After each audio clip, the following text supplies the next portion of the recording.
New York, Queens. A yellow school bus rumbled down the street, packed with noisy elementary students. At the very back sat a brown-haired boy, unusually quiet, his eyes fixed on the small TV at the front of the bus. On screen, the news anchor replayed Tony Stark's shocking announcement, "I am Iron Man." The boy let out a long sigh. So it really is the Marvel world. No wonder Captain America looked so familiar in our history textbooks.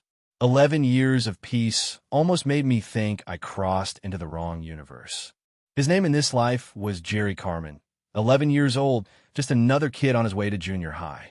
But in truth, Jerry wasn't just an ordinary boy. He was a transmigrator. 11 years ago, after an accident in his past life, he awoke here. At first, he thought he'd simply been reborn in another version of Earth. The history was close, though not identical. But as years passed, the signs piled up, names, events, heroes out of movies. Only when Stark revealed himself as Iron Man did Jerry finally accept the truth. This was the Marvel Universe. The one where, in less than a decade, a purple titan would snap away half of all life. The problem? Jerry wasn't a hardcore Marvel fan.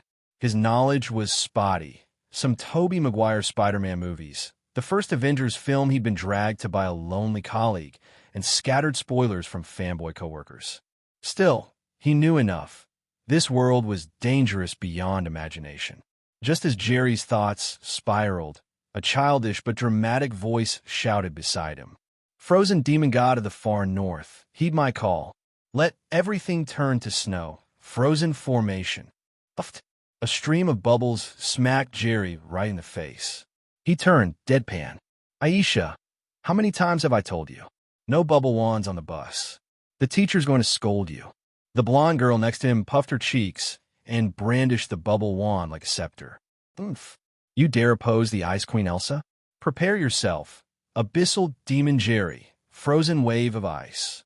More bubbles blasted his face. Jerry groaned. His 10-year-old sister in this life, Aisha Hathaway, was hopeless. Obsessed with magical princess cartoons, she lived in her own fantasy world. A classic case of Chinibyo. Still, Jerry couldn't really complain. In his last life, he'd run around after school with a stick, pretending to practice sword arts. Once, he even trampled a neighbor's vegetable field playing Dugan 9 swords and got chased 3 miles by his furious mother wielding a broom. Compared to that, Aisha's bubble wand phase wasn't so bad. "Fine then. If you've uncovered my secret, I won't hide anymore. I am Demon Lord Jerry from the Abyss. Take my move, Dark Claw of Death." He lunged, tickling her until she squealed with laughter. In the chaos, he snatched her bubble wand and shoved it into his school bag. Victory! Screech! The bus suddenly braked hard. Kids were thrown forward, crying as they slammed into seats and windows. Jerry grabbed the handle with one arm and his sister with the other, steadying them both just in time. "Mr. Paul, what's going on?" Teacher Bell shouted, rushing to calm the frightened children. "Damn it, some idiot cut us off," the driver cursed, still shaken. Before anyone could breathe, a series of sharp bang, bang, bang, rattled through the bus door. Then crash. The door was kicked open. "Everyone stay put, or I'll blow your heads off." A masked giant, nearly 2 meters tall, stormed in, rifle raised. 3 more armed men followed, bags bulging with stolen goods slung over their shoulders. Jerry's heart sank. Of course. Just my luck. The leader shoved the barrel against Paul's temple. "Drive. Out of the city. Now. I'll do it," Paul stammered, immediately turning the bus toward the suburbs. Sirens wailed behind them, police cars giving chase. They won't risk firing on a school bus. "You two, open the back windows and shoot," the leader barked. 2 gunmen obeyed, leaning out and spraying bullets at the pursuing cruisers. Gunfire echoed, children screamed, chaos filled the cramped space. Jerry hugged Aisha tightly against the seat, his pulse racing. In his past life, years of martial arts training had given him some skill. In this life, he'd kept his body strong, far tougher than an average 11-year-old. But what good was that against grown men with rifles? Beside him, Aisha tugged at his bag. "Demon Lord Jerry, those must be your demons. Give me my wand back." I'll punish them with magic. Jerry nearly choked. Are you insane, sis? He shoved her head back down firmly. The sirens were fading. The bus jolted violently. The children cried, and Jerry's mind sharpened. If I wait for the police, we're dead. I'll have to rely on myself. His eyes narrowed, and in the depths of his vision, a faint glowing panel appeared, silent until now. The panel that would change everything. The strange panel had appeared on the very first day Jerry was reborn into this world. No one else could see it, only him. After years of study, he had finally pieced together its functions. The rules were simple. Every time he did a good deed, the panel awarded him with little red stars. Once he gathered 5,000, he could exchange them for wizard blood, and the panel would then transport him to a parallel magical world to study sorcery. The panel even noted that whenever he entered one of those parallel worlds, time in the Marvel world would be frozen, giving him a month to learn without losing a single second back home. So, over the years, Jerry had carefully built up his stars, helping grandmothers cross the street, carrying out the trash for disabled neighbors, standing up to bullies at school, volunteering for housework. Every small deed brought him closer to his goal. With the soul of an adult, his studies were outstanding. Teachers praised him, neighbors adored him, and to his relatives, he was the perfect son, a model child, the kind others envied. And yet, the panel had no punishment. If he stole a candy or snatched a lollipop, it didn't deduct stars. Only good deeds gave rewards. Evil had no price. Now, staring at the shimmering number, 6,000, Jerry exhaled deeply. His finger hovered, then pressed the exchange button. He could have done this months ago, but hesitation held him back. The panel warned, injuries and death in the parallel world were real. If he died there, he died here too. His current life wasn't bad.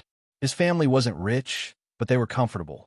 He could have coasted through school, gotten a decent future, lived peacefully.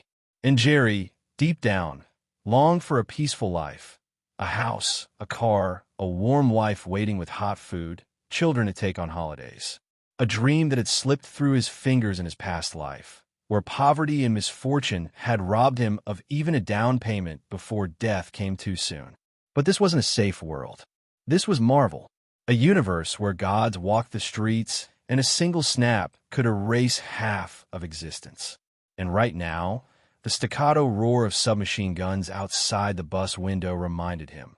Without power, neither he nor his family would ever be safe. Jerry clenched his teeth. Peace was impossible without strength. Confirm exchange. Implant wizard blood. Lines of glowing text scrolled before his eyes.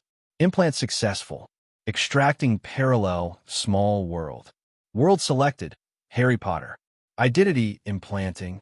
Success. First time entry. Duration 1 month.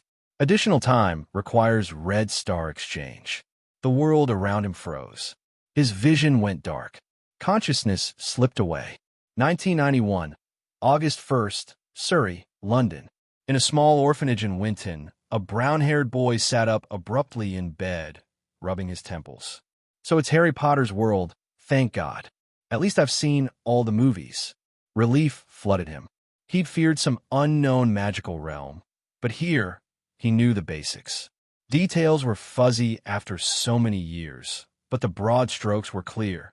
As long as he avoided Harry and his friends, Voldemort's return was still years away. There was time to prepare. Memories settled into his mind, his new identity. Still Jerry Carmen, but this time, an orphan at Edward Orphanage. No parents, no family. Just a name and a bed. Step 1. Get familiar with the place. Jerry slipped on his shoes, about to leave the room, when a sharp tap-tap-tap came from the window. A long-eared gray owl perched there, parchment envelope in its beak. Already, Jerry muttered, hurrying to open the window. The owl dropped the letter onto the table and hooted expectantly for food. Jerry patted his pockets, empty. He smiled awkwardly. The owl gave him a withering glare, hooted in disgust, and flew away. Great. First day here, and I've been judged by a bird. Shaking his head, Jerry picked up the envelope. The parchment was heavy, old-fashioned, sealed with red wax. The emerald green ink read, Recipient, Jerry Carmen. Second floor, Edward Orphanage, Winton Township, Surrey. On the seal, the letter H gleamed, encircled by lion, eagle, badger, and snake. Inside, 2 parchments. One, the required book list. The other, Hogwarts School of Witchcraft and Wizardry. Headmaster, Albus Dumbledore, Order of Merlin. First Class, Chief Warlock of Wisingamot, Supreme Mugwump. Dear Mr. Carmen, we are pleased to inform you that you have been accepted into Hogwarts School of Witchcraft and Wizardry. At the bottom, Professor McGonagall's neat script promised she would visit the orphanage at 9 tomorrow to collect his reply. Jerry folded the letter carefully, a smile tugging at his lips. Perfect. The sooner I get to Diagon Alley, the sooner I can stock up on books. A month here should be enough to build a foundation, and when I return, those thugs with guns won't stand a chance. Hey everyone, welcome to FanFic Canon. Thanks for hitting play. I'm thrilled to bring this fan-made story to life for you.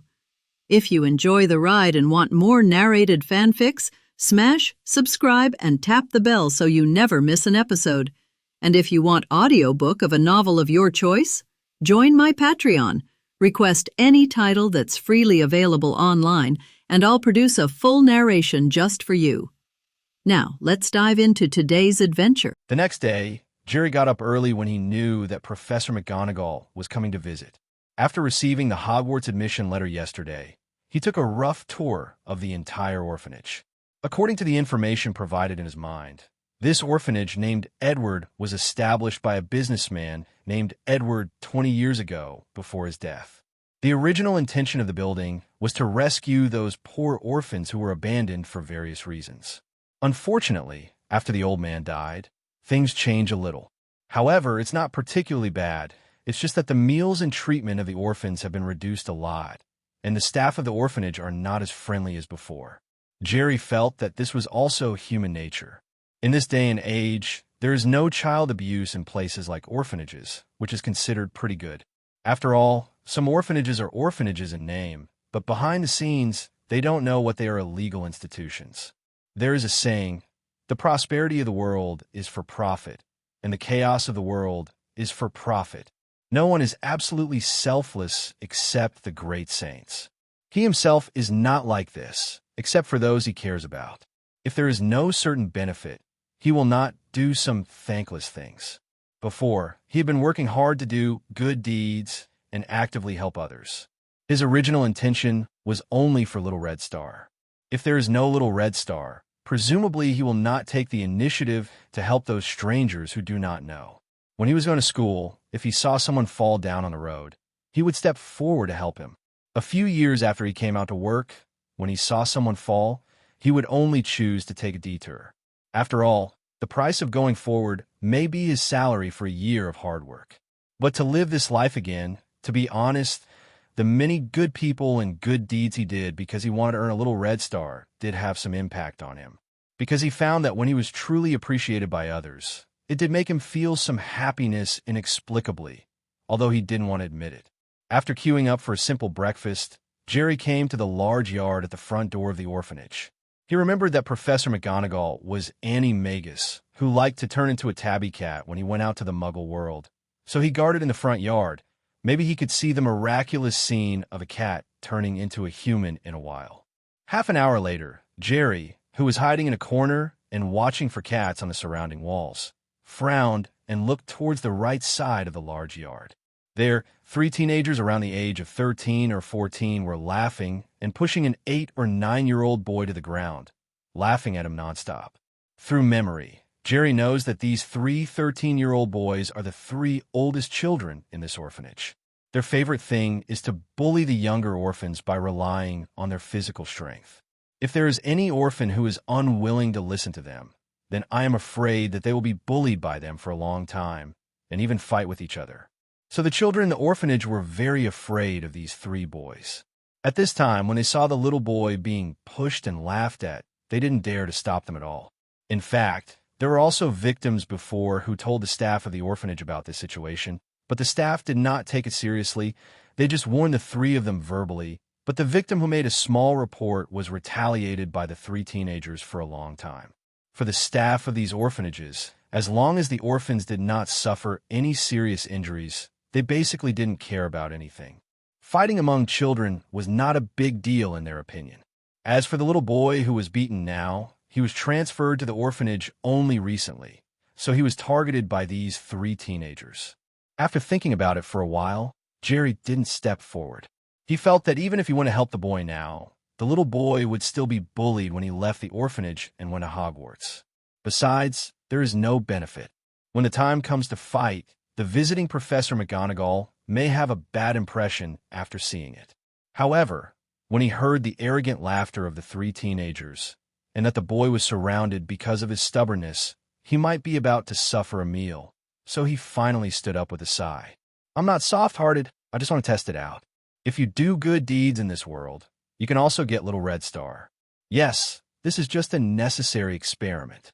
After underestimating a few words, Jerry stepped forward quickly and shouted, "Stop!" Following Jerry's voice, the 3 teenagers stopped involuntarily, then turned to look at Jerry, who was walking, showing a surprised look. They didn't expect that among the children in the orphanage, there would be someone who dared to yell at them, especially the usually taciturn Jerry. Looks like you want to be like this new kid, too. The 3 temporarily let go of the little boy whose eyes were already tearing up and walked up to Jerry with malicious intentions. It is understandable for the newcomers to be disobedient, but if someone like Jerry, who has been in the orphanage for 5 or 6 years, dares to resist them, then he must be punished severely. Otherwise, how can they deter other orphans? Everyone is an orphan. It's not easy. Why do such a thing? Looking at the 3 teenagers who were a full head taller than himself, Jerry said lightly, "Except for a few children who grow up in orphanages, most of them will have some psychological problems. Those who just feel inferior are nothing. They are afraid of this kind of psychological inferiority, but they want to gain a sense of accomplishment through abuse and bullying other people who are weaker than themselves. Wrong, in my eyes. You are all just rubbish. Making you happy is your greatest role." Among the 3 teenagers, the fattest and tallest one looked around and then gave a mocking look. "Although I don't want to bully children, but if I don't teach you a lesson, you may have trouble in the future." At this time, Jerry also figured it out. He had to stay in the orphanage for a month before school started. With the personalities of these 3 people, even without today's incident, they would still have conflicts with him sooner or later. That being the case, it is better to subdue them at once, which can be regarded as saving some troubles in the future. Shaking his head, Jerry took off his coat and t-shirt casually and put them on the table beside him, revealing a lean body. Although Jerry was only 11 years old at this time, and his height was less than 1.4 meters, his muscles were very strong. And it's not the kind of big muscles trained by fitness experts, but the kind of small muscle groups that are like steel bars. So this also makes him look a little thin when he puts on his clothes, but he looks like a different person after taking off his clothes. Without the delay of work and the trouble of going to school, he really has a lot of time to exercise in this life. In fact, he has always been interested in martial arts in his previous life. When he was a child, he could play with a stick for a long time, and he thought he was a peerless master. When I was a little older, I fell in love with Jeet Kune Do again because I watched Bruce Lee's movies. I even used my pocket money to buy a Jeet Kune Do manual to practice secretly. When I was in college, I even joined the martial arts club and got some relatively orthodox guidance, and even participated in competitions on behalf of the club and won awards. It's just that after graduation, I was too busy with work, so it was abandoned. After being reborn in this life, without the pressure of life, he began to exercise his body early on, and only then did he have the lean muscles he has now. Although he couldn't deal with the burly gun-wielding robbers in the school bus, he couldn't deal with these 13 or 14-year-old boys. Moreover, since he was fused with the blood of the wizard, he felt that his body seemed to have undergone some wonderful changes. It doesn't mean that the strength has become stronger or the speed has become faster, but a feeling that the essence of life has been sublimated. Also, although the physical strength of wizards is not much stronger than that of ordinary people, they are very durable. Missing arms and legs often happen. As long as they don't die immediately, they can persist until they can be reconnected with magic and potions. Oh, what is this idiot doing? Does he think he can beat us with his clothes off? The leading fat boy laughed. I feel that his small body wants to have a close contact with my fist. Another boy flashed his sandbag-sized fist maliciously and then punched Jerry in the stomach. Obviously, at this age, they still don't understand what it means to be a boy with 8-pack abs. The fourth form of Golden Dragon Fist, Xiaolong, asked the way. Jerry retreated with a sliding step to avoid the attack, and then kicked the boy's waist as fast as lightning. It turned out that with just one kick, he fell to the ground. The dragon wags its tail. After kicking, he didn't stop at all, followed by a coherent swing of his legs, slamming on the face of the boy on the other side who hadn't reacted yet, and quickly knocked down one again. Although Jerry is only 11 years old, his muscles and strength are much stronger than those of the 13 or 14-year-old boys in front of him. In addition, he has practiced Jeet Kune Do hard these years, and he is already familiar with many moves. He is even better than when he was playing in universities in the world. These few teenagers who only bully the weak all day long are naturally not opponents. Seeing the two younger brothers screaming and falling to the ground, the fat boy in the lead roared and ran towards Jerry. He is a head taller than Jerry, and his body is more than twice as big as Jerry. He believes that as long as he bumps into the opponent, and then there is another overwhelming pressure, the opponent will never move. Too naive. Facing the leading fat boy who bumped into him, Jerry sneered, and instead of dodging, he sneaked forward, cut into the middle line of the fat boy, took a deep breath, kicked his right foot on the ground, twisted his waist, extended his hips, and shoved his shoulders. Punch. Inch punch. A powerful force exploded in an instant, directly hitting the fat boy's abdomen, knocking him backwards 2 meters away and sitting on the ground. Seeing the orphanage trio screaming and screaming on the ground after being hit by Jerry 3 times, the other orphans who were watching were stunned. They didn't expect that the usually scary trio would have such a situation today, and they didn't expect the usually taciturn Jerry to be so powerful. What are you waiting for? Revenge for those who have hatred, revenge for those who have resentment. Picking up the clothes and putting them on again, Jerry reminded the other orphans who were still in a daze. I just took off my clothes just because I was worried about not getting dirty. After all, Professor McGonagall will come to visit my home later, so I can't get all dusty. It's just that he somewhat overestimated the 3 teenagers. The 3 teenagers who rely on bullying the weak to gain pleasure and inner comfort don't have any bloodliness. Just hit him once, and they are so painful on the ground that they dare not fight him again. In fact, if the 3 teenagers were more bloody, enduring the pain and working together to besiege him, it would really cost him some hands and feet. Hearing Jerry's reminder, those orphans who were used to being bullied suddenly had their eyes lit up. After looking at each other, they began to cautiously approach the 3 wailing teenagers on the ground, and then, looking at the 3 teenagers who were beaten and kicked by the orphans, Jerry couldn't help sighing. Unity is strength. Jerry held back a little bit of strength when he shot just now. With the obese bodies of the 3 teenagers, there shouldn't be any serious problems at this time. But facing the beatings of dozens of orphans, they were no match at all, and they were beaten all over their heads very quickly. 2 or 3 orphans are definitely no match for the 3 teenagers. But if there are dozens of orphans together, even if the 3 teenagers are older and better equipped, they will definitely be no match for them. Once the fear in your heart is broken, you will find that the guy who is so tall and invincible is actually nothing. When Jerry knocked down the trio in the orphanage, most of the orphans' fear of the trio was eliminated. Now, after this round of beatings, I believe that even if Jerry is not in the orphanage, they will no longer be afraid of the trio. There are really little red stars in the money. After getting dressed, Jerry opened the panel and was a little surprised to see that the number of little red stars on the panel changed from 1,000 after crossing to 1,005. Originally, he thought that the little red star could only be obtained in the main world, but he didn't expect to be able to get it after entering the small world. In this way, it would be quite good. At least there is another world to get the little red star. After closing the panel, when Jerry looked towards the school gate again, he found a tabby cat who had already stood on the top of the wall at some point, poking his head to observe something. This one can't be changed by Professor McGonagall.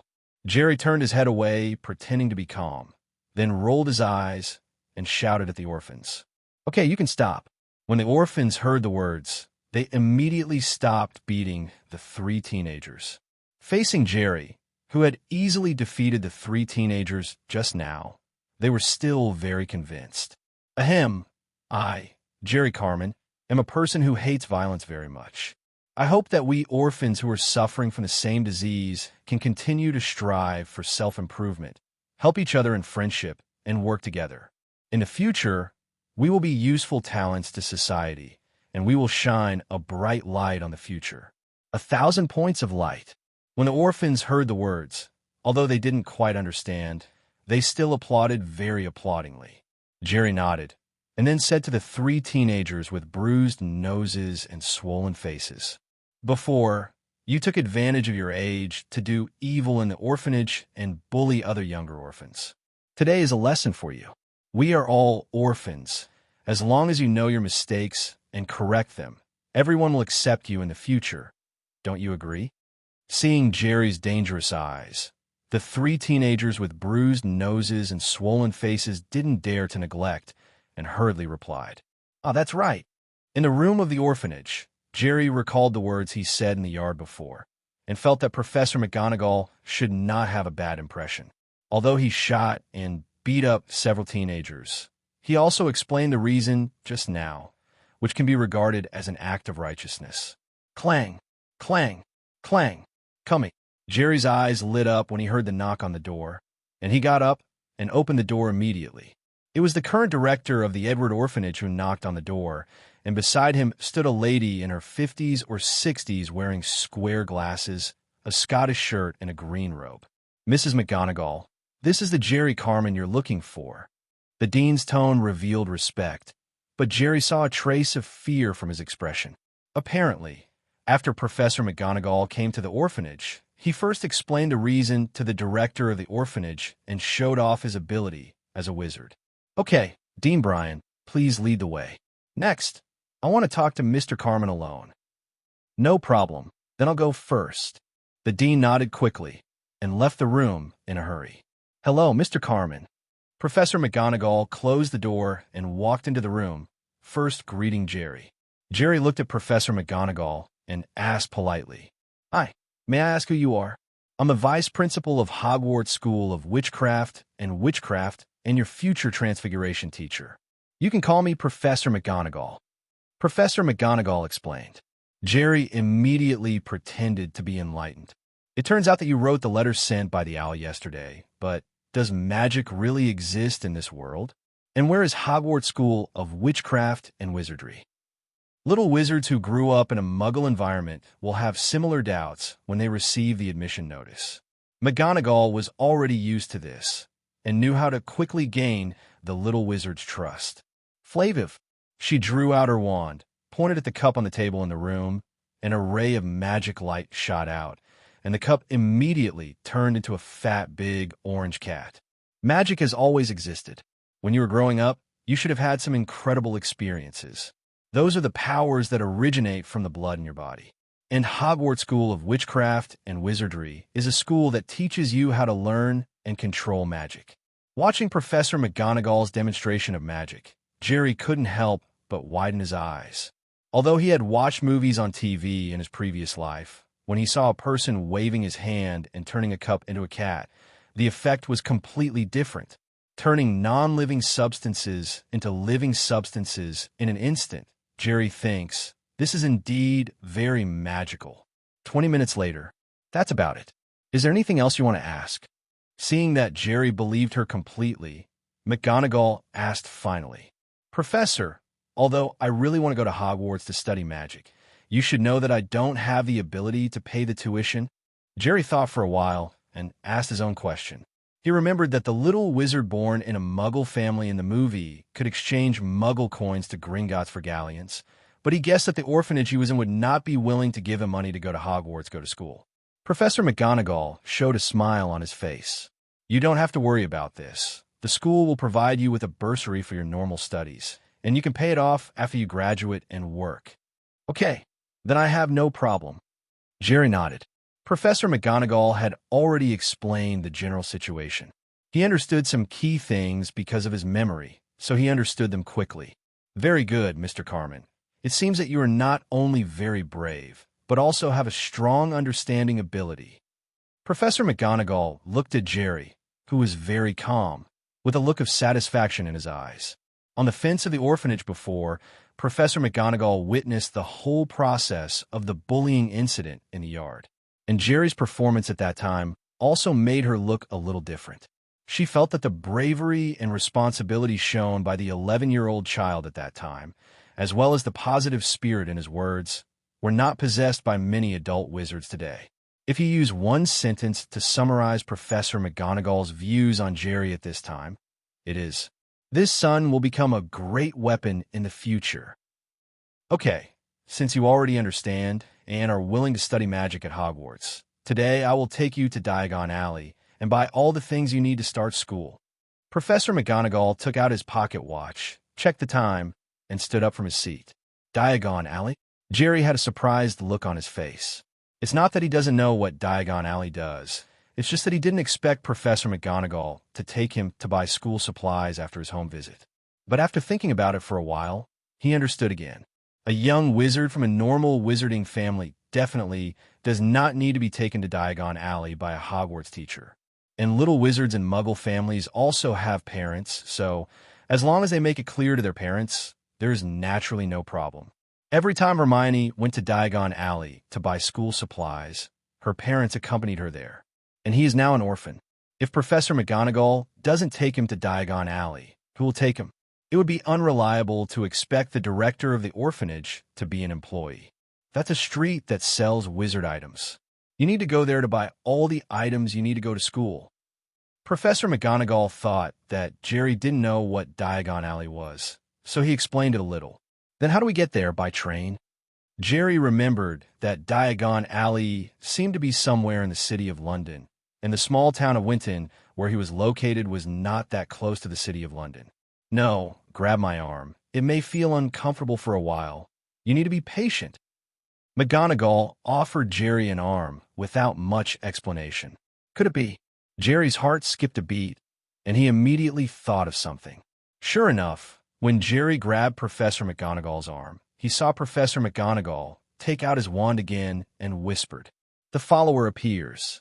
Suddenly, Jerry only felt that Professor McGonagall's arm seemed to break free from his own, so he quickly grabbed it tightly. After a crackling sound like firecrackers, Jerry's surroundings instantly became pitch black, followed by strong squeezes from all directions. I couldn't breathe at all, and my chest seemed to be tightly strangled by several iron hoops. His eyeballs were pushed back into his head, and his eardrums were pushed deep into his skull. This feeling is like being squeezed out of a very narrow rubber tube. As if after a long time, and as if only for a moment, light appeared in his eyes again. Taking a few deep breaths to ease the dizziness in his brain, he turned his head and looked around. He and Professor McGonagall were no longer in the room of the orphanage, but appeared on a street. "Are you okay?" Professor McGonagall asked with some concern. Jerry smiled and waved his hands. "I'm fine, just a little dizzy. Where is it?" He knew that what Professor McGonagall just cast should be the advanced magic that only adult wizards can learn, apparition, and its branch follower appearance. Apparition is simply teleportation. As long as it is a place you have been to, you can teleport in your mind. It is one of the ways wizards travel. However, it is not an easy task to learn apparition. Many adult wizards cannot perform apparition perfectly, and one might be torn apart by the power of space. Moreover, the apparition distance is also related to the magic power in the wizard's body and the proficiency of this magic. Some wizards may only apparate for hundreds of kilometers, while some can apparate directly from one city to another. Professor McGonagall obviously belongs to the latter, but she also used the apparition she just used at the same time as the follower apparition. Not only can teleport directly, but also teleport people.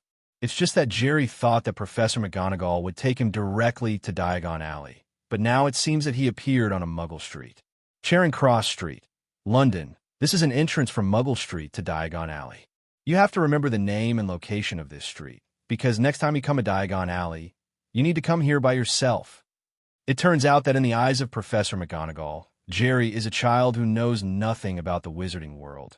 So it is natural to take him to experience the process of a normal wizard entering Diagon Alley, so that he can enter Diagon Alley independently in the future. Look at that bar over there. It's the entrance to Diagon Alley. Following the direction of Professor McGonagall's finger, Jerry's gaze crossed a luxury movie theater, a popular hamburger restaurant, and finally settled in the middle of a large bookstore and a record store on the other side. It was a very dirty and small bar, with only an old wooden door and a cracked sign hanging on the door, with a few words written crookedly on the sign, Leaky Cauldron. Although this small bar, located in the middle of a clean and tidy bookstore and record company, seems very abrupt. But all the pedestrians passing by turned a blind eye to it, as if they couldn't see it at all. Jerry knew that ordinary muggles really couldn't see this small bar, because it was cast by wizards to repel muggles, a spell that made muggles without wizard blood unable to detect and approach it. Jingle! As the bell rang, when the wooden door was pushed open, Jerry was pulled by Professor McGonagall into the Leaky Cauldron. The interior of the bar was very dark, and there were not many customers. After a quick glance, only 7 or 8 wizards in wizard robes were drinking and chatting. When the bell rang, all the wizards in the bar turned their gazes over. When they saw that it was Professor McGonagall, they all nodded politely. As the vice principal of Hogwarts and the dean of Gryffindor College, Professor McGonagall is quite well known in the entire wizarding world, and many wizards nowadays can actually be regarded as her students. Jerry remembers that when he watched Where Are the Fantastic Beasts in his previous life, in Newt's memory, Professor McGonagall was already a teacher at Hogwarts at that time. In other words, Professor McGonagall has been a teacher at Hogwarts for at least 50 years, and he has taught countless students. Oh, it's Professor McGonagall. Do you need a drink? At this time, an old wizard with nearly stripped hair and a blunted, walnut-like appearance on the counter greeted Professor McGonagall with a smile. No, Tom. I'm sending freshmen to Diagon Alley. Professor McGonagall waved his hand and refused. Since her husband Elphinstone died unexpectedly due to poisonous tentacle bites, she hardly ever leaves Hogwarts, let alone stay outside Hogwarts, except for the annual home visits before school starts. This guy shouldn't be too young. As Jerry followed Professor McGonagall through the bar to the backyard, he glanced at Tom, the bar owner just now, and thought to himself. He remembered in the movie that when Voldemort entered school, this guy was already the owner of the Leaky Cauldron, and he had the same name as Voldemort, both named Tom. The backyard of the Leaky Cauldron, under the green brick wall next to the trash can. Professor McGonagall tapped his wand on the wall 3 times and explained to Jerry. Look, just like this, count 3 blocks above the trash can, count 2 blocks to the left, then tap 3 times with your wand, and the entrance to Diagon Alley appears. As Professor McGonagall withdrew his wand, the knocked blue bricks suddenly trembled, and the whole wall started to reorganize rapidly following the shaking of the blue brick, as if some mechanism had been triggered. Soon, a small hole appeared in the middle of the blue brick wall, and then the hole became bigger and bigger. Before long, there appeared in front of them an archway wide enough for 4 or 5 people to pass at the same time, and the archway led to a winding cobbled street with no end in sight. It is the shopping mecca for wizards in London, Diagon Alley. Following Professor McGonagall across the archway and into Diagon Alley, Jerry couldn't help feeling a little more excited. The scenes in the movie were reflected in reality. Even though he was mentally prepared, his eyes widened because of the magical scene in front of him. It's different from ordinary people who wear cool summer clothes outside, dress stylishly, and carry bags. Almost most of the street is full of wizards wearing wizard robes of various colors and holding wands in their hands. Of course, there are various wizarding pets, as well as individual house elves and goblins. Copper, brass, pewter, silver crucibles, complete models, automatic stirring, foldable, retractable. Come in and have a look. Gray forest owl, Mingjiao owl, grass owl, brown owl, snow owl, there are all kinds of owls. The latest Nimbus 2000, the fastest broom, you deserve it. Dragon liver, bat spleen, eel eyeball, spell book, quill pen, parchment, medicine bottle, moon globe. The price is cheap. In front of the shops on both sides of the street, all kinds of small advertising signs were hung, and many excited little wizards were also crowded. Have you brought your letter? When he came to a shop called Partridge's Crucible, McGonagall looked down at the dazzled Jerry, who was already watching. Carrie. Jerry pulled out the parchment envelope he had received yesterday from his pocket and gave Professor McGonagall a nod. Professor McGonagall nodded. Okay, take out a list of essential supplies inside, and I'll take you to buy them one by one. Hearing this, Jerry took out the second page of letter paper from the envelope, unfolded it, and read it. Hogwarts School of Witchcraft and Wizardry Essential Supplies. 1. Uniform. 2. Textbooks. 3. Other equipment. 4. Description of pets. Parents are especially reminded that first-year freshmen are not allowed to bring their own broomsticks.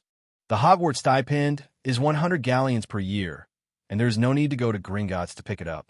Professor McGonagall has already brought it during his home visit. There are 3 main currencies in the wizarding world: galleons, sickles, and nuts. 1 gold galleon is equal to 17 silver sickles, and 1 silver sickle is equal to 29 copper gnats. Bad math means big head. There are a lot of things, Mr. Carmen. We may need to buy a big box first, and a small cart.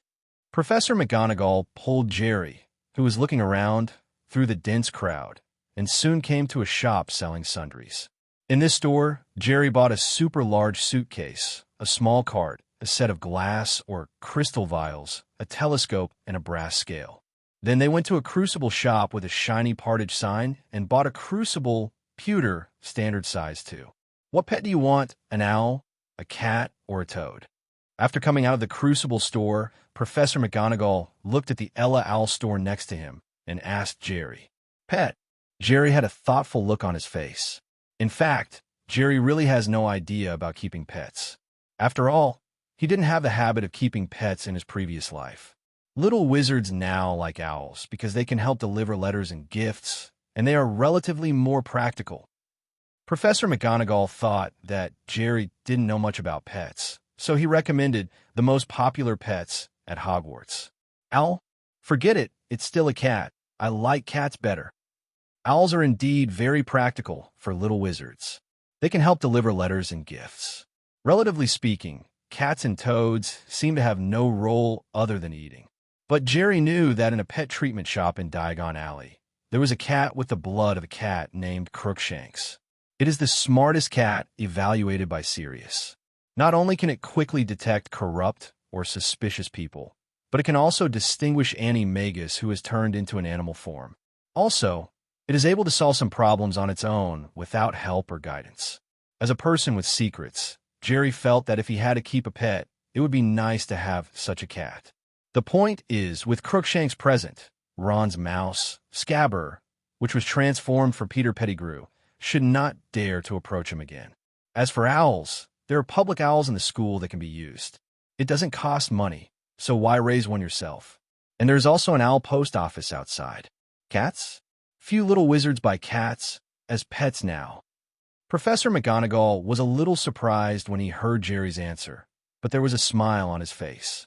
As an Animagus-turned tabby wizard, Professor McGonagall certainly has a fondness for cats. It's just that it's popular among little wizards to buy owls as pets now, and owls are indeed more helpful to little wizards than cats, so she recommends Jerry to buy owls. However, if Jerry chooses a cat as a pet, she will be very happy. I prefer cats. Jerry shrugged and laughed. Okay, then we need to go to the Magic Zoo later. There are no other pets in this store except owls. Professor McGonagall gave a rare smile, and then took Jerry to Mrs. McGonagall's robe shop opposite the owl shop. You go in and try on clothes first, I'll go next door and buy books for you, and then we'll go to the Magic Zoo ahead to buy pets. No problem. Jerry nodded and walked straight into Mrs. McGonagall's robe shop. What a brave little guy. McGonagall saw that Jerry showed no cowardice except curiosity in this strange environment, and he didn't even hesitate to go to the store to try on clothes alone, so he couldn't help sighing secretly. Are you going to buy a Hogwarts school uniform, my dear? As soon as Jerry opened the door and walked into the store, a short and fat witch greeted him with a big smile. Yes, I need 3 sets of plain wizard robes, a plain peaked hat for daytime use, a pair of dragonhide protective gloves, and a black silver button cloak for winter. Thank you. Facing the inquiry from the chunky, which Jerry politely said one by one according to the requirements he had seen on the parchment. Oh, don't worry, we have a lot of them here. To be honest, there's a little girl trying clothes here right now. The chubby witch smiled and pointed to the back of the shop. Jerry followed the chubby witch's fingers to see a little girl with thick, unkempt brown curly hair and a pair of rabbit-like front teeth was standing on the footstool. A witch next to her was pinning up her black robe and measuring something with a measuring tape. Hey, did you go to Hogwarts too? When Jerry stood on the footstool next to him and was also put on a black robe by the witch and began to measure, the little girl next to him asked him in a somewhat domineering tone. Yes, I am a freshman this year. Jerry smiled. If Jerry was an 11-year-old boy, he would be a little offended if a girl his age spoke to him in an aggressive tone. But in fact, Jerry's previous life, plus the 11 years after time travel, he is already an old man in his early 40s according to his age.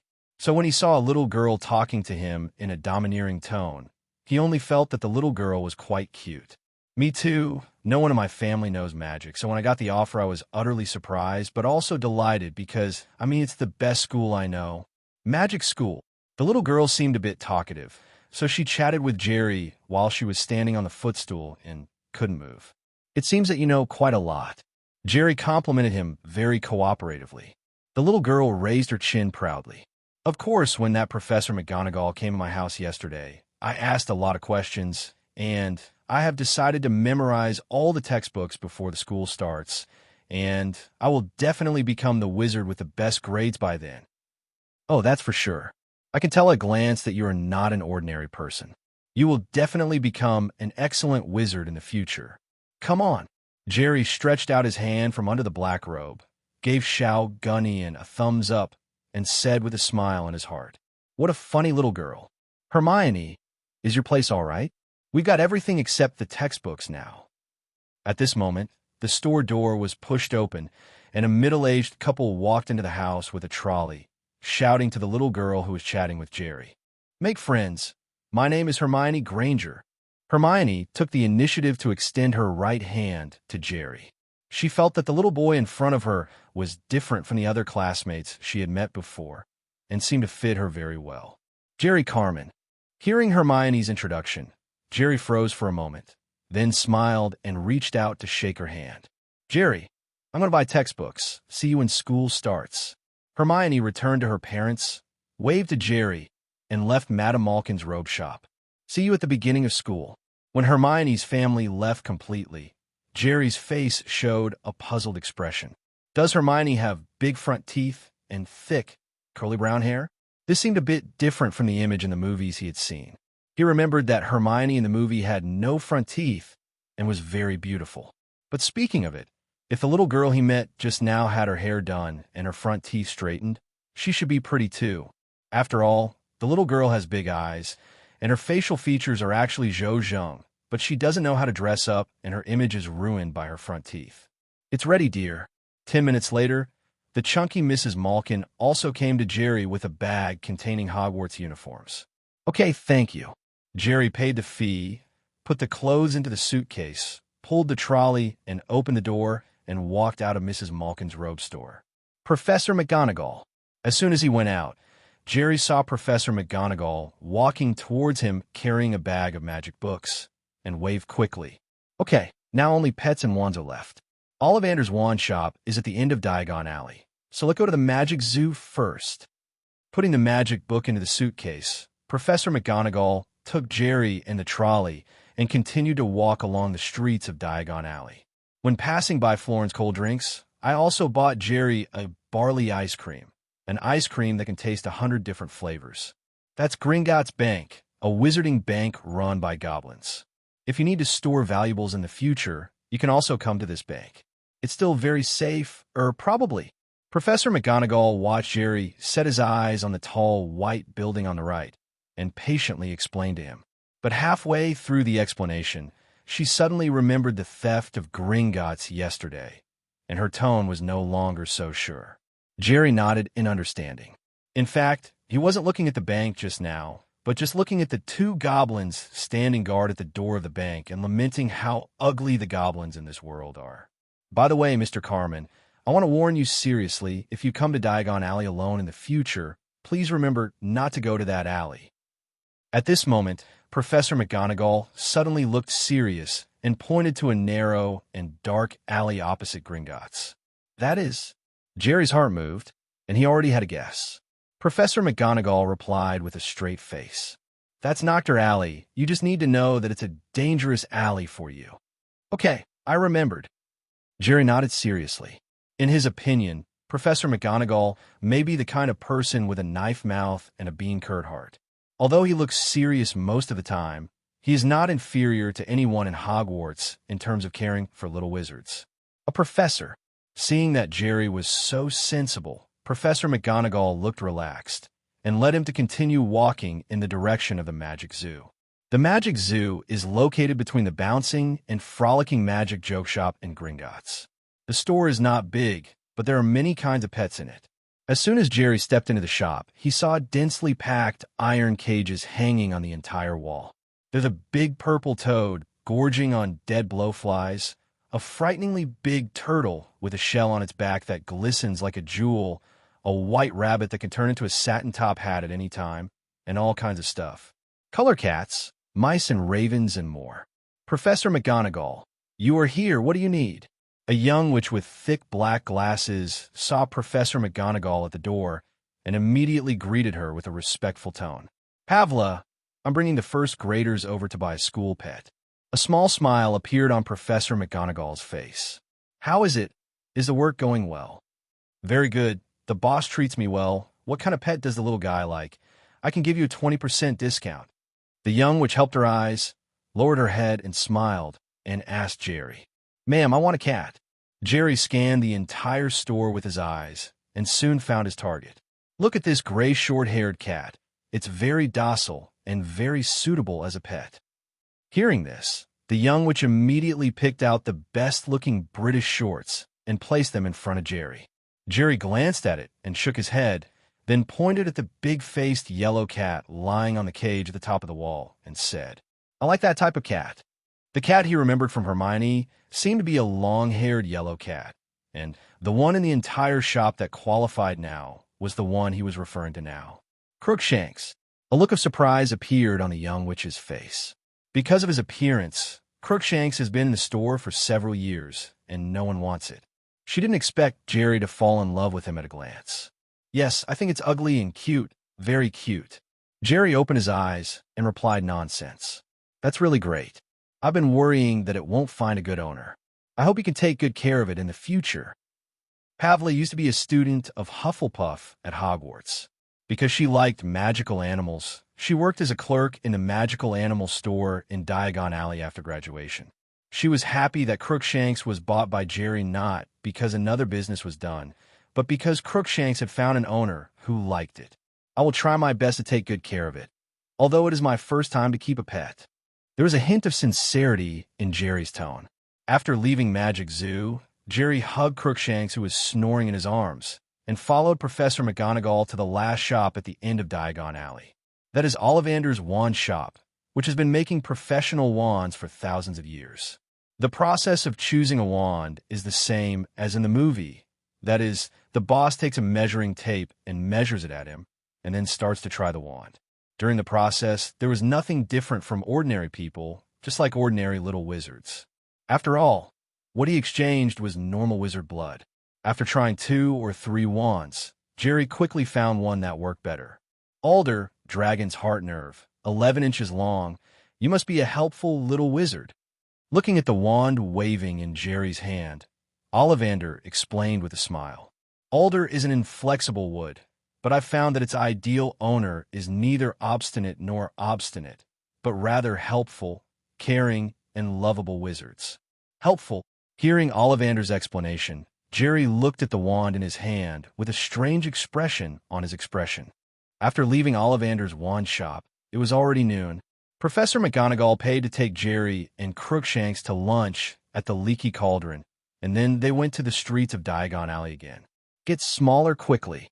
Jerry watched as Professor McGonagall took out his wand and pointed at the large suitcase and small trolley. A blue magic light flashed, and the full suitcase and small trolley became only the size of a palm. Okay, we should go back.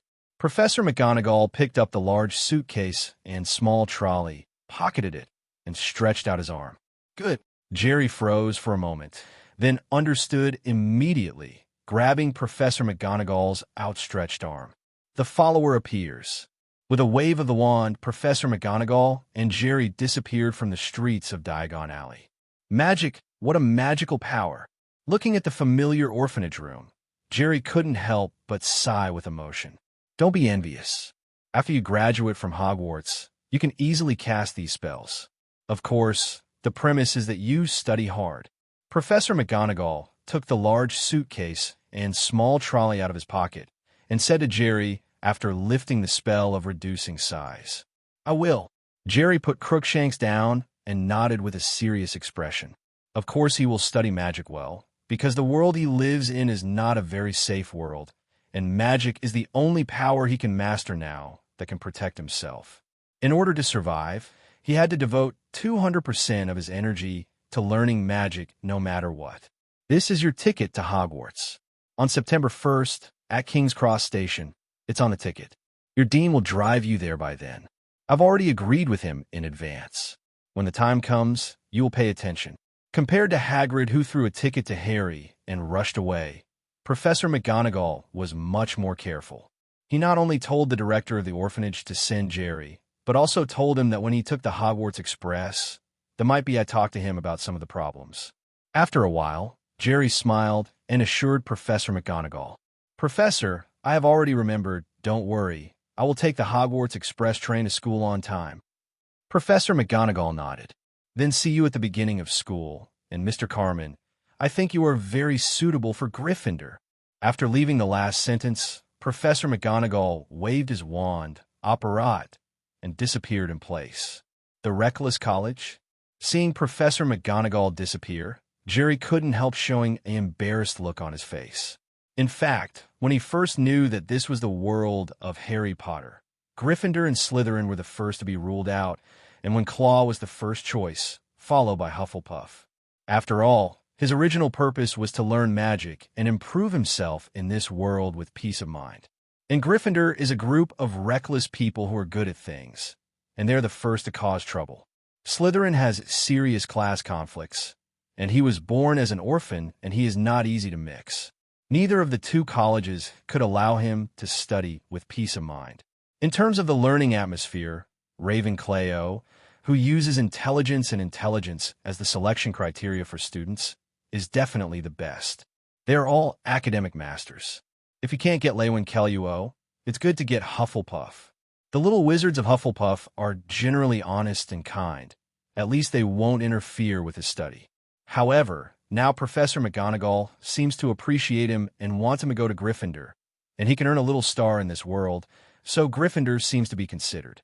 Forget it, there's still a month left before the branch. So let's learn a few magic spells first, so that we can deal with the car robbers, and then think about it slowly. After hesitating for a while, he decided to put this question aside, and the most important thing now is to learn magic by himself. Excitedly opened the big suitcase and took out the bag containing the textbooks. Jerry began to take out the magic books one by one and put them on the bed. Standard spells, beginners, a history of magic, the theory of magic, a beginner's guide to transfiguration, 1,000 magical herbs and fungi, magic potions and potions, fantastic beasts and where to find them, and the dark arts. A guide to self-defense consists of 8 volumes. There is only 1 month before his return, so some textbooks that are not helpful in combat can be discarded first. After some thinking, Jerry put the 4 books, A History of Magic, 1,000 Magical Herbs and Mushrooms, Magic Potions and Potions, and Where to Find Fantastic Beasts back into the book bag. History of Magic is about the history of the magic world, which can only be read as an increase in knowledge, and 1,000 Magical Herbs and Mushrooms is an introduction to various herbs. Magic Potions and Potions is very useful. Powerful potions can play an auxiliary role in battle, but in a month, he can't teach himself how to configure potions, and he doesn't have the materials to make powerful potions. Fantastic Beasts and Where to Find Them, a book explaining all kinds of magical creatures. If he goes out for adventures in the future, he may use it, but forget now. With standard spells, elementary, magic theory, beginner's guide to transfiguration, and black magic, a guide to self-defense, Jerry left magic theory alone and put the other three together first. On the table, for magic novice, Jerry feels that he must first know what magic is and how it works before he can learn related spells. And magic theory, a book explaining basic theories, is what he needs to study most now. Seriously picking up magic theory and sitting on the chair, Jerry took a deep breath and slowly turned the first page. To tamper with the deepest secrets at will, the source of life, the essence of self, must be prepared to suffer the most extreme and dangerous consequences. Wafflin's Basic Rule of Magic, First Rule. For hours later, Jerry closed magic theory, rubbed his temples, and couldn't help sighing. Hermione Granger, you are worthy of being a master of the generation. She is really amazing. Originally, Jerry thought that he was also a person who had gone through the college entrance examination, and his learning ability was not bad in all aspects. And he had lived for more than 40 years, so his life experience was not insignificant. He should be able to handle the most basic magic theory. But the truth is a slap in the face. As a completely unfamiliar knowledge system, without the guidance of a teacher, Jerry taught himself for 4 hours, feeling as if he was reading a Bible. It's like a mortal who suddenly got a secret book that can cultivate into an immortal. Without the guidance of a master, it is as difficult to comprehend every word by himself. That's why he sighed when he thought that Hermione, an 11-year-old girl, had learned most of her first-year magic before school started without any guidance. Maybe Hermione was just that kind of prodigy and genius in the field of magic, and he was just a normal human being. I just hope that Little Red Star's refreshing function can be more powerful, otherwise it will be troublesome. According to the introduction on the panel, Little Red Star can not only allow him to experience life in the magical world of Harry Potter, but also enable the refreshing function, which is to let his brain learn, understand, and remember, are all strengthened. Of course, the specific extent to which it can be strengthened is not detailed on the panel, and he needs to experience it himself to be sure. Now, he felt that if he relied on his own ability to learn, even if he complained of 200% energy, it would take a month to barely learn the simplest magic. Therefore, if you want to have a good fighting ability before returning, it is very important to consume the refreshing function activated by Little Red Star. Gulu. After rubbing his growling stomach, Jerry looked at the already dark sky. He thought he could wait until he finished his dinner, and then try the refreshing function of Little Red Star. Crookshanks, let's go to dinner. Standing up from the chair, Jerry was about to invite his first pet, Crookshanks, to have dinner with him, but he found that Crookshanks, who was sleeping soundly on the bed, had long since disappeared. Wouldn't this be running away? Under the bed, in the box, in the cupboard, he searched around the house, but couldn't find Crookshanks. Jerry couldn't help scratching his head helplessly. Speaking of which, he just read the book too seriously, and he didn't pay much attention to what happened around him. At this moment, Jerry suddenly felt a cool wind blowing into his neck from behind, which made him shiver. Looking back slowly, I saw Crookshanks standing outside the window at some point, very cleverly pulled the window out of the gap with his claws, then got in through the gap and closed the window sill tightly with his claws. The cool breeze just came when Crookshanks opened the window. Meow. Crookshanks excitedly ran up to Jerry, put the thing in his mouth on the ground, and pushed it in front of Jerry with his paws. It's like saying, I am your master today. This is the food that the master rewarded you. Eat it quickly. Crookshanks, I thank you. Jerry looked at the dead mouse, pushed to his feet, and the corner of his mouth twitched slightly. No wonder the witch said that Crookshanks was so easy to feed that she didn't even bother to prepare food for him. After dinner, Jerry sat down at the desk again and reopened Magic Theory. Use Little Red Star. After clicking on the refreshing function on the panel, Jerry gasped instantly. He only felt a cool air, which suddenly poured directly into his brain from Wuying acupoint.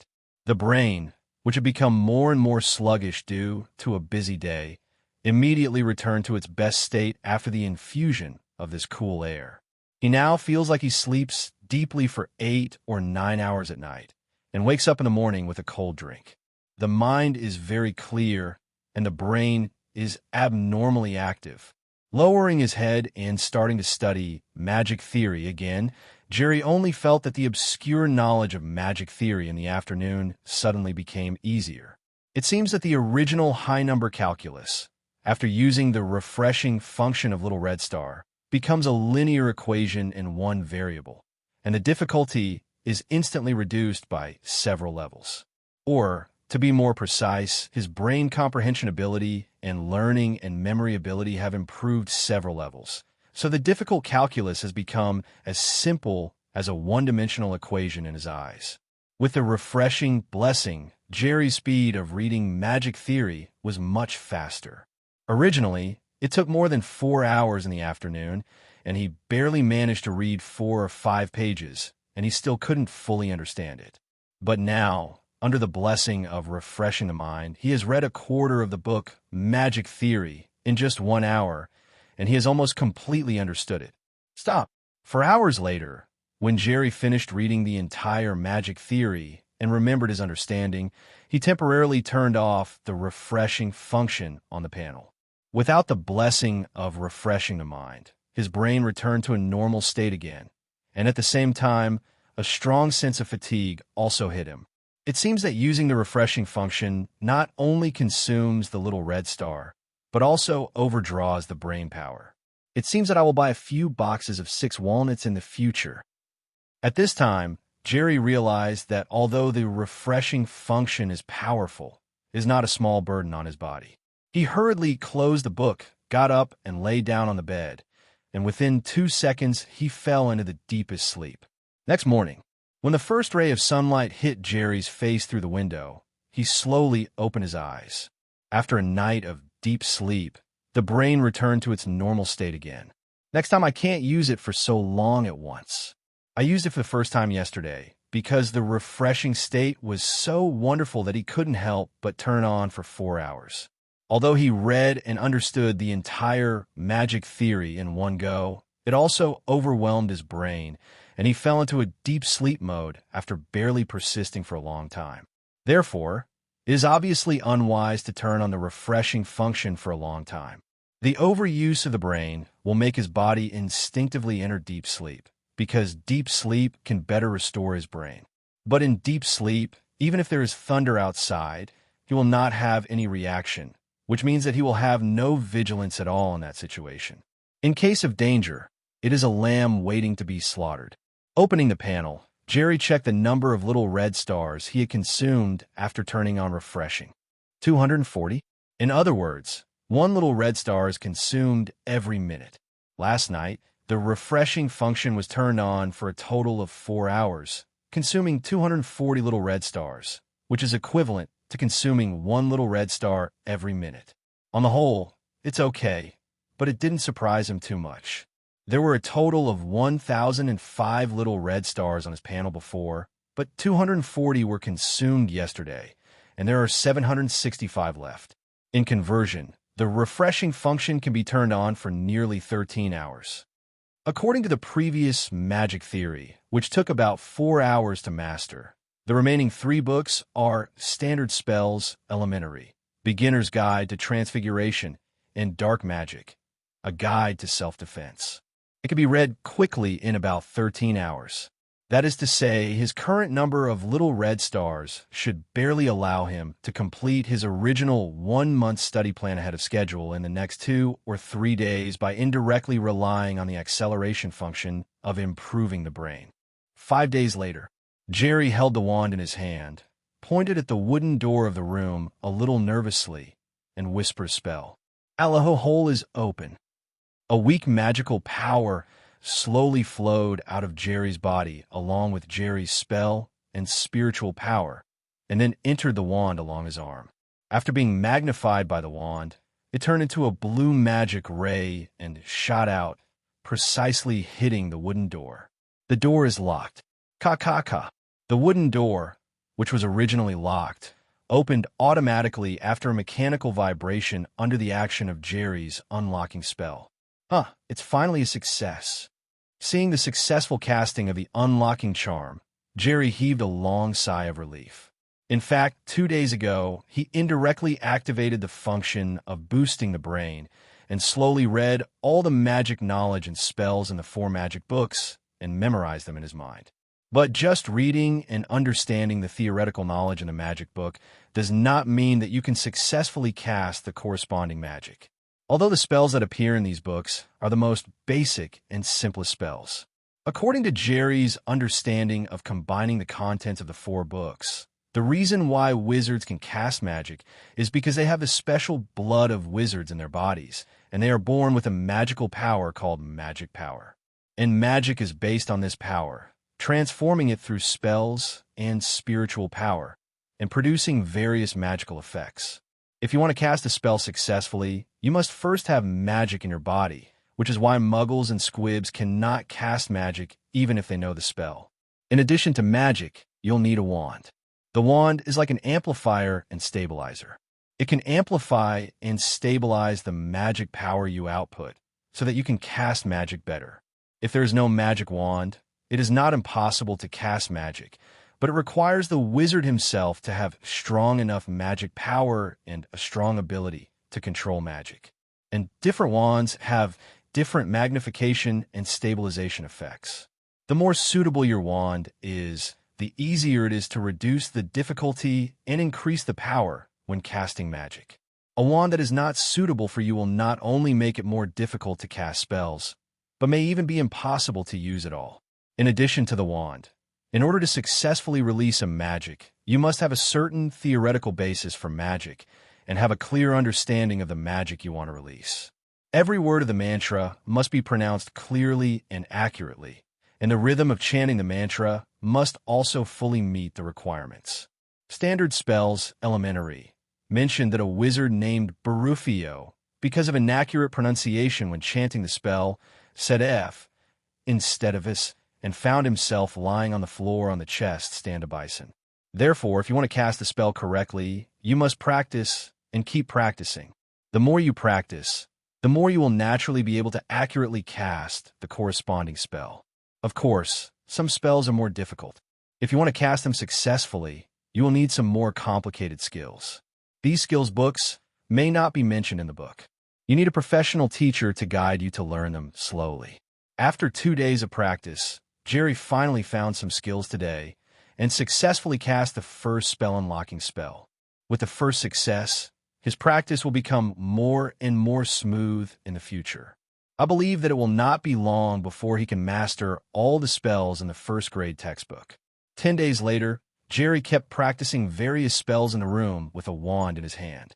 The spells learned in the first grade are basically relatively simple spells that don't consume much mana. Even with the magic power in Jerry's body today, it can be easily used, but the power must be much worse. Among the 4 magic books, or should be said to be 3, the book Magic Theory only has theoretical knowledge explanations, and a total of 14 magic spells are recorded, which are Soften, Cut, Unlock, Levitate, Lock, Repair, Transfigure, Restore, Snot, Fire, Repel, Smoke, Wand Light, and Wand Extinguishing. Among them, except for the transformation spell, Jerry is not very good at using it, and the other spells can basically be regarded as proficient.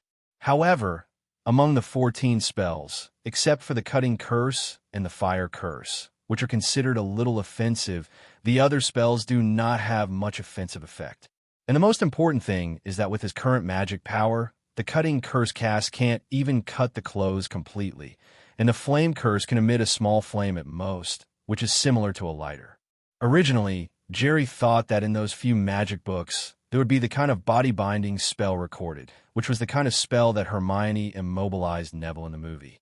Because in terms of practicality in combat, the spell actually feels the best. If he knew how to bind the whole body, he would give each of those robbers all petrification when he went back, wouldn't it be easy to handle it? It turned out that the spell was not recorded in the first grade textbook. The body-binding charm might have been something Hermione taught herself from some grimoire in the library, or it might be a spell from a senior textbook. No wonder Ron and Harry looked dazed when they saw Hermione cast that spell. Thinking about it, although the two of them are scumbags, there are a total of more than a dozen spells taught in the first grade textbooks. It is impossible for them to know nothing about it, and it is already the end of the semester at that time. Unless there was no such spell in the textbook at all, so the two of them showed that they didn't know when they saw Hermione cast it. However, even these spells in the first grade have no offensive power, but they are magical magic after all, and Jerry feels that if they are used well, they may not be unable to produce unexpected effects. But just to be on the safe side, he felt that he needed to experiment with the power of these magic combinations before returning. Similarly, he can also get some little red stars by the way. His little red stars have all been exhausted. He remembered that it seemed that little wizards could not perform magic outside of school. Otherwise, they would be monitored by the Ministry of Magic. But it seems that little wizards before entering school are not included in this regulation. In the movie, Hermione seems to have said on the train that she tried to release magic several times at home before school started, and they all succeeded. Therefore, during the period before entering Hogwarts, he was free to cast magic, as long as he was not caught head-on by the Ministry of Magic. Come to think of it, that chance should be very small. There were not many wizards in the first place, and the orphanage he lived in was not in the urban area of London, but in a small town in Surrey, so it was not a big problem to be careful. 10 o'clock in the evening in the small town of Winton, Edward Orphanage. Crookshanks, Dad is going out, don't run around at home. Jerry picked up his wand, put on some black clothes, said something to a long-haired ginger cat lying on the ground, entertaining himself with its big fluffy tail, opened the window, and got out. Jerry's room was on the second floor of the orphanage, but with his skill, the second floor was not a problem at all. He jumped down easily just by using the windowsill on the first floor. In fact, many children are better at climbing than adults. Especially Jerry is a child with 8-pack abs, and his strength is not inferior to that of ordinary 17 or 18-year-old boys.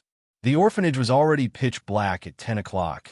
Jerry walked through the front yard in the dark, quickly climbed over the big iron gate, and left the orphanage. I chose to experiment with magic at night to earn little red stars, considering that my actions at night are not easy to be discovered, and many crimes generally occur at night. Fluorescent flickering. Taking out the wand from his arms, Jerry whispered a spell, and the tip of the wand suddenly emitted a bright light, which was as bright as a flashlight. The wand lighting charm is one of the simplest of the 14 spells that Jerry has learned. However, when he was learning this spell, he saw that there is an advanced version of this spell. Once used, the brightness is comparable to that of a small sun, and it is generally used in small worlds to replace the sun. This made him think of Newt's suitcase in Fantastic Beasts and Where to Find Them in his previous life. Maybe the sun in the small world inside the suitcase was made with the advanced spell of this spell. Therefore, Jerry feels that the basic spells he is learning now should not be underestimated. Many subsequent powerful spells may be created on the basis of these low-level spells. The Edward Orphanage is located in the south of the town, which is a relatively remote location. Jerry took a wand to illuminate and walked for nearly 20 minutes before arriving at the center of the town. Unlike the orphanage where all the staff have fallen asleep, there are still many small shops open in the town at 10 o'clock, especially near the bars in the town, and there are many well-dressed men and women coming in and out. In Jerry's impression, crimes are more likely to occur near the bars at midnight, so he has been patrolling around the bars with his wand, and especially turns around those dark alleys with few people. Unfortunately, he has been patrolling until 1 o'clock in the morning, and he has not encountered even a single crime. It is just that when he first entered the town, he encountered an old couple who were walking at night, accidentally slipped and fell. It's 2 o'clock, the little red star. Reluctantly, he could only go back to the orphanage to sleep and plan to attack again the next day. Facts have proved that the world of Harry Potter is still different from the world of Marvel. Especially in a small town where life is not stressful, it is really not easy to encounter a crime. Go out at 10 o'clock every night and return at 1 o'clock in the morning. It wasn't until the night before the comeback that Jerry finally encountered a small robbery. It was 11:30 in a dark alley in the small town of Winton. A young white-collar woman who came home late due to overtime was blocked by a strong white man with a fruit knife. And this scene happened to be caught by Jerry, who was patrolling around. However, he did not immediately appear to rescue the white-collar worker, but hid at the exit of the alley, watching the strong man quietly. After he succeeded, he took the stolen money and necklace in one hand and the fruit knife in the other, and ran towards the alley. Flaviv, taking out his wand, Jerry aimed at a puddle of water at the exit of the alley and threw a transfiguration charm. The weather in London is rainy and foggy, and water beaches left by rain can often be seen on the ground.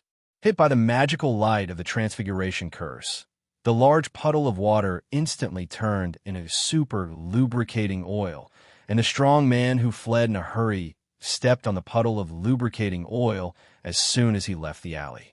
Ouch! With a slip of his foot, the strong man flew out because of his high speed and fell hard to the ground. Among the 14 spells that Jerry learned, the transfiguration spell is the most difficult.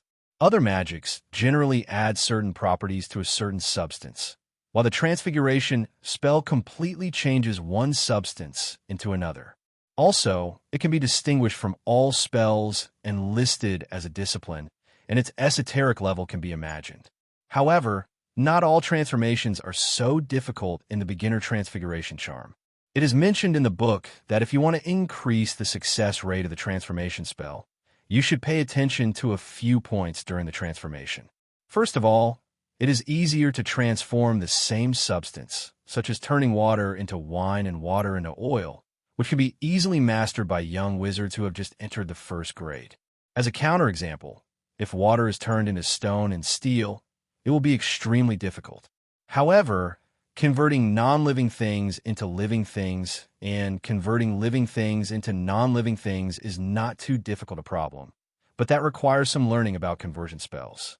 The second is that the smaller the thing, the easier it is to transform successfully, such as transforming a match into a needle and hair into a thread. Conversely, it would be very difficult to turn a match into a spear or a telephone pole. Finally, the simpler the structure, the easier it is to transform successfully. For example, turning a mouse into a snuff box and a rabbit into a slipper can be done by a first and second-year wizard. For example, if you turn an owl into a telescope, it is very difficult. Even many fifth-grade wizards cannot do it, let alone change a plane, a cannon, a machine gun. Even Dumbledore may not be able to change it. These are still basic, such as more in-depth transfiguration also involves Gamb's transfiguration law, cross-species transfiguration, human transfiguration, etc. So he needs to go to school to learn slowly. Smokey. Taking advantage of the moment when the strong man got up before he fell down, Jerry immediately threw a smoke spell. Immediately, the area around the strong man was enveloped in a puff of smoke, and Jerry rushed into the smoke like a little cheetah. The strong man on the ground was still in a dazed state of being thrown, but he seemed to sense the presence of a figure in front of him and quickly grabbed the fruit knife that fell on the ground. Get soft fast. However, Jerry's reaction speed was faster. A softening spell was thrown on the fruit knife, and the fruit knife instantly went limp like noodles. Little Dragon wagging its tail. After getting rid of the biggest threat to himself, Jerry mercilessly kicked the head of the strong man who was about to stand up with a whip kick with all his strength. Jerry's strength was no worse than that of an ordinary 16 or 17-year-old boy. He kicked the strong man's temple with all his strength and immediately knocked him out. Under normal circumstances, even if Jerry is proficient in Jeet Kune Do and has 8-pack abs, he is definitely not the opponent of the strong white man in front of him, and the opponent is still holding a knife. In his previous life, Jerry had seen a certain news report that a certain fighting champion met a certain knife-wielding gangster. After a fight, the fighting champion was stabbed to the hospital, and the knife-wielding gangster escaped uninjured. Fighting skills are generally available only when the physical conditions of the two parties are similar. If the conditions are too different, unless you have the mentality of killing the opponent and hit the opponent's vitals with every move, it will be difficult to win. And if one person is empty-handed and the other holds a knife, no matter how good the fighting skills are, it is better to run away. Although it is not impossible to win the white blade with empty hands, it is more likely that the white knife goes in and the red knife goes out. Therefore, at this time, Jerry easily solved a strong man holding a knife with only a few low-level magic that did no direct damage. It can be seen that the effect of using magic as an unconventional power is still very significant. However, it is not denied that Jerry's sneak attack also has a part of the advantage. After kicking the robber unconscious, he didn't leave immediately. Instead, he took out 2 banknotes from the scattered banknotes and put them in his pockets before leaving the scene calmly. It's not his style to do good deeds without expecting anything in return. Although 2 banknotes are not much to him, he has always told himself that it is okay to do good deeds, but there must be rewards. Since he helped the lady get rid of the robber and snatch back the wallet, he had to take out 2 banknotes as a reward. Otherwise, he was afraid that he would really become a little girl because of earning little red stars and doing good deeds in the future. A Madonna-like figure. That was something he absolutely didn't want to see. After living for more than 40 years, he knows what to do to make his life better. In his new life, he doesn't seek great wealth and power, but he also doesn't want to become a wrong species who only cares for others in the future. A person's life is only 100 years, and sometimes being selfish is not a big mistake. What's more, as long as his strange panel does good deeds, there will be little red stars, and even if he regrets immediately after doing good deeds, there will be no problem. That is to say, if he goes to save the life of another person, there will be a little red star in his account. And if he kills the person after saving, the little red star will not disappear. It's so unintelligent. Not long after Jerry left, the young white-collar woman in the alley poked her head out timidly. Just now she heard screams outside, but out of caution, she didn't come out immediately. At this time, when she saw the strong man who had fainted on the ground not far from the entrance of the alley, she was first surprised and then overjoyed. Approaching slowly, she confirmed that the strong man who robbed her seemed to have passed out. She immediately took back her cash and necklace jewelry, then kicked the strong man twice before leaving with her buttocks twisted and high heels up. She didn't choose to call the police. Since the money and jewelry were brought back, although 2 pieces were missing, it didn't matter. One thing more is worse than one thing less. September 1st, 1991. Jerry got up early and prepared all the things he needed to bring to Hogwarts.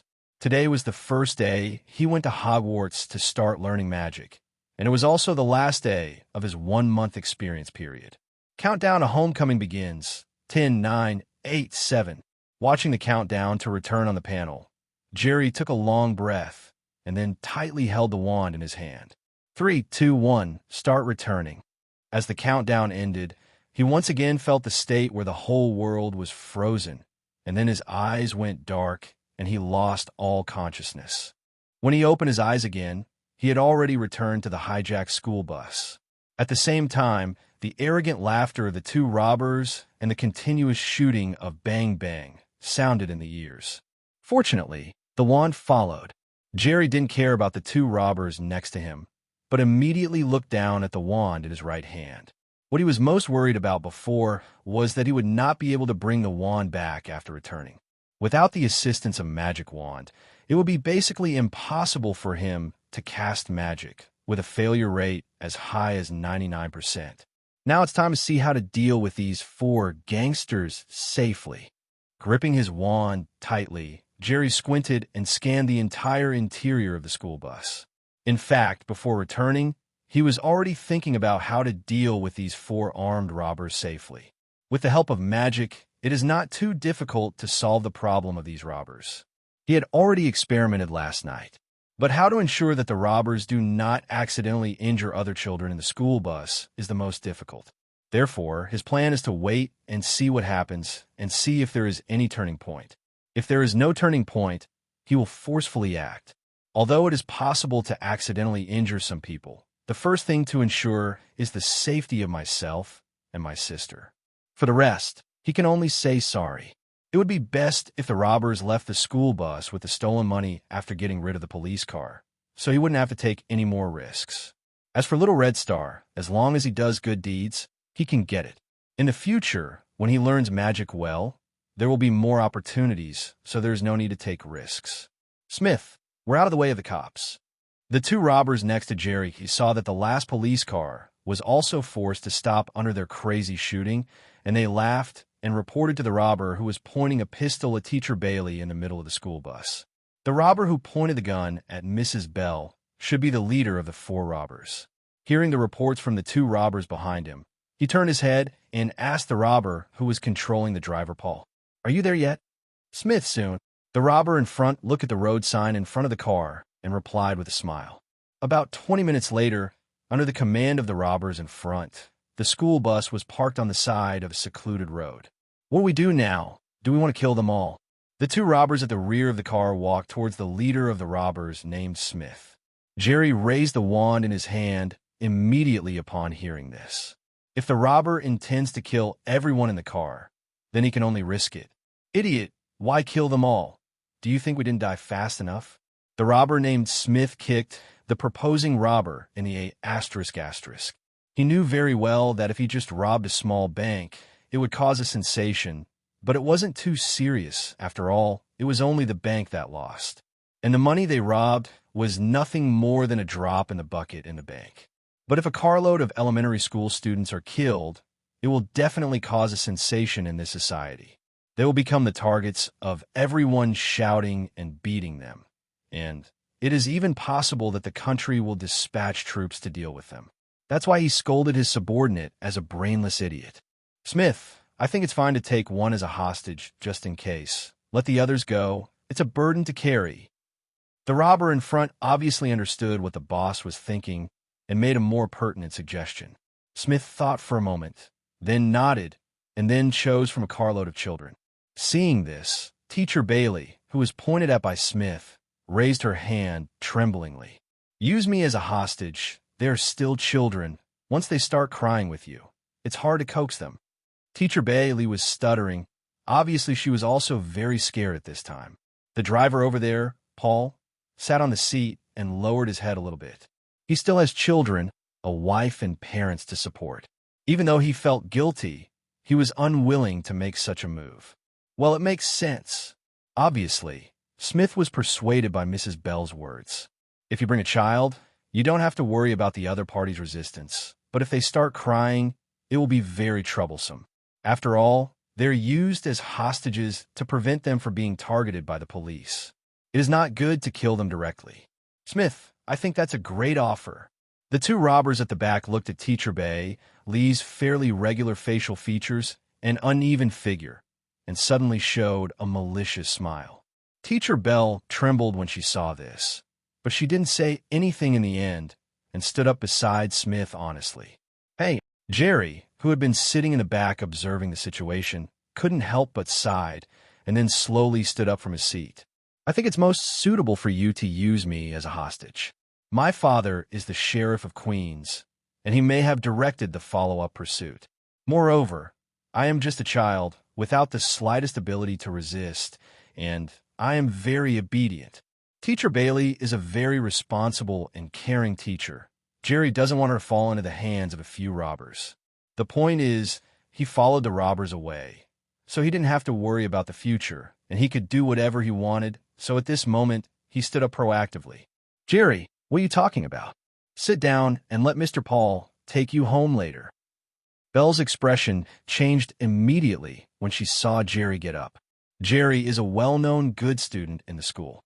He is not only among the best in grades, but also excellent in character and learning. He is also a student she likes very much. At this moment, seeing Jerry get up to take himself as a hostage, he was moved and anxious at the same time. On the contrary, when that Smith heard that Jerry turned out to be the son of the sheriff, he immediately turned his head and looked over. Having a sheriff's son as a hostage must have made the police more fearful than an ordinary elementary school teacher. And compared to an adult woman with the ability to resist, a child is obviously safer.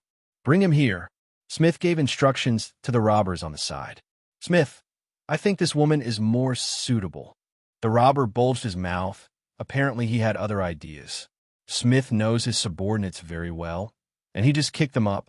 I have money, but what woman doesn't have it? Quickly take that sheriff child with me. We hurry up and get out. Big brother. Aisha watched the robber walking towards her big brother Jerry and realized that something was wrong and grabbed Jerry's hand with some fear. Although she is a little middle school and has a lot of nerves, she is not stupid. At this time, she has realized that once the big brother is taken away, something bad may happen. Aisha, big brother is going to send these little demons back to hell, and he will be back in a while. You have to listen to Teacher Bailey. Don't worry, big brother is a demon lord. Jerry put Aisha's hand down, winked at her, and walked towards the robber. Little b asterisk asterisk asterisk asterisk asterisk d. Be honest with me on the way, or don't blame me for blowing your head off. When getting off the school bus, the robber just kicked Jerry's a asterisk asterisk angrily, but he leaped forward to dodge it skillfully. When the robber wanted to make another kick, he was scolded by the boss Smith behind him. After the four robbers took Jerry off the school bus, they blew up all four tires of the school bus with rifles and then walked into the small woods on the side of the road. Not long after they walked, they came to a black off-road vehicle that had been prepared in advance. It seems that we have already prepared. Jerry sat in the back row of the off-road vehicle and was sandwiched between two strong men and robbers. He sighed inwardly. The off-road vehicle started, and after a few twists and turns in the small woods, it appeared on a very hidden path, and after driving for a while, it entered the main road, submerged in the traffic flow, and disappeared. An hour later, in front of a dilapidated warehouse in the suburbs, a black off-road vehicle slowly stopped. The four robbers carried a large bag of dollars robbed from the bank and escorted Jerry into the warehouse. Crack! Jerry looked at the wooden door locked by the robbers and murmured secretly, "It seems that I don't intend to keep alive, so don't blame me." Just after he entered the warehouse, he saw the four robbers taking off their masks at the same time. At that time, he knew that the four robbers might have subconsciously set the same fate for him in their hearts. It's just that the hearts of the four robbers are still filled with the joy of successfully escaping from the hunt and grabbing a lot of money. But when he reacts, it is estimated that it will be his death. As the saying goes, it is better to strike first and to suffer later. If you don't strike at this time, when will it be? Hearing the laughter of the four robbers outside because of a large bag of dollars, Jerry knew that now was the time when the four robbers were least vigilant, and it was also the best time for him to act. Flaviv, pulling out his wand stuck in his trousers, Jerry first cast a transfiguration charm on a broken chair leg he found in the house. Turned it into a sharp dagger. With the current level of his transformation curse, this dagger should be able to last for about 10 minutes, which is barely enough. Allaho hole is open. The wand pointed at the locked wooden door, and the door was unlocked. With the wand in his left hand and the dagger in his right, Jerry carefully pushed open the wooden door and lurked outside. The dilapidated warehouse piled up a lot of useless garbage and also gave Jerry a lot of bunkers to hide in. In the middle of the warehouse, the four gangsters were happily drinking beer while counting the cash in the big bag, obviously in the happy stage of sorting. Use little red star. Jerry did not cast a spell on the four gangsters, but first turned on the panel's refreshing function. After going to the town to do good deeds every night and stopping a robbery in the last night, his little red stars have successfully accumulated to more than 50. There are more than 50 tablets, and the refreshing function can be activated for at least 50 minutes. Why do you need to turn on the refreshing function before the battle?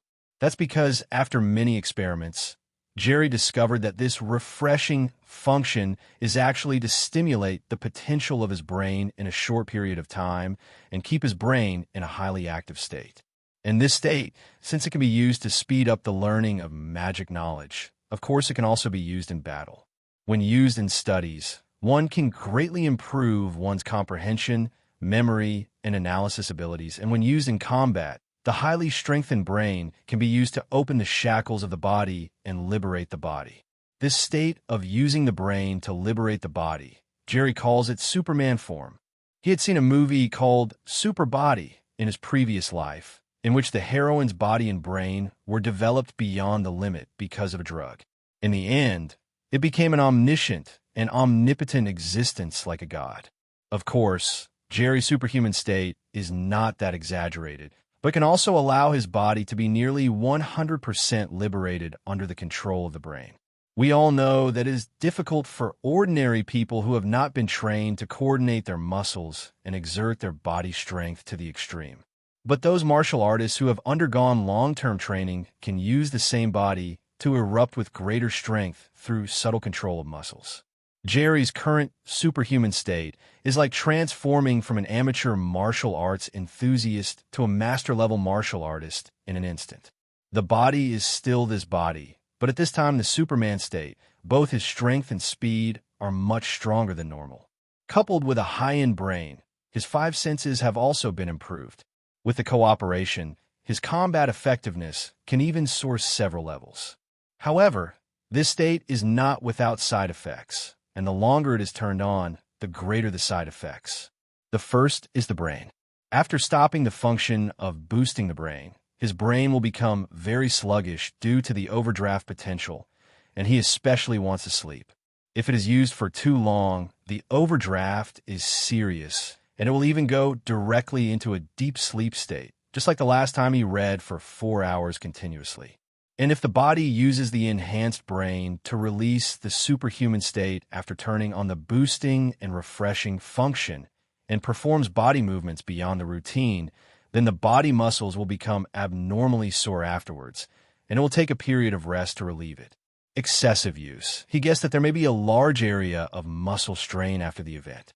So the opening of the superhuman form is either to make a quick decision as much as possible, or to make sure that he is in a completely safe environment when the end is over. Otherwise, it would be dangerous. The smoke screen is lingering. Raising the wand in his hand, he pointed at the 4 people who were counting the money, and a beam of magic light shot out, and the entire center of the warehouse was suddenly enveloped in a puff of smoke. Smoke bombs? No, those policemen are chasing you. When he noticed smoke suddenly rising from his side, the robber leader Smith's first reaction was to be found by the police.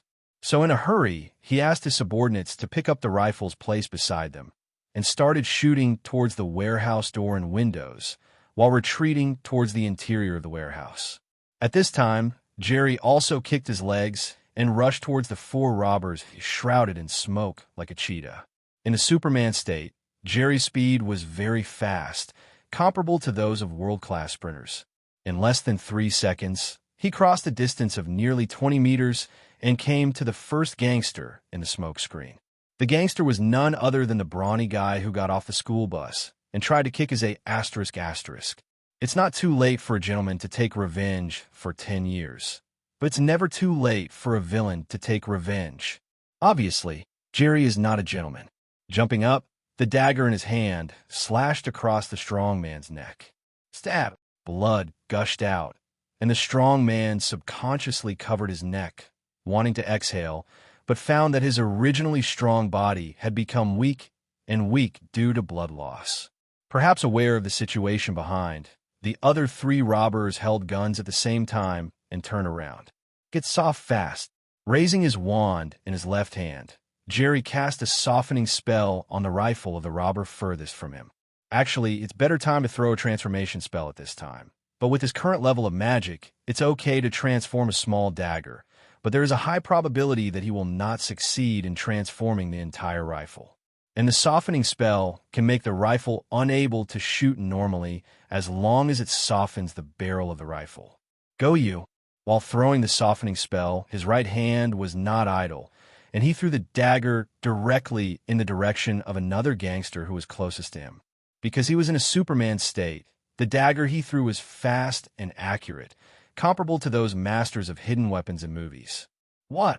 With a scream, the dagger was precisely inserted into the robber's right eye frame, deep into the brain. At this time, Jerry's 6th sense also began to frantically warn him, because the robber leader who was not far from him had already raised his rifle and aimed it at his head. His legs exerted strength in an instant, and he retreated with a sliding step. Relying on the advantage of his short body, when he successfully shot the first bullet in the robber's head, he retreated dangerously to the place where he had killed him and hadn't fallen to the ground. Behind the first strongman. Fight back at full speed.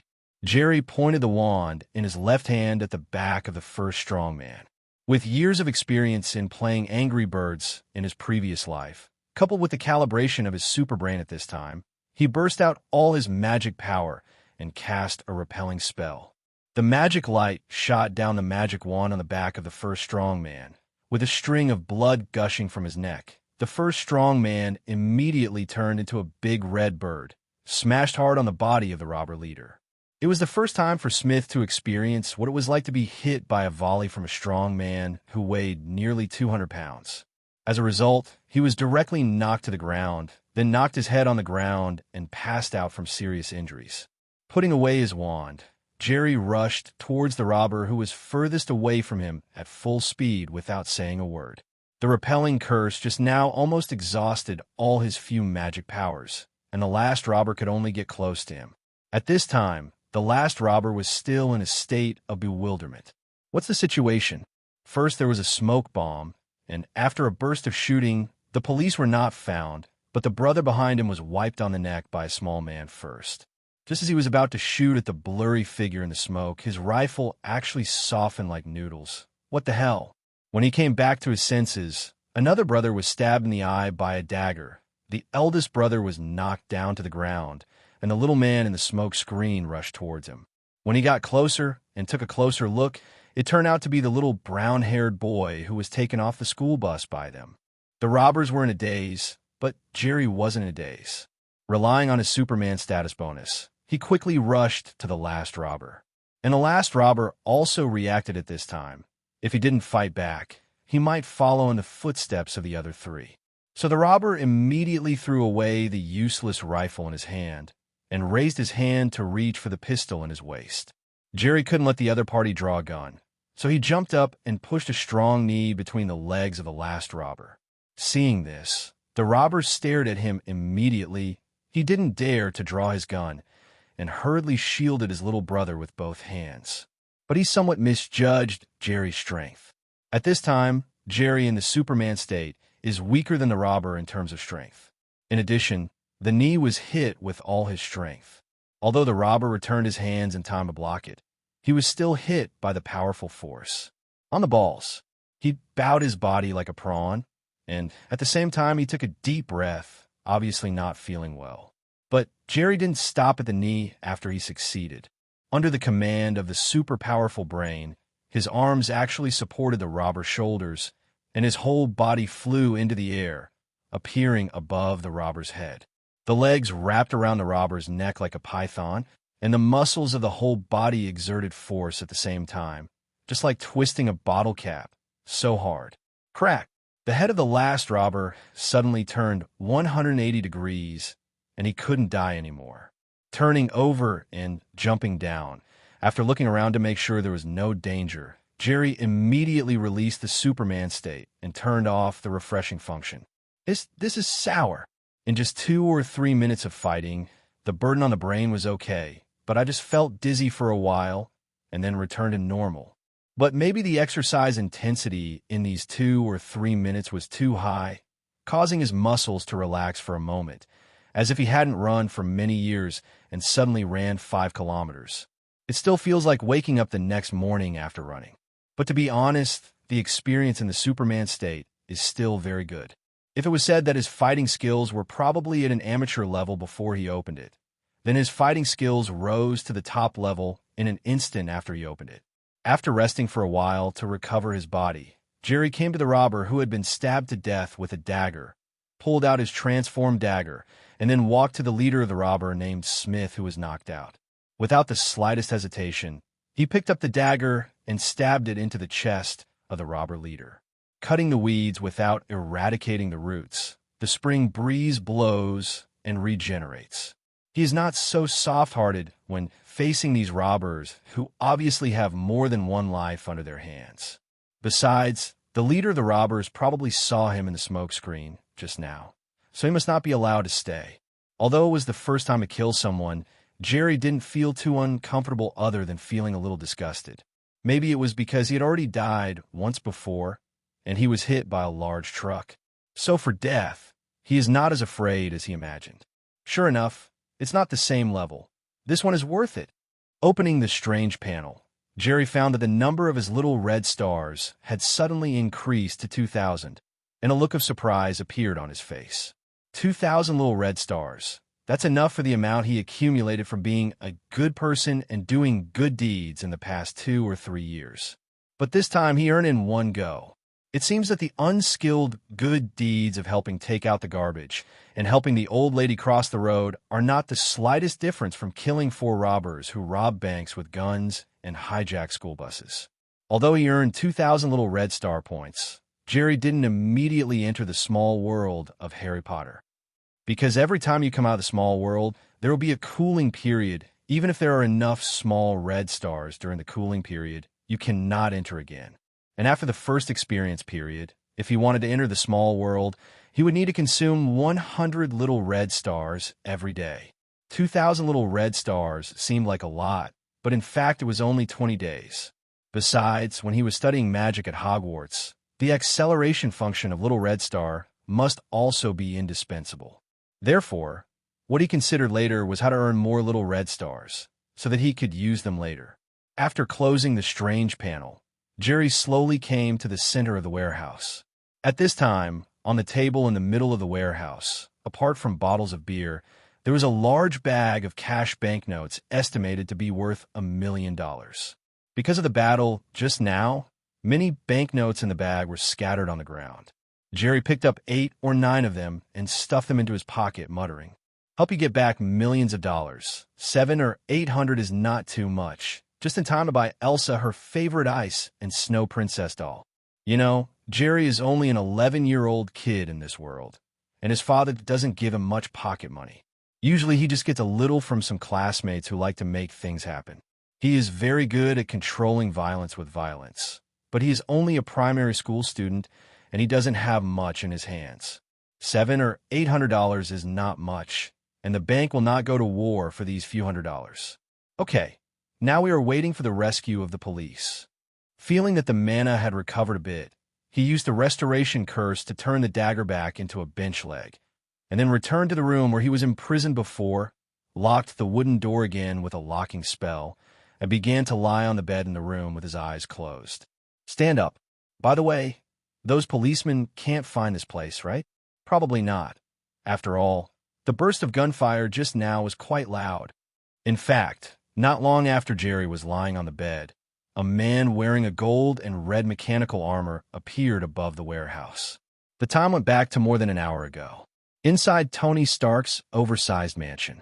"Sir, there was a bank robbery in Queens. The robber hijacked a school bus full of elementary school students and has escaped from the police."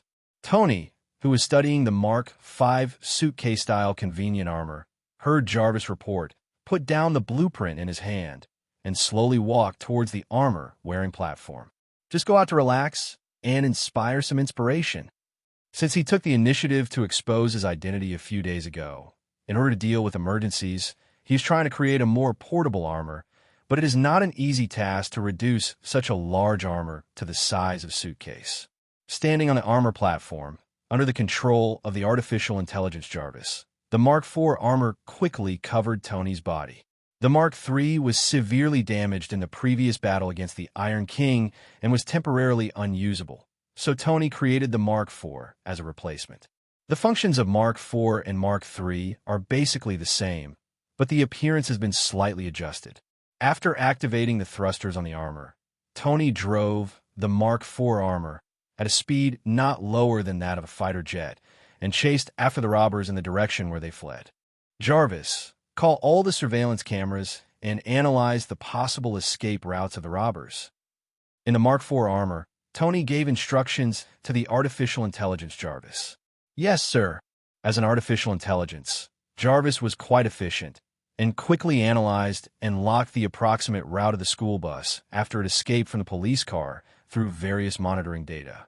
After some high-speed flight, under the navigation of Jarvis, It didn't take long for Tony to find the school bus with a blown tire and the teachers and students in the school bus.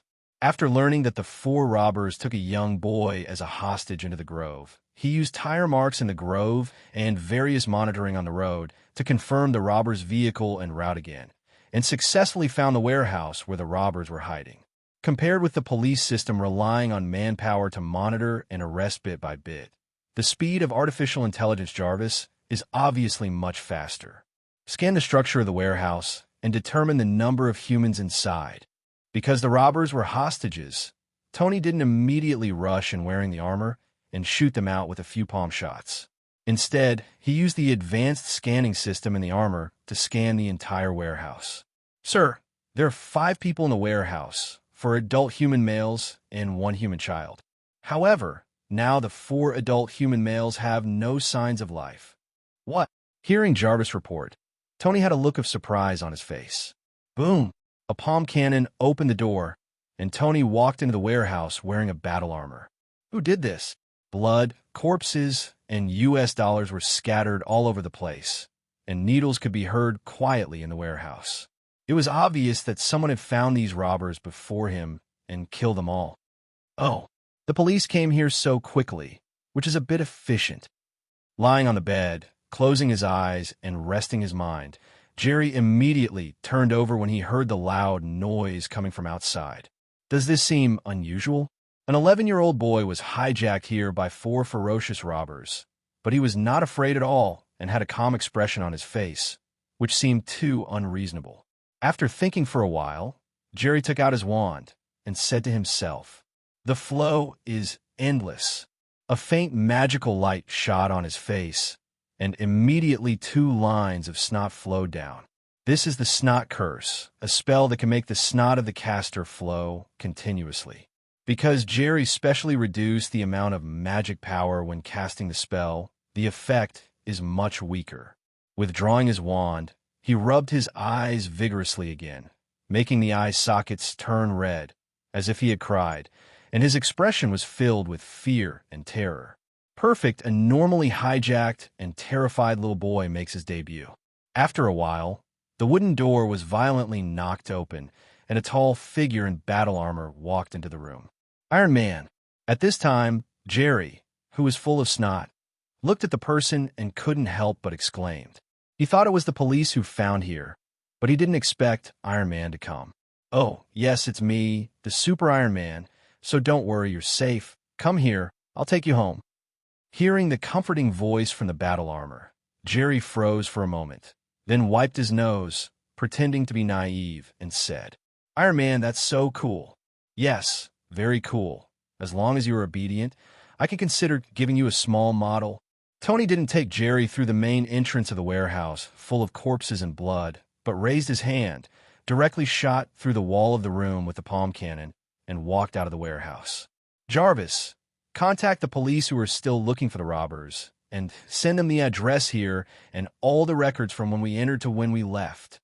After ordering Jarvis, Tony picked up Jerry and flew towards the direction of the school bus at low altitude. "What's your name?" "Jerry.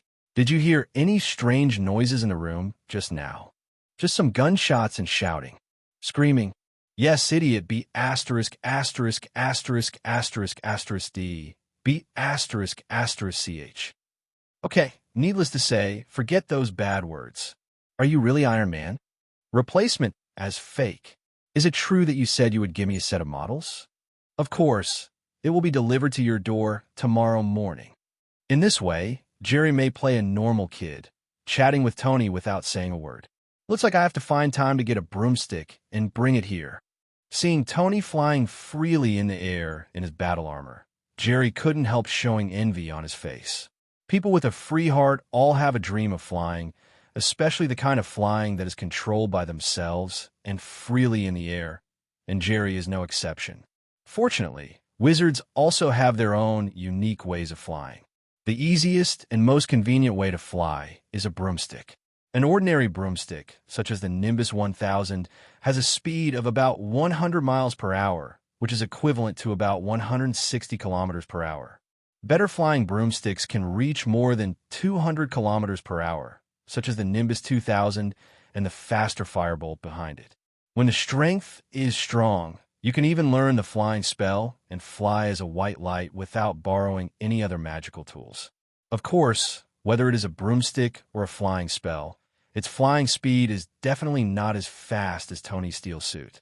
After all, he heard from his colleagues in his previous life that Tony's steel suit can reach supersonic speed.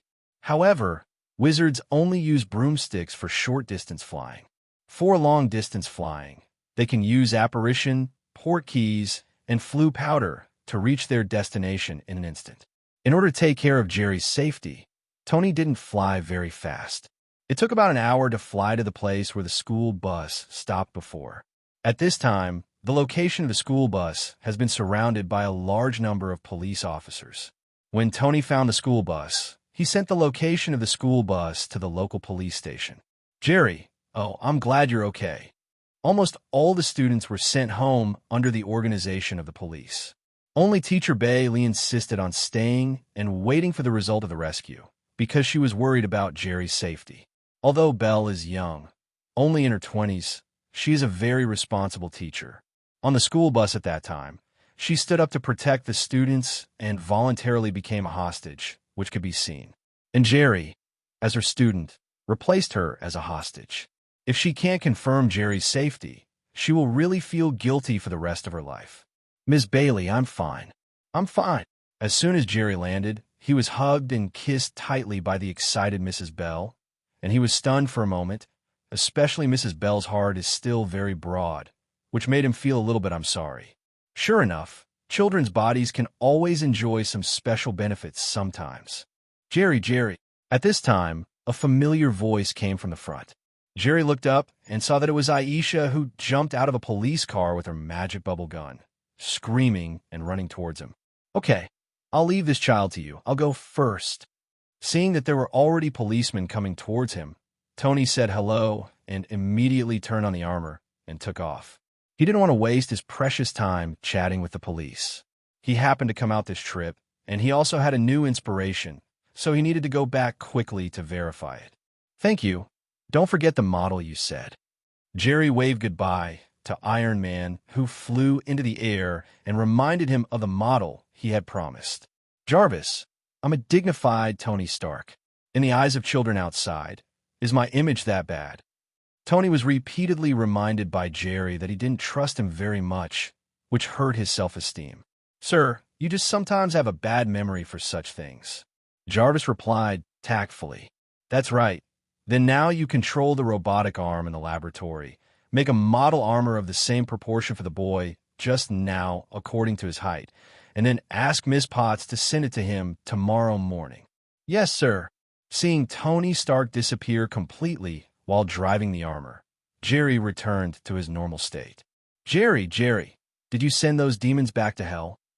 Aisha ran to Jerry and asked excitedly. Of course, as a demon lord, what I'm best at is sending them to hell.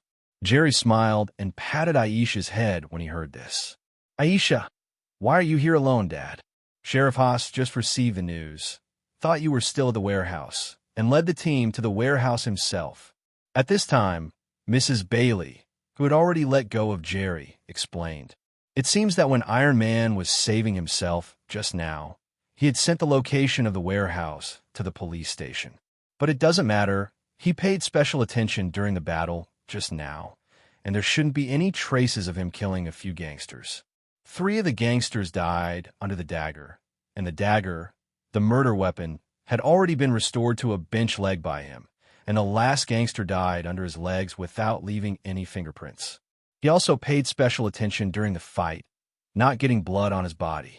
In fact, there is nothing wrong with leaving fingerprints. He was taken away from the school bus by 4 gangsters and all the way to the warehouse. It is impossible that there was no physical contact. The most important thing is that no one would think that an 11-year-old boy with good character and academics could kill 4 vicious gunmen without injury while being locked in a room. Mr. Bell, I'm a little tired. Let's go back to the car and rest for a while. The sequelae of just turning on the Superman state have not fully recovered. Instead of standing here, it is better to find a place to rest for a while. Okay, I'll take you to rest in your father's car. Teacher Bailey nodded quickly and pulled Elsa and Jerry, who were bouncing around, into the car together. As for the police officers who surrounded him just now, Jerry also knew most of them. They were basically his father's colleagues. Uncle's sister greeted them, which attracted a burst of praise. His previous behavior on the school bus has spread among the police officers, and now all the police officers will praise Jerry when they see Jerry. Some old police officers with children, when they see Jerry, they will think of those brats in their own family for no reason. In contrast, they also let out a long sigh. A round of introversion among children of the same age, Jerry can be called the number one in Queens. At midnight, at 12 o'clock, in a residential building in Queens, Jerry pressed the alarm clock that went off and slowly sat up from the bed. About an hour after returning to the school bus, his father Haas in this world hurried back when he heard that Jerry had been sent back by Iron Man. The 4 robbers were killed, and almost all the cash in the bank was recovered, so the follow-up matters were not so important. So Sheriff Haas took Jerry and Aisha and invited Mrs. Bailey to find a high-end restaurant in Queens and spent a lot of money to celebrate that Jerry was not injured. Among them, Jerry made indirect remarks and learned from Haas that the police station did not suspect him, but just thought it was some unsung hero with extraordinary skills who bravely killed 4 robbers for a righteous cause, then dealt with the traces and left. Of course, this kind of private behavior is not advocated by the police station, and all the traces can be handled so cleanly. Now the police station has reason to believe that this unsung hero may not be so simple.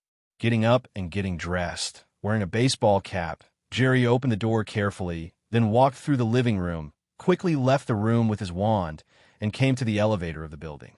Starting today, he decided to set aside 2 or 3 hours every night to earn Little Red Star. Little Red Star can be said to be his most important resource now. To go to the small world needs to consume Little Red Star. To speed up learning magic requires Little Red Star, and to activate Superman State also needs Little Red Star. And the source of the Little Red Stars is to do good deeds, especially to prevent crimes. The bigger the crime, the more Little Red Stars you can get after stopping it. This has been well proved during the day. Lowering the baseball cap on his head, Jerry carefully avoided the building's cameras and security guards and came to the first floor. This is not the end of the 20th century in the world of Harry Potter. In a highly technologically advanced world like Marvel, monitoring facilities can be said to be all over the streets. If he doesn't want to be discovered by the police or the SHIELD, which specializes in special incidents, he must be more careful. The main reason is that he hasn't learned the illusion spell yet. Otherwise, he wouldn't have to be so careful. Walking on the streets of Queens, Jerry didn't immediately go to areas with high crime rates, but skillfully walked to a shop on a certain street. Lena's Magic House. This is a store that specializes in selling various fairy tale costumes and props to children. It is also Elsa's favorite.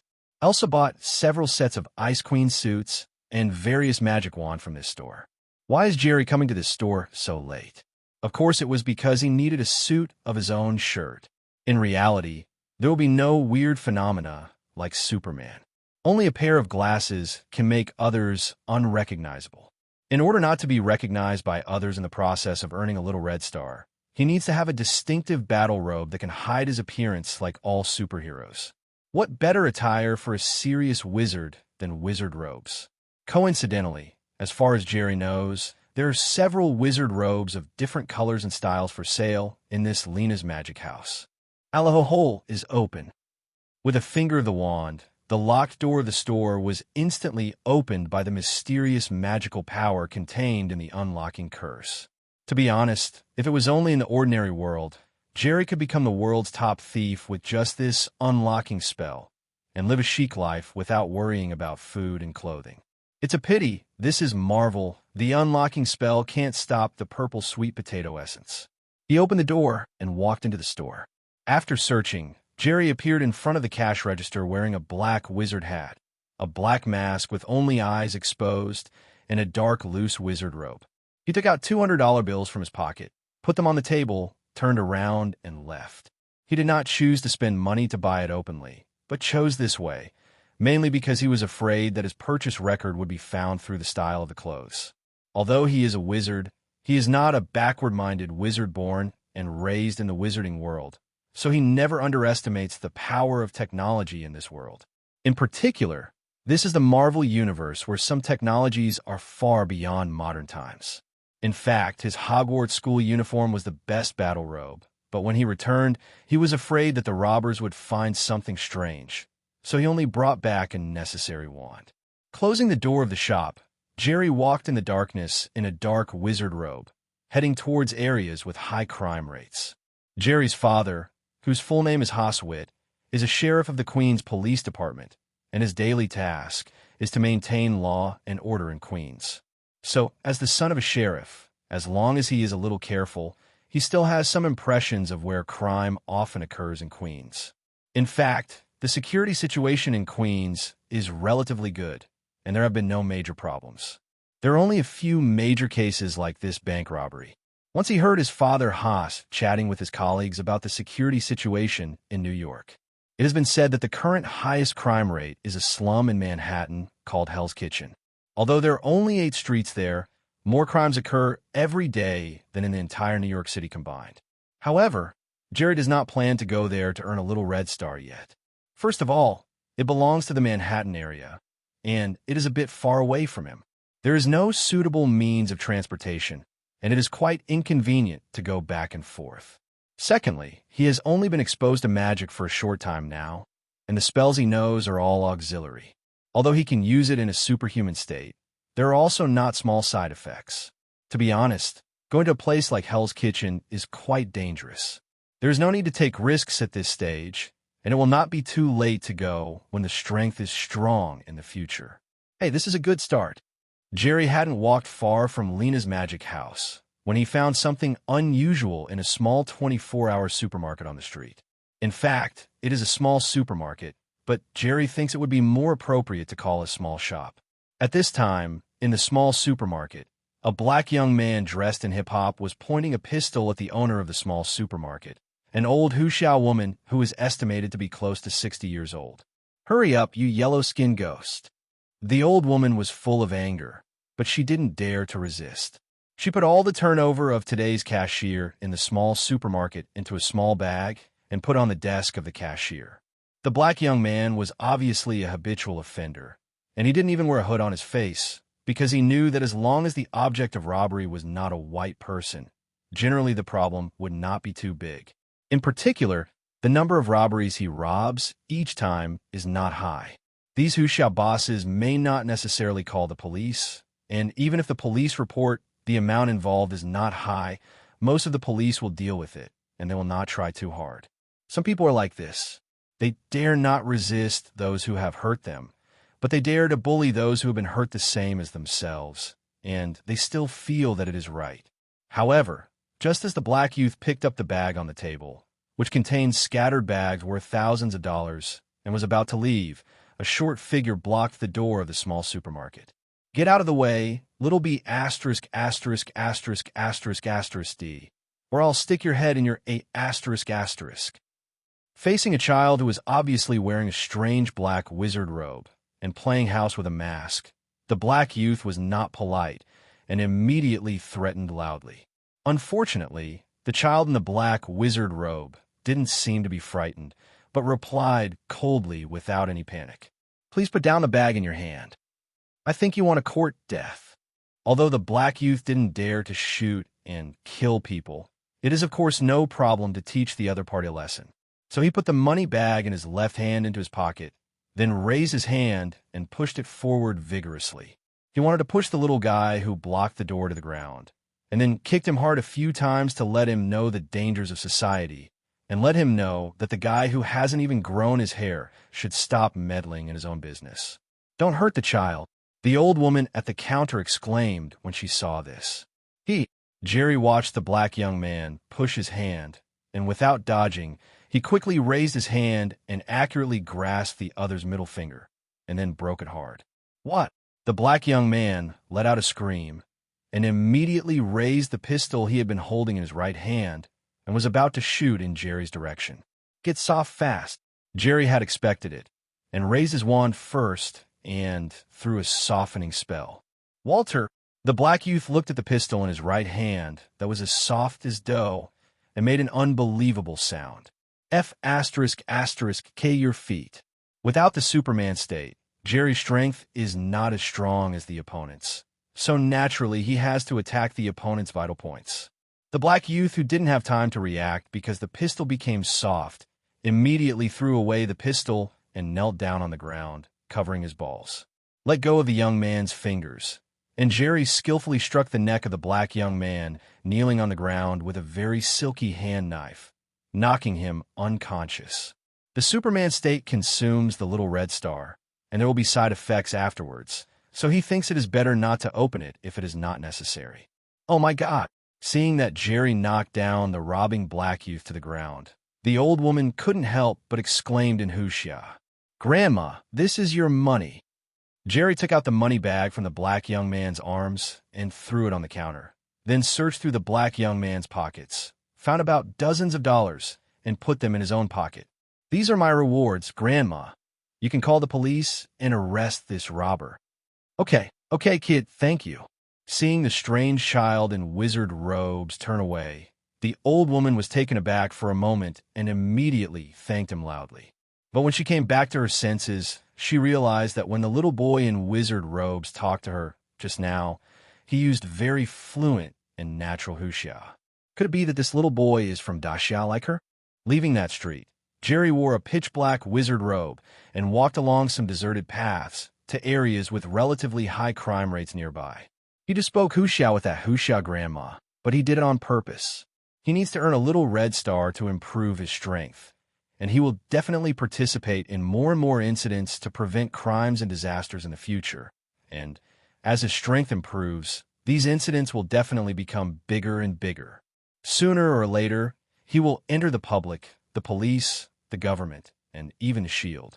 At that time, if someone investigates him carefully again, they will find out that this wizard who can use magical magic, the first time he does something good in public, he speaks fluent and authentic Fuchsia.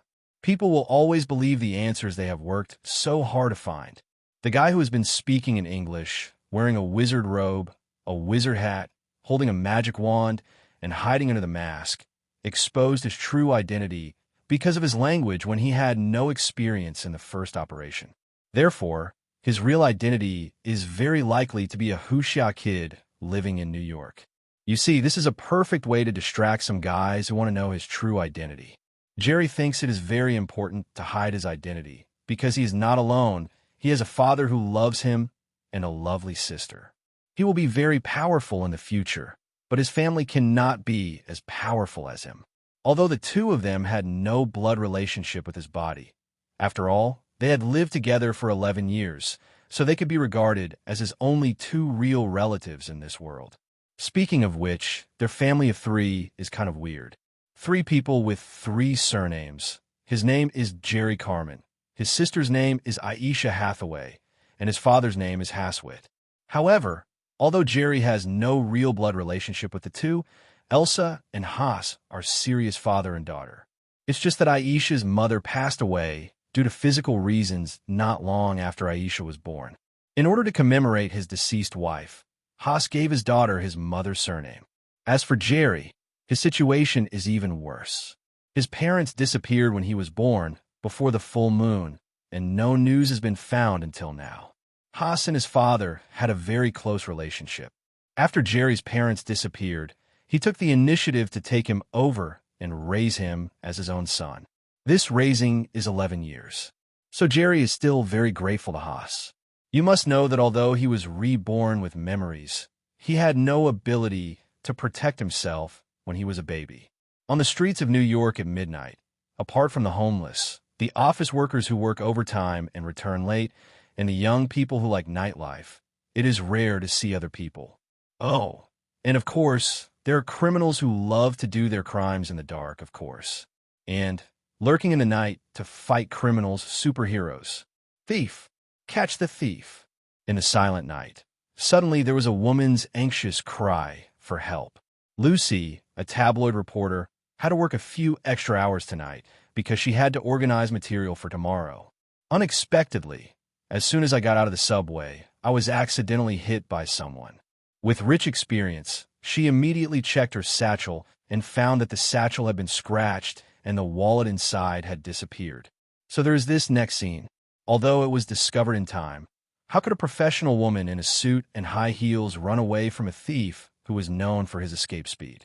Helpless, she could only call for help, hoping that some kind-hearted person on the side of the road could help stop her. It's a pity that there are not many people on the street at this point, and the only few people just chose to watch with cold eyes, because no one wants to be stabbed a few times by him when he goes up to stop the thief. Just as Lucy watched the thief's back drift away and was about to disappear in her eyes, a strange smoke suddenly appeared and enveloped the thief.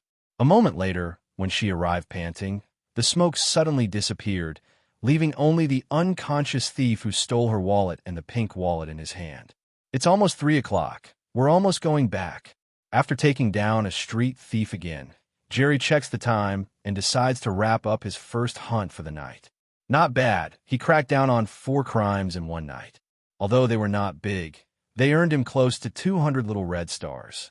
In the middle of the night in New York, there are countless crimes, large and small, visible and invisible.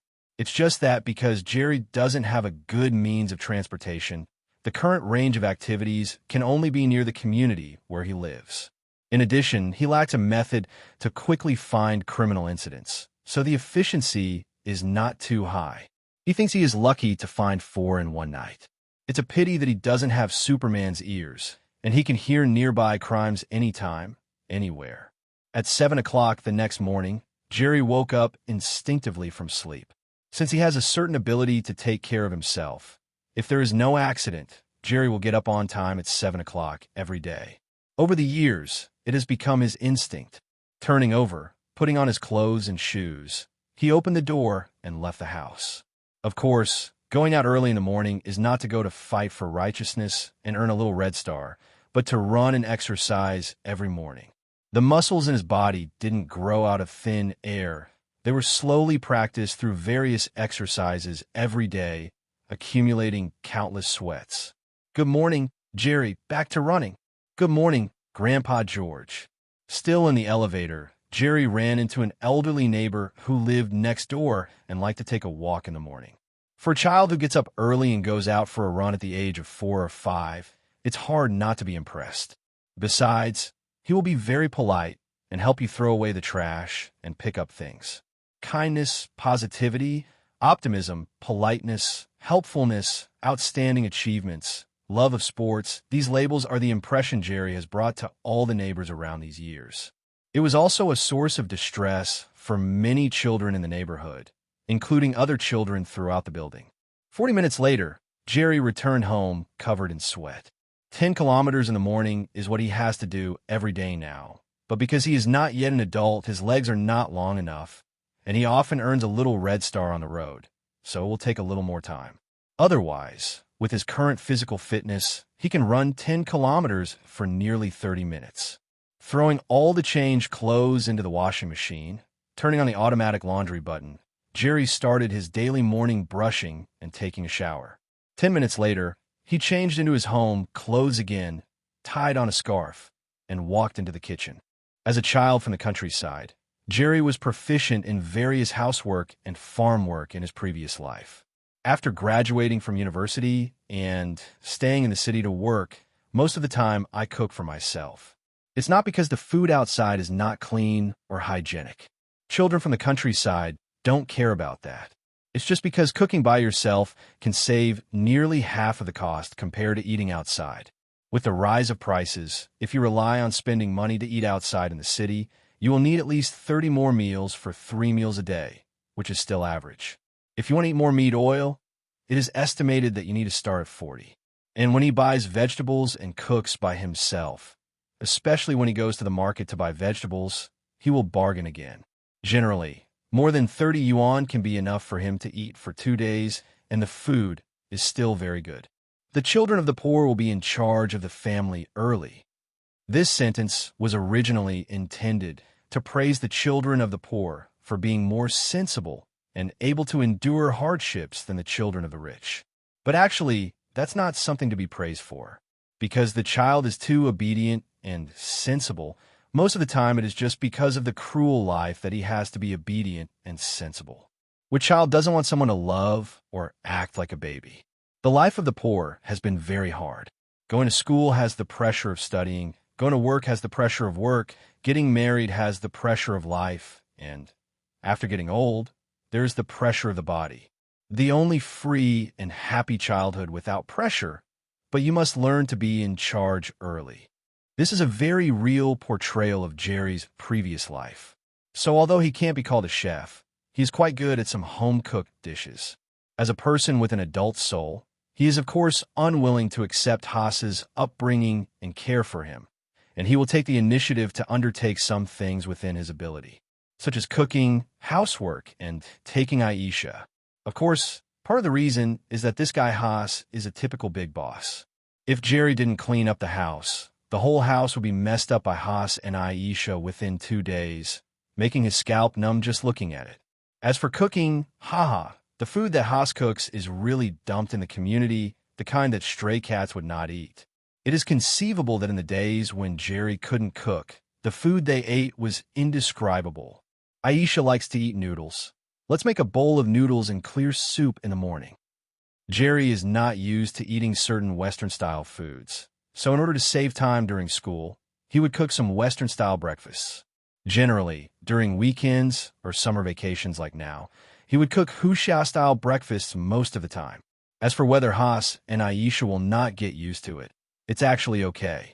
Although they don't like some Fuchsia-style dishes, there are so many Fuchsia-style dishes, and there are always some they like to eat, such as clear soup noodles, kung pao chicken, boiled fish, pot-pack pork, and fish-flavored shredded pork. Haas once wondered why Jerry cooks so many Fuchsia dishes, and Jerry calmly placed in front of Haas the encyclopedia of Fuchsia dishes that he had already bought from Chinatown. Jerry, you wake up so early again, it's summer vacation, you can actually sleep a little longer, and Dad can order takeaway for you for breakfast.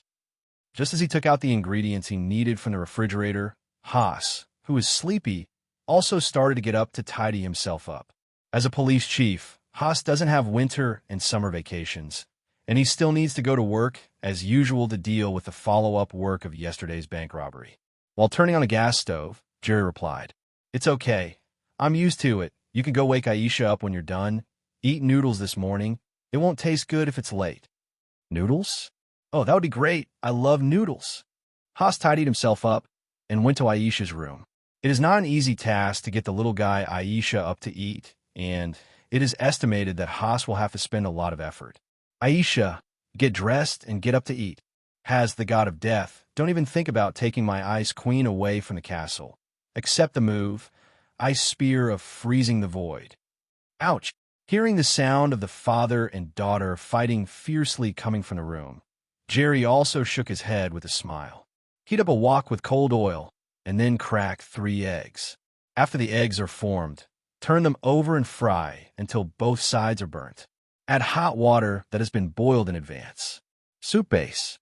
When the water in the pot boils again, take out the eggs and divide them into 3 portions for later use.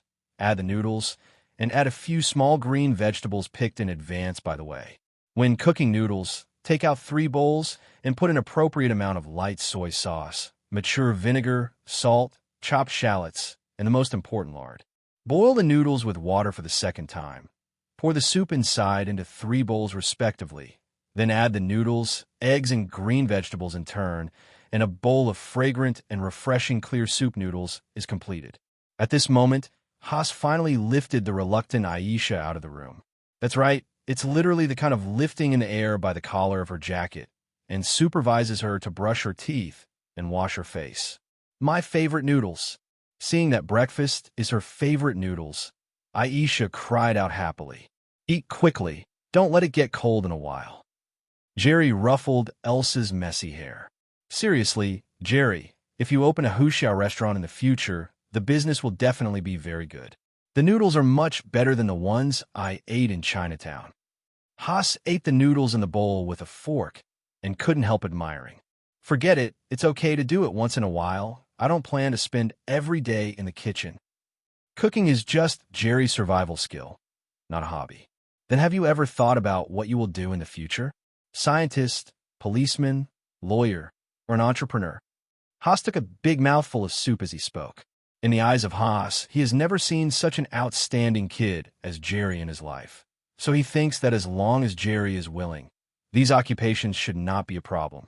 Jerry was stunned when he heard that. Scientists, policemen, lawyers, and entrepreneurs all have experience in previous lives, the ability to learn with little red stars and magical abilities. These careers that were very desirable in previous lives seem to be easily achieved in this life. But are these really what he wants?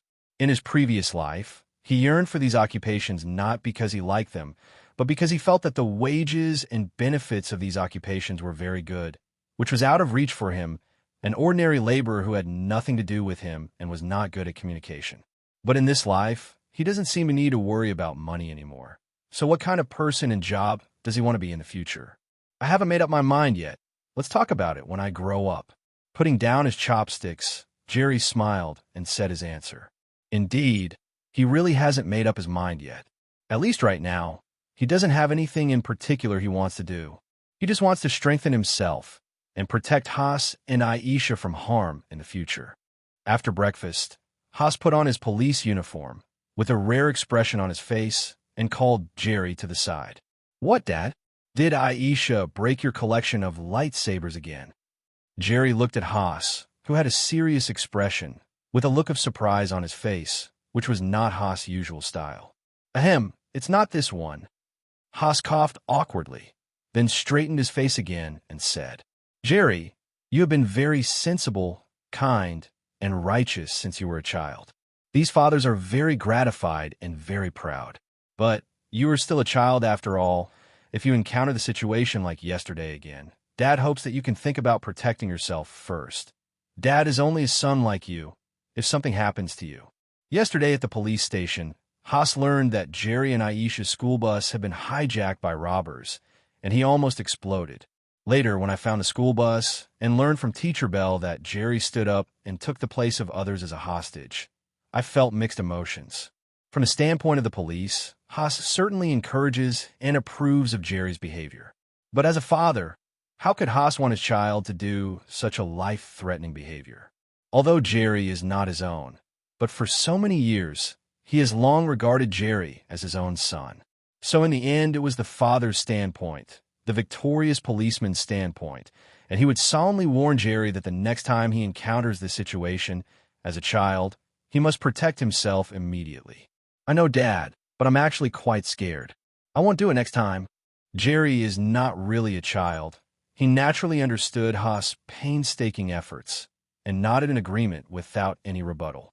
However, the next time this happens, of course the ordinary kid Jerry will not make a move, but the mysterious wizard boy. "That's good. You and Aisha are playing at home, and I'm off to work. Call me if you need anything." Seeing that there was no resistance or disbelief on Jerry's face, Haas was also slightly relieved. After all, Jerry's behavior is a very commendable behavior. Anyone will praise Jerry in this matter, but he does not agree with it as a father. He is afraid that Jerry will not understand what he said today, and something bad will happen. Reverse psychology. But the result, obviously, was very good. Jerry was still as sensible as usual and extraordinarily mature as usual, and he easily understood his painstaking efforts. "Aisha, Dad is going to work. Why don't you give Dad a kiss?" After talking with Jerry, it was not far from work time, and Haas finally yelled at Aisha, who was watching cartoons in the living room. Aisha did not disappoint Haas. She jumped off the sofa and ran over to slap Haas' big face with a bite. "Dad, let's play a game before you go to work." "Game? What game?" Haas froze for a moment. "That is, let's compare to see who hits lighter. If you win, I will let you go to work." Aisha looked at Haas innocently with fluttering eyes. "Okay, that's too easy." Haas clenched his fist and tapped little Aisha's stomach very, very lightly. "Now it's my turn." Aisha chuckled, then clenched her little fist, exerted all her strength, and shouted loudly, "Sanction of the Ice Queen." Then he slapped Haas on the stomach fiercely, hitting Haas, who was squatting on the ground, and sat down on the ground. "Okay, Dad, you won. Go to work." After the fight, Aisha continued to watch cartoons without looking back, leaving Haas with a confused face. Jingle. At this moment, The doorbell rang suddenly. Haas opened the door, and a courier boy, holding a long and large cardboard box, asked politely, "Excuse me, is Mr. Jerry Carmen at home?" "At home? What do you want?" Haas had a puzzled look on his face. "This is his courier. Please come out and sign for it." The delivery boy put the cardboard box on the ground. "My courier. I didn't buy anything online." Jerry, who heard the sound, had the same doubts on his face. He is an 11-year-old kid, usually either exercising or looking for opportunities to earn a little red star. He doesn't even use the internet very much, so how can he buy anything online, and it's still such a big one? The courier brother took a look at the courier's slip. A courier from a lady named Virginia Pepper Potts. The name seems familiar. While signing for the delivery, Jerry recalled the few memories of Marvel movies in his mind. Is it Iron Man's girlfriend? Oh God, this is Iron Man's suit. It's so cool. Jerry, someone sent you a set of Iron Man's suit, which can't be bought in the world now. When Jerry was trying to remember, Haas had already opened the cardboard box and took out the Iron Man model machine with the same proportion as Jerry, and he looked very excited. "Dad, Iron Man promised to give it to me yesterday when Iron Man rescued me. I thought he was joking, but I didn't expect him to give me a set. But, by the way, isn't your favorite lightsaber from Star Wars?" Star Wars is just a movie, but the steel armor is real. I love Tony Stark's armor that can shoot energy cannons. Jerry was also speechless when he heard the words. Never thought that his father Haas is still a fan of Iron Man. Someone once said that secondary 2 can be hereditary, but Jerry still doesn't believe it. It wasn't until he met Haas and Aisha that he realized that secondary school can really be inherited. It's just that Aisha likes all kinds of magic, while Haas likes all kinds of mechs and lightsabers. "Father, if you like it, I will give it to you." Jerry is actually not very interested in this kind of armor and mechanical things. At that time, he asked Iron Man to want a model, just to enrich his character design, so that Iron Man would not have any doubts about himself. Besides, the model that Iron Man gave him is definitely just a model. There can't be anything that can be used as a weapon. "Jerry, Daddy loves you." When Haas heard Jerry's words, he was so happy that he almost jumped up, leaning over to give Jerry a deep father's kiss. "Dad, it's 8:40, and you still have 20 minutes to arrive at the police station, or you'll be late." Jerry reached out and precisely stopped Haas's father's kiss. "God, time flies too fast. Jerry, help me put this armor model. Don't let Elsa break it for me." Haas looked at the time, quickly handed the steel armor model to Jerry, and rushed out in a hurry. Sure enough, a man will be a teenager until he dies. Jerry couldn't help shaking his head. It's really not a big deal for a 36-year-old, shrewd, and capable sheriff in the police station to still like this kind of thing. After all, if someone gave him a nunchuck used by Bruce Lee now, he would definitely not be as calm as he is now. After closing the door, Jerry dragged a very heavy steel armor model and was about to send it to Haas's room. When he looked up, he saw Aisha standing on the sofa, staring at the steel armor model in his hand, showing a malicious look. "Smile. Don't hit its attention, or Dad will be angry." Jerry let out a warning helplessly. Aisha snorted tenderly. "I don't care about that broken copper and iron. How can it be as powerful as my crystal magic wand?" As she spoke, she also raised the wooden stick in her hand, which was inlaid with an oversized glass bead. Elsa's mother died young, and Haas was often busy with police cases and was away from home. Jerry was almost always with her and brought her up. So as long as Jerry issued a warning, Aisha would be very obedient even if she didn't want to. "By the way, Jerry, when we were at school yesterday, and Susan said they would come to play at home today." "Annie and Susan?" "Well, two little guys who like to eat." Jerry covered his forehead upon hearing this. And Susan are Aisha's classmates, and they can be regarded as growing up together. The fathers of the two little girls are colleagues of Haas and work in a police station, and they all live in the same community, and the relationship between the three families is also very good. When Elsa's mother died, Jerry was 2 years old, and Elsa was 1 year old. Thanks to Annie and Susan's mothers taking turns to help take care of them, they didn't suffer much. When Jerry is a little older and can take care of himself and Aisha, he will rarely trouble the two families. However, the two little guys, and Susan often meet Aisha to play here during the holidays, and then come here to enjoy the Fuchsia food cooked by Jerry. Stay here and watch TV honestly. I'll catch up on some sleep. Going out to earn Little Red Star last night wasted a lot of sleep time, and he got up early again in the morning, and now he wants to catch up on sleep before the other two little guys come. Otherwise, if the three little guys get together, it will not be easy for him to catch up on sleep in peace. The ice and snow demon god dormant in the extreme cold far away. Come here at the call of my snow, Queen Aisha. Black blizzard that freezes everything. Turn everything into white snow. Ice freezing wave. The burning fire in the depths of hell. In the name of my flame queen, and I call you to come. Burn my enemies and cleanse all the sins in the world.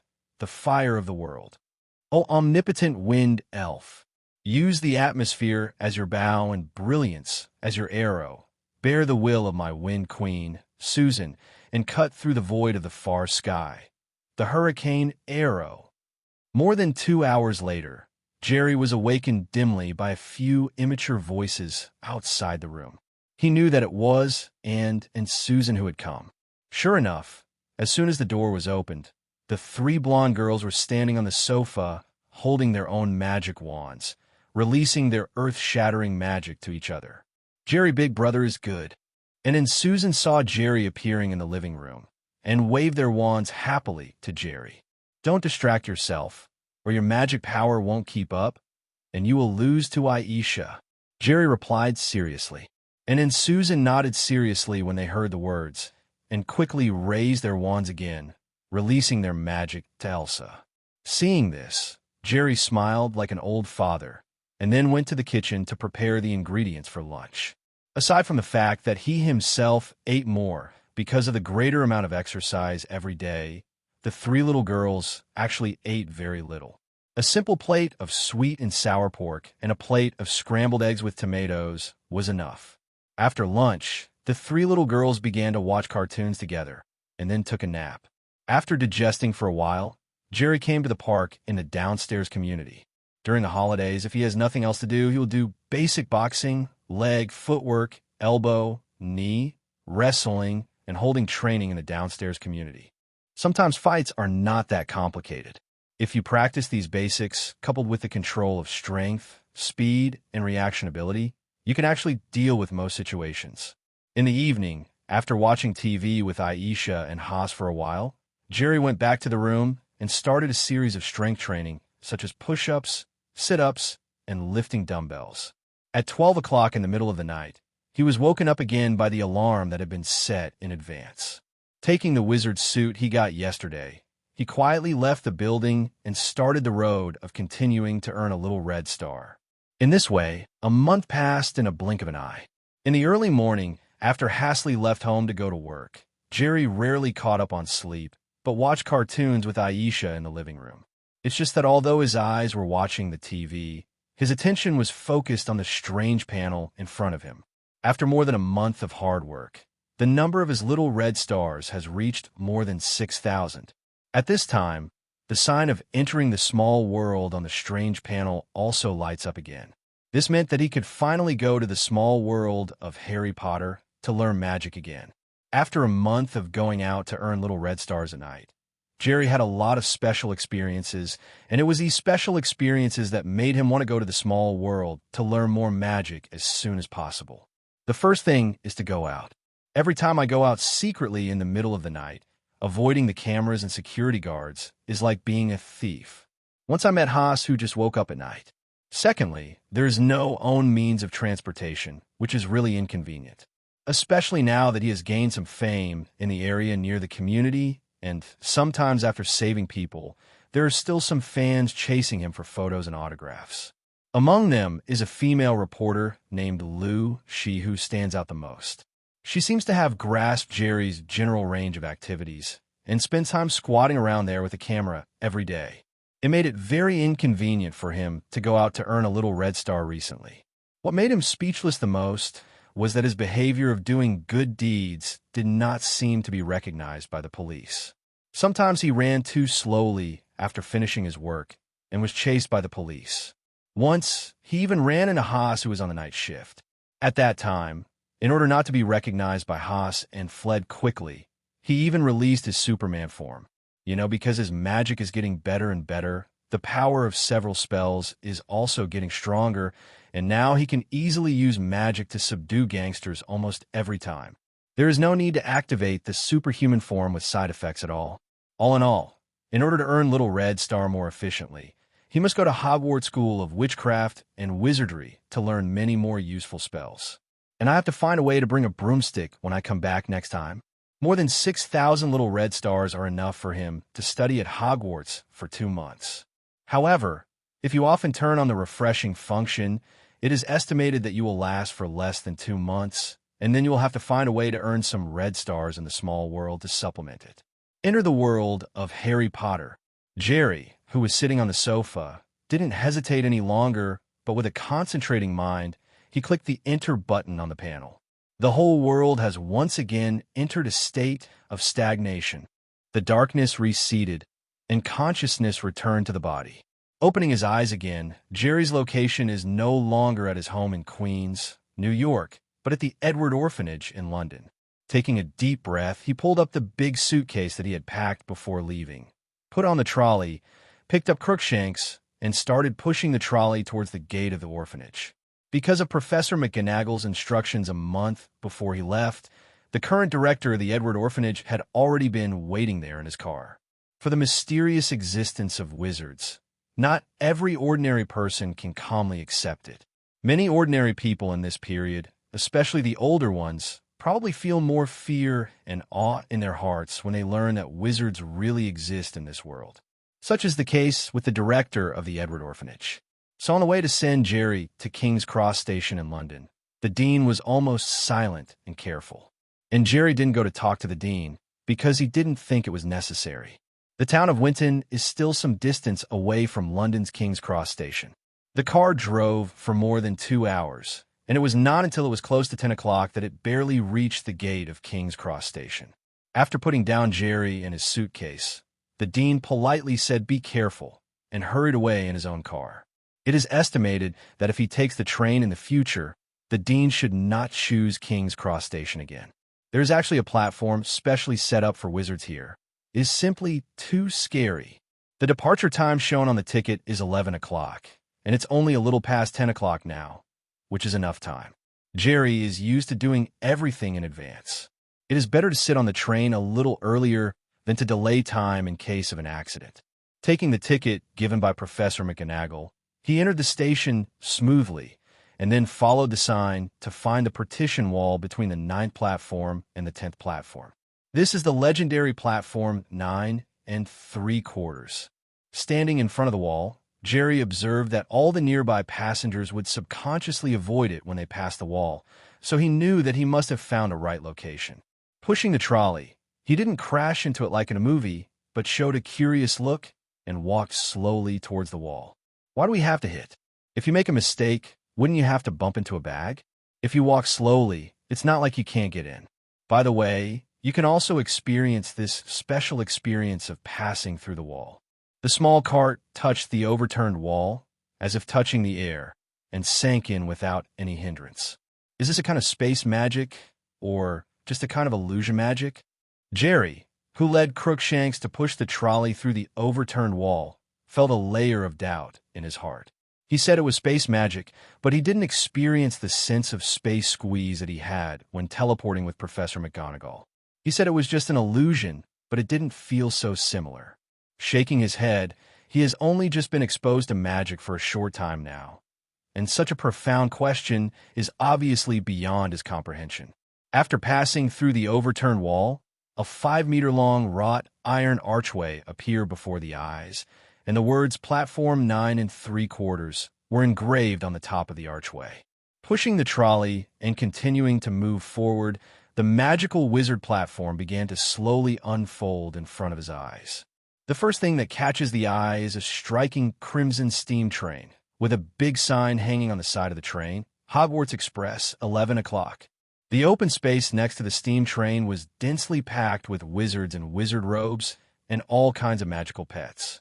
Passing through the crowd, with various voices of farewell and exhortations in his ears, Jerry soon found a slightly empty carriage. Since he came earlier, there are still quite a few vacant seats in most of the carriages. He opened an unoccupied empty box, and, after tidying up, he turned on the refreshing function, took out the magic potion, and read it. In order to deal with the crisis of 4 armed robbers, Jerry spent a month studying magic theory and spells. Now that the crisis is over, he also needs to preview other textbooks before school starts. In a magical world of Harry Potter, apart from all kinds of strange spells, he felt that potions were the most useful. A polyjuice potion that allows someone to pretend to be someone else entirely. Veritaserum, which compels the user to tell the truth, and the strongest love potion that causes the user to have a strong obsession with himself. And the Felicity potion that makes everything go well after taking it. These will definitely be very practical when brought to the Marvel world in the future. Therefore, Jerry is still very concerned about potions. Moreover, the price of good potions is also very expensive. If you learn potions well and become a master of potions in the future, then in the entire wizarding world, it can be said that there will be basically no shortage of money. Just look at poor Lupin and rich Snape, and you can see the importance of learning potions well. In terms of strength, Lupin's strength is not much worse than Snape's. The two are at the same level. In terms of background, Lupin's father was still an official working in the Ministry of Magic, but Snape's father was a muggle, and a muggle who was alcoholic, bad-tempered, and prone to domestic violence. As time passed, the number of little wizards in the carriage gradually increased. After watching Magic Potions and Potions for half an hour, Jerry turned off the refreshing function, put away the magic book, and began to rest on the seat with his eyes closed. Since turning on the refreshing function puts a lot of burden on his brain, in order to prevent the situation of going directly into deep sleep again, he usually turns it on for half an hour, and then waits for 1 to 2 hours at a time. Restore, and then turn it back on. This, while not the most efficient method, is the safest. The most efficient way is to turn it on for half an hour, go directly to deep sleep for half an hour, then turn it on for another half an hour, and then go to deep sleep for half an hour, and the cycle continues. However, as soon as he was in a deep sleep state, he had no vigilance and protection at all. Secondly, his little red star is really not enough to consume. 1 little red star per minute, so that it can be turned on for 12 hours a day. And if it is turned on for 12 hours a day, it will consume 720 little red stars. He only has more than 6,000 in total, and he would have to consume 100 of them after staying in the world of Harry Potter for a day. If he didn't spend a few days, he would have to return. The point is, even if you turn on refreshing, relying on self-study to build a car behind closed doors is very inefficient. So his plan is, it is best to use Little Red Star as much as possible to maintain the number of days in this world, and only use Little Red Star to help memory and understanding when learning is critical. Because every time you leave this world, there will be a 1-month cooling off period if you want to re-enter. He can learn as much magic knowledge as possible in the small world and store it in his brain. When he returns to the cool down period, he can find a way to earn a Little Red Star, and then open more refreshing to summarize his understanding. Just after Jerry closed his eyes for about 10 minutes, a pleasantly surprised voice suddenly came from not far away. Slowly opened his eyes, turned his head, and looked out of the box. A little girl with fluffy hair, wearing a plain sweater and jeans, was struggling to drag a big leather suitcase, standing on the aisle with a slightly surprised expression. It was the little witch whom she met in Diagon Alley last time, Hermione Granger. "Miss Granger, we meet again." Jerry greeted Hermione with a smile, then moved his eyes, stood up, and took the box. "There is still space here. Sit here." "Thanks." Watching Jerry help her put the heavy suitcase on the shelf above the box, Hermione quickly thanked her. As a little wizard born in a Muggle family, she left her parents and set foot on the mysterious Hogwarts school of witchcraft and wizardry to study alone. Hermione appeared to be very strong on the surface, and often even used a slightly arrogant tone to disguise herself. But there is no trace of apprehension and fear in my heart. After all, she was only 11 years old. Although she will be 12 years old in 18 days, she is still just a little girl who is going out alone for the first time. At this time, on the train to Hogwarts, she met the only wizard of the same age she knew, which made her nervous heart suddenly settle down. Hermione's thunder personality and super excellent academic performance not only made her have few friends when she was in Hogwarts, but also had almost no friends when she was in Muggle primary school. And Jerry is currently the only one who makes her feel that she doesn't hate herself in the chat and is suitable for being friends. Wow, what a beautiful cat. Is it your pet? When Hermione sat down and saw the snoring Crookshanks in the seat, her eyes immediately turned into heart shapes. That expression seemed to say, "Isn't this the cat of my dreams?" Pretty. Jerry glanced at Crookshank's persimmon face that seemed to have hit the wall and twitched slightly. I have to admit that Crookshanks is a very good cat with strong self-care ability. Jerry hardly needs to worry about anything. He can even solve the problem of eating by himself most of the time, and sometimes he will give Jerry a little bit. And she's very smart, never pooping in the room. But if you want to say that it looks beautiful, Jerry really disagrees. It can only be said that the aesthetics between people are not the same, just like the bull terrier, the kind that looks like Son X-Lay, the chihuahua, the kind that is cool and alien, the Cornish Rex cat, exactly like Lord Beerus's kind. These are ugly pets in the eyes of the public, but there are still many people who think they look very cool. So one radish and one hole. Hermione just likes Crookshank's face, so there is no way. Here. Miss Granger didn't buy a pet. Jerry picked up the sleeping Crookshanks directly and handed it to Hermione. Hermione hastily took it tenderly and held it in her arms. Crookshanks, who was disturbed, shook his beard in dissatisfaction, but when he felt Hermione's heart full of kindness towards him, he continued to sleep peacefully. Just call me Hermione. When I bought books in the bookstore, besides the necessary textbooks, I also bought a lot of extracurricular magic books, so I don't have any extra money to buy pets. Hermione replied regretfully while stroking Crookshanks.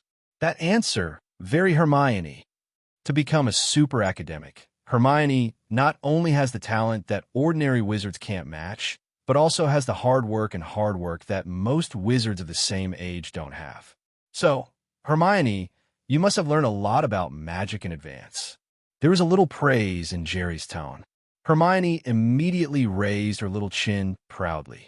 Of course, I not only memorized all the textbooks of the first grade, but also tried a few spells at home, and all of them worked, and I also finished reading Modern History of Magic, The Rise and Fall of Dark Magic, Important Magical Events of the 20th Century. Wow, you are such a little genius. Jerry couldn't help but let out an admiration upon hearing this. His words were not sarcasm, but a genuine compliment from the heart. Not to mention other things, just memorizing all the textbooks within a month, this memory is very comparable. Although Jerry also wrote down the textbooks of the 4 courses, it was all because of the refreshing function of the panel. You must know that when you were in school in your previous life, not to mention previewing and reciting textbooks for the next semester, even during the 2-month summer vacation, reviewing and reciting the ancient poems and classical Fuchsia that you have learned the previous semester is not an easy task. Being praised by Jerry twice in a row, Hermione's face turned slightly red, even though she was very happy in her heart. After all, if you are young, it will be a little embarrassing to be praised all the time. Because of Hermione's arrival, Jerry didn't continue to close his eyes, but chatted happily with Hermione. Of course, the main direction of chatting is basically about all kinds of magic knowledge in textbooks. Although Jerry used the function of boosting the brain to memorize all the books such as Magic Theory and Standard Spells Elementary, and learned all the first-year spells in it, and it is definitely easier to use than Hermione. Much more skilled. However, that doesn't mean that he has thoroughly understood all the content in the textbook. It's like a modern person suddenly got an ancient book that was all recorded in classical Fuchsia. Although he memorized all the contents in it, he can roughly understand what kind of story it tells through his own understanding. But in fact, that is to say, I understand the general idea. If there is no professional guidance to explain many detailed things, it is impossible to understand them at all. Moreover, after reading the same book with the same content, different people may not understand exactly the same things. A Journey to the West, Some people read the adventure story of Tang Sung and his 4 apprentices going to the West to learn Buddhist scriptures after 1,000 fortunes. And some people read a spirit that dared to challenge the shackles of the feudal hierarchy. Others see the machinations and tricks hidden behind various events. The calculations of the saints who use the heavens and the earth as a chessboard, and everything as a chess piece. And the human sophistication that every sentence is a matter of gods and immortals in the sky, but utilitarianism and secular heart can be seen everywhere. However, some people simply saw monkeys and all kinds of beautiful female fairies and queens. Therefore, people need to communicate and learn from each other in order to be able to embrace all rivers and make progress together. With Hermione's talent, she learned most of the spells by herself and read a lot of magic books in just 1 month before the start of school. She must have her own unique views on magic, so how can there be no gain from communicating with her?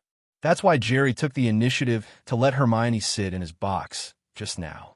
During the chat, Hermione also gradually discovered that Jerry was actually a kindred spirit like herself.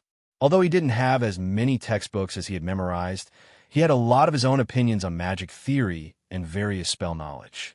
Immediately, I became interested, and at the same time, I recognized Jerry more in my heart. As the saying goes, it's too much if you don't speculate, but it's less than 1,000 glasses of wine when you meet a bosom friend. Jerry and Hermione talked more and more vigorously, and the more they chatted, the more engrossed they became. Before he knew it, he didn't even notice that the Hogwarts Express had started to leave the station. "Hello, is there anyone here? The other places are full." At this moment, a stuttering voice suddenly sounded, interrupting the magic communication between Jerry and Hermione. In the aisle of the box, a round-faced and chubby little wizard was holding a golden-backed toad in his left hand and pulling the suitcase in his right hand. His eyes glanced at the empty seat opposite Jerry and Hermione from time to time. "No one. You can sit across from us," Jerry replied with a smile. The boy immediately happily pushed the suitcase to the corner of the box, then sat down with the toad in his arms. My name is Neville Longbottom. I'm a freshman this year. You can call me Neville." After the boy sat down, he introduced himself nervously. "Jerry Carmen. Hermione Granger." Jerry and Hermione glanced at each other.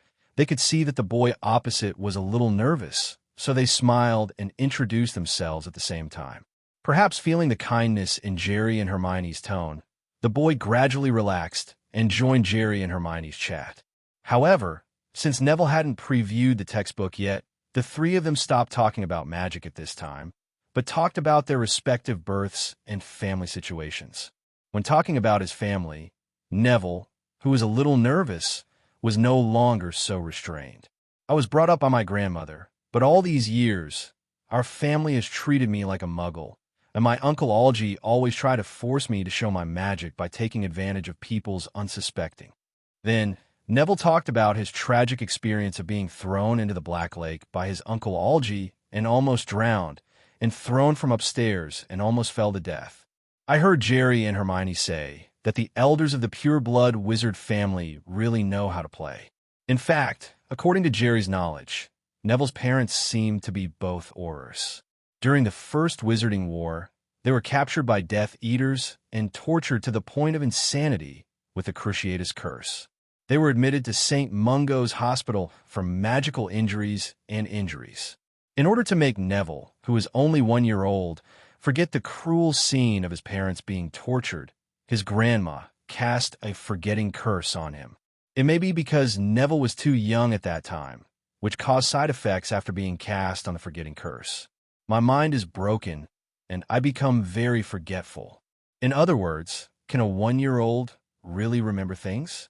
Jerry has also heard people say that Neville is actually the prophesied son in Professor Trelawney's prophecy, because Neville's parents are both Aurors, policemen in the wizarding world, who have attacked Voldemort at least 3 times, and Neville was also born in July. Moon. Even when it was just born, it was able to magically make the blanket wrap itself more tightly. If it wasn't for the damage to the mind caused by the sequelae of the forgetting curse, and the inability to smoothly control the magic power in the body, Neville's magic talent might not be worse than Voldemort. However, these are actually not important things to Jerry. He doesn't care who is the son of prophecy, how to seek benefits and strengthen his own strength through the general plot trend he knows is what he has to consider. After Neville finished talking, Hermione also began to chat about various anecdotes about her childhood life before receiving the admission letter and the changes after receiving the admission letter. Unlike Neville, who came from a family of pure-blood wizards, Hermione lived in the suburbs of London. Her parents were both dentists, and she was a pair of ordinary muggles who didn't understand magic. Perhaps it was because she was not born into a wizarding family that Hermione always wanted to prove herself so much. But the income of the dentist is considerable, and her family also belongs to that kind of happy and harmonious type. So her childhood was actually very happy. After both of them finished speaking, they turned their eyes to Jerry at the same time. Jerry froze for a moment, then immediately reacted and said, "I'm an orphan. I was abandoned in an orphanage since I was a child. I don't know whether my parents are wizards or muggles. I only know the existence of magic when I received the admission letter from Hogwarts." Orphan. Neville and Hermione looked at Jerry with sympathy gradually. Although Neville's parents are both in the hospital, he still has his grandmother, uncle, and aunt who love him, and he hasn't suffered much since he was a child. Although Hermione was born in a muggle family, she was also an only child. She was the jewel in the palm of her family since she was a child, and her childhood life was not unhappy. In contrast, Jerry's status in this world is indeed a bit miserable. I didn't expect that Jerry's life experience is so miserable, but he can still face life with a smile, and he is so positive and optimistic. He is really brave and strong. Hermione saw that when Jerry told about his life experience, he didn't have that kind of sad and uncomfortable expression at all. Instead, he showed open-mindedness and sunshine everywhere, and he felt both sympathy and admiration in his heart. "Honey, do you want to buy something to eat?" At this moment, there was a loud clicking noise in the aisle, followed by a smiling woman with dimples, pushing open the door of their box. It turned out that the three of them were chatting vigorously, and before they knew it, it was past 12 o'clock at noon. Looking at the various snacks on the trolley, the three of them suddenly felt their stomachs growling. "I want a chocolate frog." Neville got up first and ran towards the cart. Hermione and Jerry also got up at the same time and started picking on the trolley right after. In the end, Neville returned to his seat with a bunch of chocolate frogs. Hermione just took a cauldron cake, and Jerry asked for 3 pumpkin pies and a box of bibbies. Hogwarts gave Jerry 100 gold galleons a year as a bursary. After buying all the necessities, there were 4 or 5 gold galleons left, which was enough for his daily expenses for a year. You know, the board and lodging at Hogwarts are free, and these magical snacks are not expensive. For 3 pieces of pumpkin pie and a box of BB's multi-flavored beans, Jerry only spent 1 silver sickle and 15 copper nuts. The 3 pieces of pumpkin pie were used by himself to satisfy his hunger. Compared with the snacks of Kikababa, he still prefers to eat the staple food of pumpkin pie. As for the box of BB's multi-flavored beans, he plans to keep it and give it to his sister Aisha when he returns. BB multi-flavored beans, the famous product of the world's jelly bean company, are said to have more than 700 different flavors. From the common flavors of chocolate, strawberry thin, mint candy, orange marmalade, etc., to the special flavors of spinach, pork liver, and tripe, as well as the heavy flavors of vomiting, earwax, and snot. Presumably, my sister must like this magical snack very much. Crackling, Neville stretched out his hand to hold the chocolate frog that jumped onto the table from the box, and then put it into his big mouth, bit off the head of the chocolate frog in one bite, chewed, and swallowed it into his stomach. So cruel. As for the golden-backed toad-life, who was lying next to Neville, watched Neville eating chocolate frogs. He shivered silently, turned around, and jumped off the seat quietly, almost leapfrog disappeared. "Neville, you seem to like eating chocolate frogs." Hermione ate the cake in her hand. Watching Neville eat 6 chocolate frogs in a row, she couldn't help but wonder.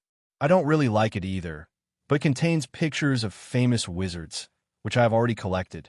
"Oh, what to do? I forgot how many pictures I have collected, And there are still those pictures that I haven't collected yet.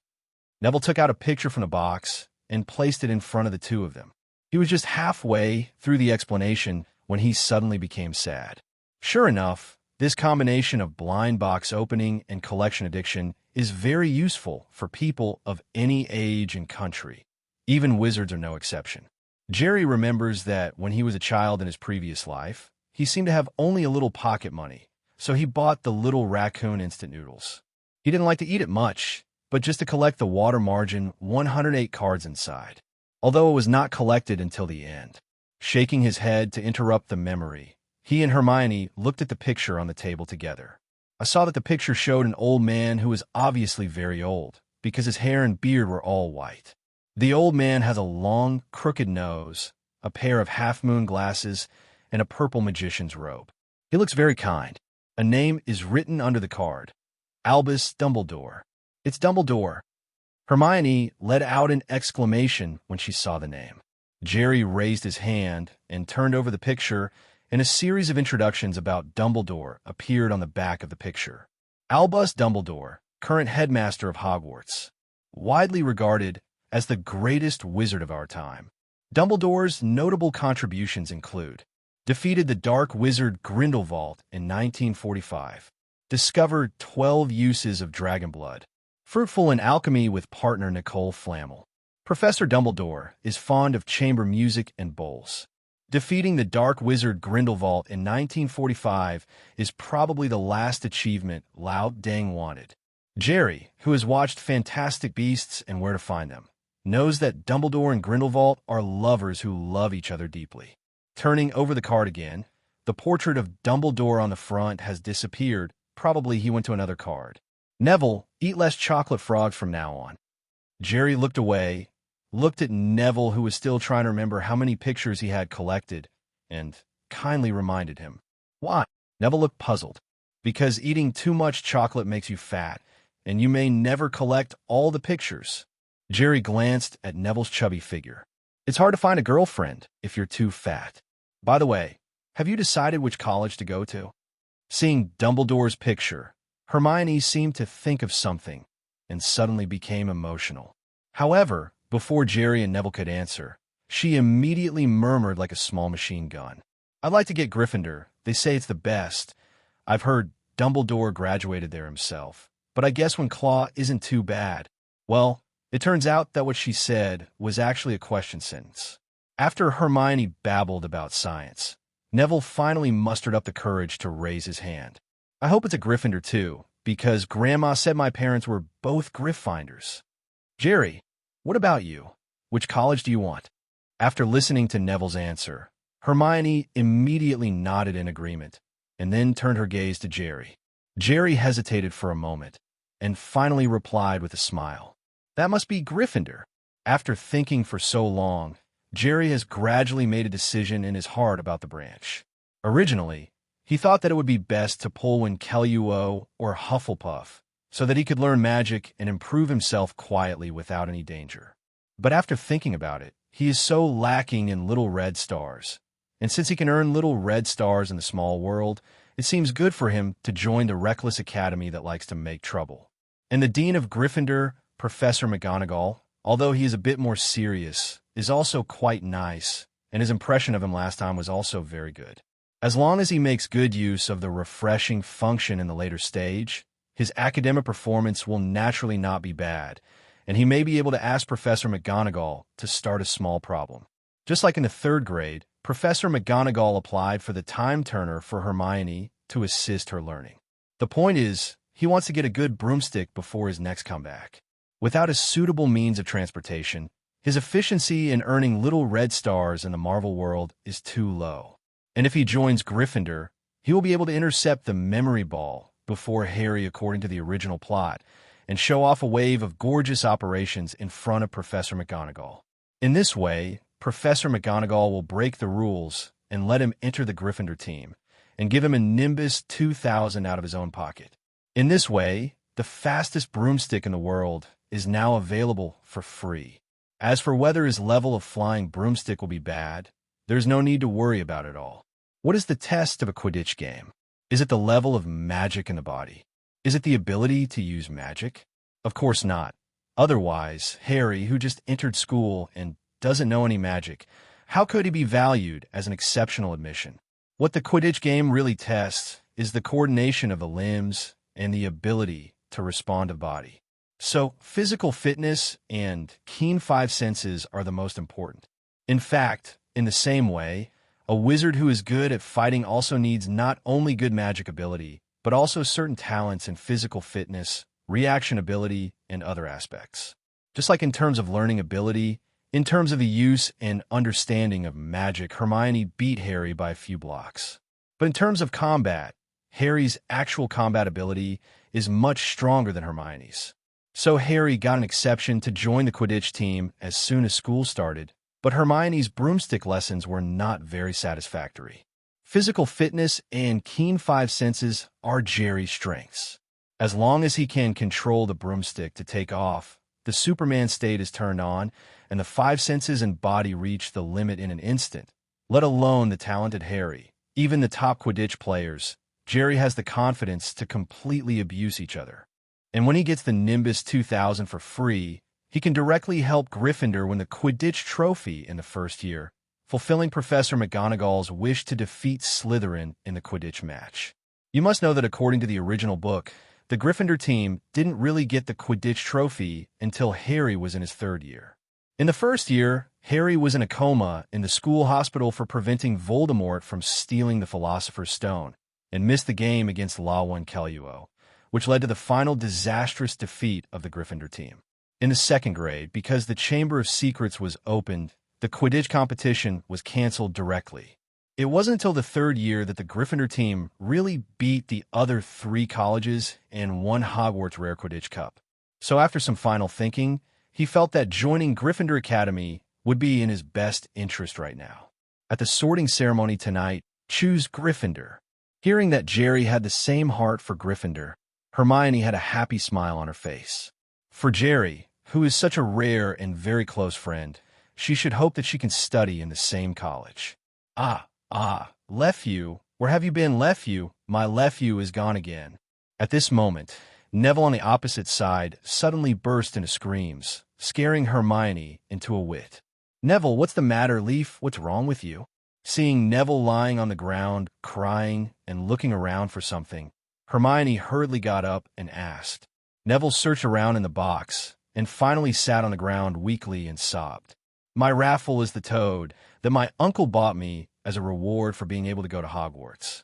It always wanted to escape from me, and now it's gone again. Neville, cheer up. Jerry and I will get you back. Although Hermione was a bit arrogant, she was actually a very warm-hearted and kind girl. Seeing Neville crying sadly, she immediately pulled Jerry to encourage her. Neville, don't worry, the train is only this big, and your raffle can't fly, so he can't escape the train. He must be hiding in some box near here. Let's ask one by one, and we'll find it soon. Jerry knew that Neville's toad couldn't be lost, but since Hermione had spoken, he could only shrug his shoulders to comfort her.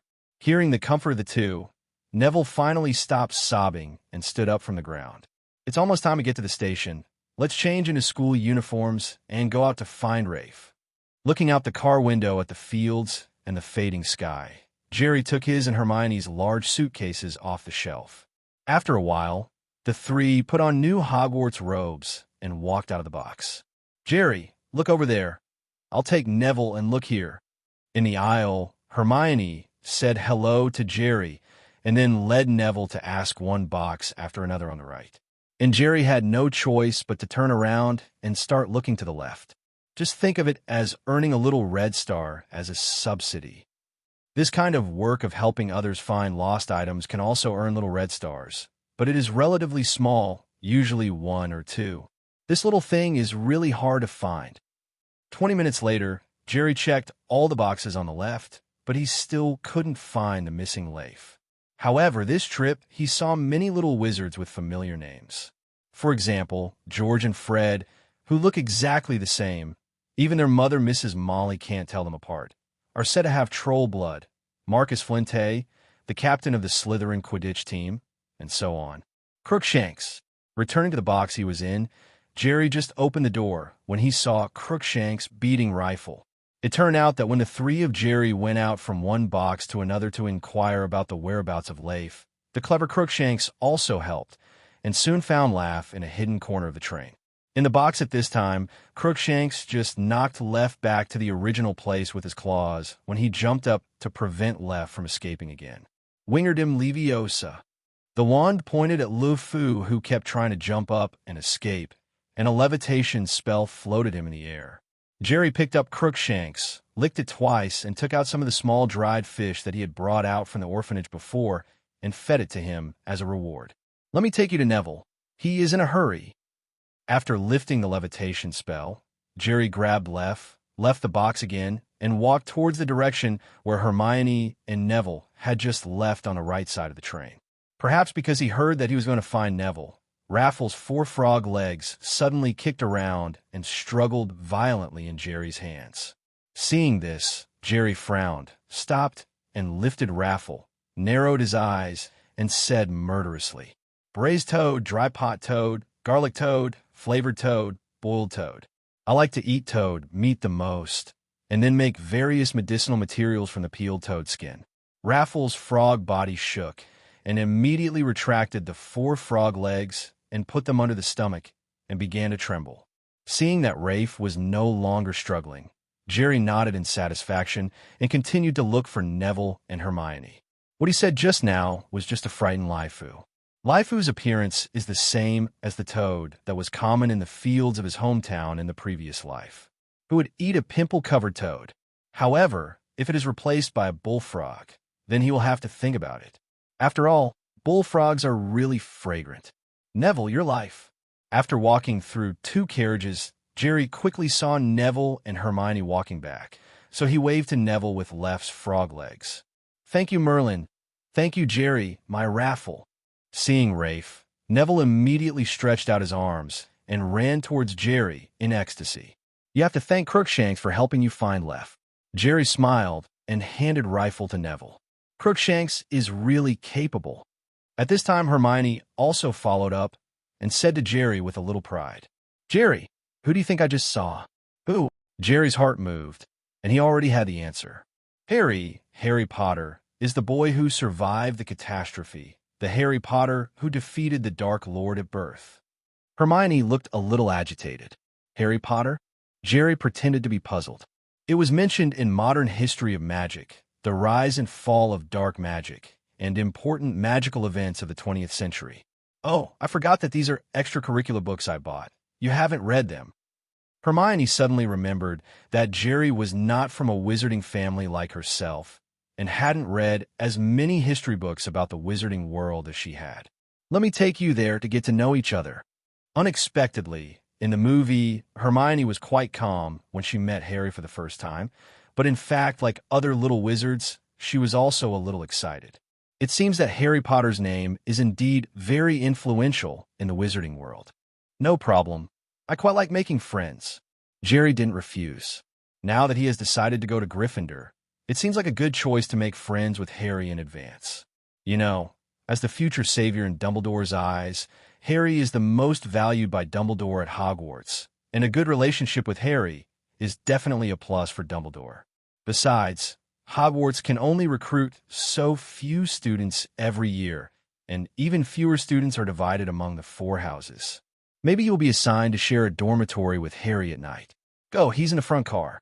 Hermione pulled Jerry and Neville and trotted towards the carriage behind him. However, when they reached the door of Harry's box and were about to open the door, there were sounds of arguing inside. "You should be gentle, or you'll go the same way as your parents. They don't know what's good or bad. If you hang out with people like the Weasleys or the Hagrids, you'll be affected." "Can you say that again?" "Oh, you want to fight, don't you?" Hermione, who walked in the front, opened the door, and Jerry looked inside. At this time, there were not the two people Hermione had just mentioned in the box, but 5 boys confronting each other with swords drawn. One of them, standing by the seat, was a boy with black hair and green eyes, a pair of glasses, and a lightning scar on his forehead, which was obviously Harry. As for the boy standing next to Harry, with the Weasley red hair and blue eyes, it was Ron for sure.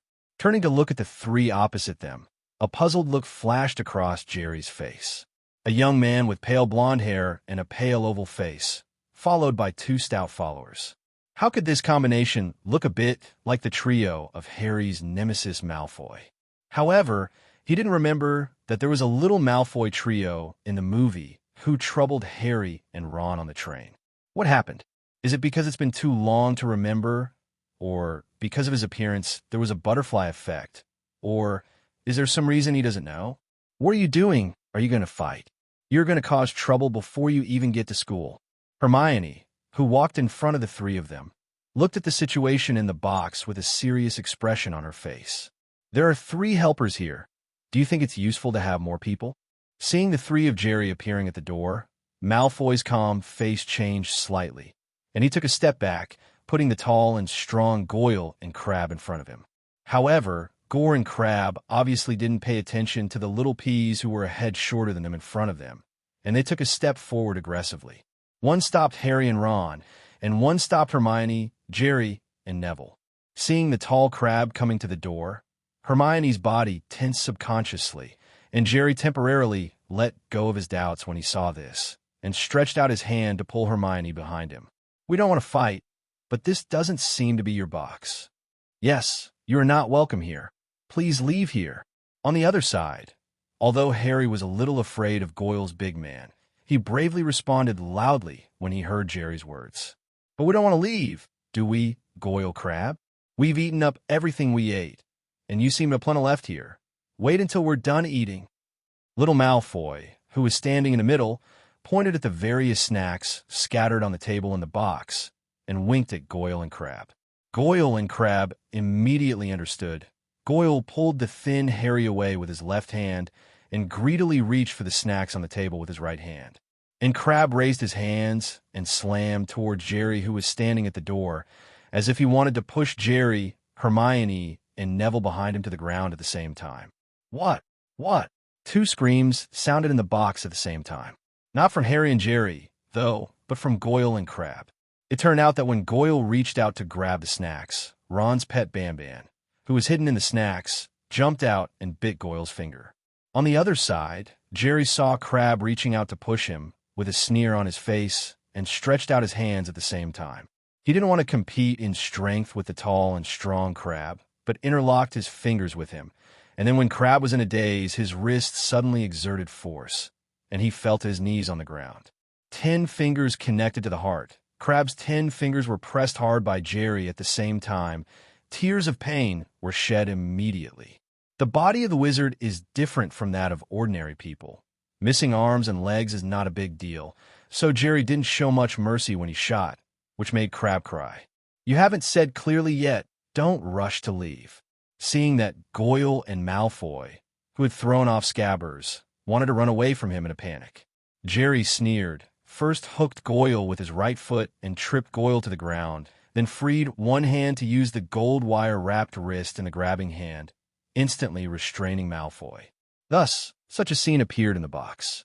Jerry interlocked Crabbe's 10 fingers with his left hand, and he felt his knees in tears. His right hand twisted Malfoy's arm to his back, pressing him so painfully that he couldn't get up, and he knocked out a tooth under his foot. Goyle screamed while clutching his bitten finger. The scene is very impactful. You can see it by carefully looking at the reactions of the other 4 people. Harry next to the seat and Ron, who had picked up Scabbers, swallowed simultaneously, while Hermione and Neville in the aisle even opened their small mouths and stared wide-eyed. Among them, if anyone was the most surprised, it must be Hermione. Because she has been in contact with Jerry the longest, in her eyes, Jerry has always been a very gentleman, polite, and gentle boy. Before, if she didn't ask, she would call Miss Granger. Jerry, why don't you let them go first? They seem to be in pain. Seeing that the 3 of them seemed to be in tears, Hermione suggested cautiously. Oh, really? That's really embarrassing. I seem to be a bit harsher. In fact, I'm the person who doesn't like fighting the least. It's just like you just now. It's difficult for me. Hearing this, Jerry did not refuse Hermione's proposal, but smiled and explained to the little Malfoy trio, and then slowly let go of his hands and feet. Unfortunately, after hearing Jerry's explanation and seeing his smiling face, The little Malfoy trio shuddered at the same time and retreated to the corner next to the box door in horror. I stopped you just now, just to tell you that violence can't solve the problem. We can calm down and talk slowly about anything. It is not advisable to use violence to snatch snacks like you just did. If you want to eat snacks, you can politely borrow some from these two students. I believe that as long as you have a good attitude, they will refuse. Maybe because he felt that he had just started a little too hard, Jerry coughed and explained again.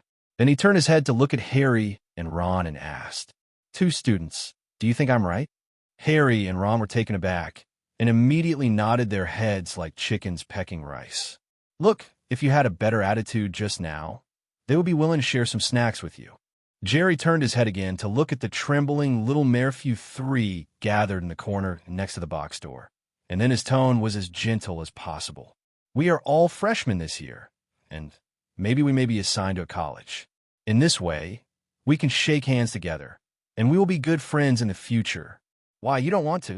After seeing Jerry stretch out his hand, he looked towards him with sharp eyes. The expressions of the little Malfoy trio changed, and they quickly got up and stretched out their right hand to put on the back of Jerry's hand.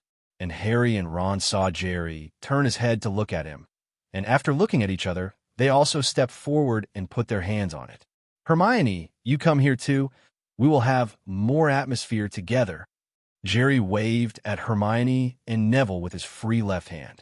Hermione dragged the equally confused Neville over slowly, hesitated for a moment, and put her hand on it. Okay, let's join hands, heart to heart. Forget this unpleasantness. Learn together, make progress together, and become the best business together. Oh no, the best wizard. For a while, I almost yelled out the business slogan of the company in my previous life. Seeing the little Malfoy trio fleeing after shaking hands, Jerry smiled and turned to look at Harry and Ron. Hello, my name is Jerry Carmen. Harry Potter, Ron Weasley. Although Harry and Ron hadn't reacted enough in their brains, they still responded subconsciously. The train will arrive at Hogwarts in 5 minutes. Please leave your luggage on the train, and we will send you to school. At this moment, an announcement suddenly sounded throughout the train. Nice to meet you, but the station is coming soon. We need to go back to the box to clean up. See you later. Hearing the reminder that he was about to arrive at the station, Jerry waved to the two, pulled Hermione and Neville to turn around, and walked out of the box. Jerry, thanks for helping us just now. Just when the three of them were about to walk out of the box, Harry and Ron, who had reacted, thanked Jerry at the same time. You're welcome. We are all classmates, and I really like to convince people with virtue. Jerry turned his head and winked at Harry and Ron, then pulled Hermione and Neville and disappeared through the door of the box. Convincing people with virtue? Colons rose above Harry and Ron's heads. Was that just convincing people with virtue? Jerry, are you good at fighting? In the box, Hermione looked at Jerry, who stuffed Crookshanks into the cat cage, and asked curiously. On the surface, Hermione is a person who attaches great importance to the rules, but as a Gryffindor, she is also someone who is willing to break the rules in order to help her friends. It's like she set fire to Professor Snape's clothes, and Harry and Ron went to fetch the Philosopher's Stone, stole Professor Snape's ingredients to make Polyjuice Potion, and so on. So, just now, in order to help Harry and Ron, Jerry took the initiative to teach the behavior of the three groups of young Malfoy, and Hermione actually agreed in her heart. It's just that she was a little curious about why Jerry was so good at fighting. Jerry rolled his eyes, and Hermione, as the next one, and possibly the only one who could communicate with him and promote his progress in magic, he felt that he still needed to establish a relatively good image in front of her. Let's talk about it. Frowning, Jerry pretended to sigh and explained sadly. Actually, I wasn't good at fighting at first, but there's no way, I was born in an orphanage and the orphanage. Next, he didn't elaborate. However, the clever Hermione had clearly understood something from Jerry's expression, and there was a look of sympathy in her eyes. Sometimes, no matter how true and detailed the lie is, it may not be as convincing as the other party's own brain. At this moment, in Hermione's mind, there was already a sad story about Jerry being abandoned in an orphanage when he was born and being bullied constantly as he grew up, so that he developed a fighting ability. "It's okay, Jerry. It's going to be fine." Hermione stepped forward and gave Jerry a big hug. Yes, it will get better. Although Jerry didn't know what Hermione had imagined, but judging from the situation, it should be a good thing, so he didn't say anything more. "The car has stopped. We can get out of the car." Neville on the side didn't have Hermione's imagination. He was in a state of confusion from the beginning to the end.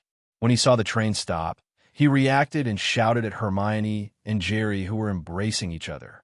As the train approached the station, the originally empty aisle was also crowded by the little wizards who came out of the boxes one after another. Jerry, Hermione, and Neville squeezed their way through the crowd with difficulty and got off the train amidst the crowd. Hogsmeade Station, the bottom station of the Hogwarts Express, is also a very small platform. First-year freshmen come here." Jerry, Hermione, and Neville crowded into the crowd on the platform. And when they didn't know which direction to move, a deafening voice suddenly came from the far left of the platform. "Turn around to look. I saw a Titan about 3 or 4 meters tall with a big beard, holding a magic lamp and shouting loudly towards the crowd." Then Hagrid. With such a body shape, at Hogwarts, he was also the half-breed Titan and wizard Rubeus Hagrid, known as the Gamekeeper. The three struggled their way through the crowd and finally stood beside Hagrid along with all the other freshmen. This also included Harry, Ron, and the little Malfoy trio standing away from Jerry. Hagrid smiled and said a few words to Harry alone, and then, carrying a magic lamp, he led all the first-year students along a steep and narrow path to the left of the station. "Hermione, if it's hard to walk, you can grab my arm." Seeing that Hermione was not walking smoothly, Jerry offered his arm. Since it was a downhill road and the road surface was very uneven, the little wizard was also bumping and looking forward to walking. "Turn this corner, and you'll be seeing Hogwarts for the first time soon." After walking for about 20 minutes, Jerry heard Hagrid, the leader in front, turn around and remind them loudly. Sure enough, when they reached the end of the path and made a turn, the dense woods on both sides that originally blocked their sight disappeared. What appeared before their eyes was a huge black lake. On the high hillside at the end of the lake, a majestic medieval castle with a mysterious atmosphere stands there quietly. There are many spears on the castle, and windows flicker under the starry sky. Especially against the backdrop of the Black Lake, the castle looked extraordinarily huge, which made all the little wizards, including Jerry, look amazed. When I watched movies in my previous life, although I felt that Hogwarts Castle was quite spectacular, after all, it was just trapped in a small TV. Just like the universe you see on TV, the planets you see are definitely different from what you feel when you are actually in the universe. To be more popular, looking at the beauties on the paper is completely different from seeing the beauties in real life. Now, when Jerry stood by the Black Lake and witnessed the mysterious Hogwarts Castle, he really understood why Hogwarts School of Witchcraft and Wizardry is so famous in the wizarding world. Presumably, every wizard who has studied at Hogwarts will never forget the shock when he saw Hogwarts Castle for the first time. No more than 4 people in each boat. At this time, Hagrid pointed to a group of boats with magic lamps moored by the lake and told the little wizards that they needed to take these boats to cross the Black Lake to Hogwarts. So, the little wizards began to team up and board the boat. There are a lot of small boats, so it is not required that each one is fully loaded, and many little wizards are 2 or 3 together. And Jerry, Hermione, and Neville sat in the same boat naturally. Set off. After all the little wizards successfully formed a team, Hagrid, who was sitting alone on the boat, let out a soft drink. All the small boats, carrying the little wizards, quickly drifted in the direction of Hogwarts Castle under the impetus of the waves of the Black Lake, without any manipulation. It's true that rowing doesn't use oars, it's all about waves. Jerry looked at the boats lined up neatly and advancing automatically, and couldn't help but secretly complained. "Jerry, do you know why we took the boat to the castle?" At this moment, Hermione, who was sitting beside her, suddenly raised her small chin and asked Jerry. Apparently, Hermione's characteristic of showing off her knowledge had begun to flare up again. People of the same age may be bored by this, but Jerry, as an adult, will only feel that someone gives him popular science knowledge for free. Isn't this a great thing? I really don't know about this. Jerry replied very truthfully. He really didn't know why the little wizards went to Hogwarts by boat, because that's how he acted in the movies, but it seemed to be replaced by a carriage in the next few movies. However, at that time, all his attention in watching movies was on those magical magic, and who would care about the problem of riding in a carriage and boat? Seeing that Jerry was not clear, Hermione regained her spirits and began to explain to Jerry. I saw in a piece of Hogwarts school history that the first-year students take the boat to the castle, which is actually a kind of inheritance ceremony in memory of the founder of the college. You see, the boat has 4 positions, which symbolize the 4 founders of Hogwarts School of Witchcraft and Wizardry. And the route we are moving forward is the route that the 4 founders used to find the location of Hogwarts Castle. It turned out to be like this. I really learned from life to age.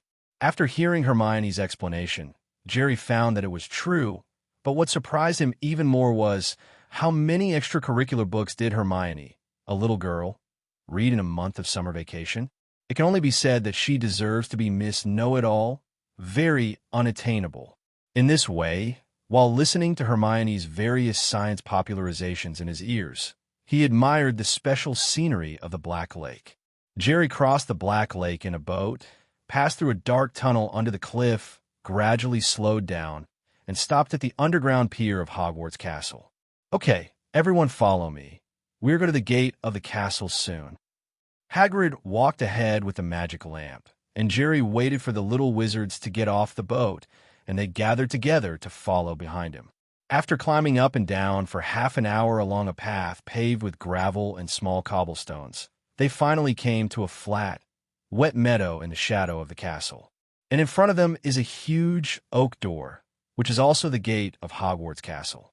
Hagrid stepped forward and knocked on the door 3 times, and the door opened immediately, and a tall black-haired witch in emerald-green robes appeared behind the door with a serious face. It was the one Jerry was familiar with, the Dean of the Gryffindor, Professor McGonagall. Freshman, Professor McGonagall. Thank you, Hagrid. Let me pick you up here. After Jerry heard the conversation between the two, Hagrid left first, and Professor McGonagall led them to move on. After stepping over the steps under the oak door, everyone entered the foyer on the first floor of the castle. Really big. Jerry nodded in agreement when he heard Harry and Ron approaching beside him sigh. Although it's just a hallway, I don't know if it has been enlarged by casting the untraceable stretch curse. It looks unusually spacious, especially the roof, which has a strange illusion that you can't see the end at a glance. The stone walls around the foyer are filled with blazing torches, illuminating the entire foyer brightly.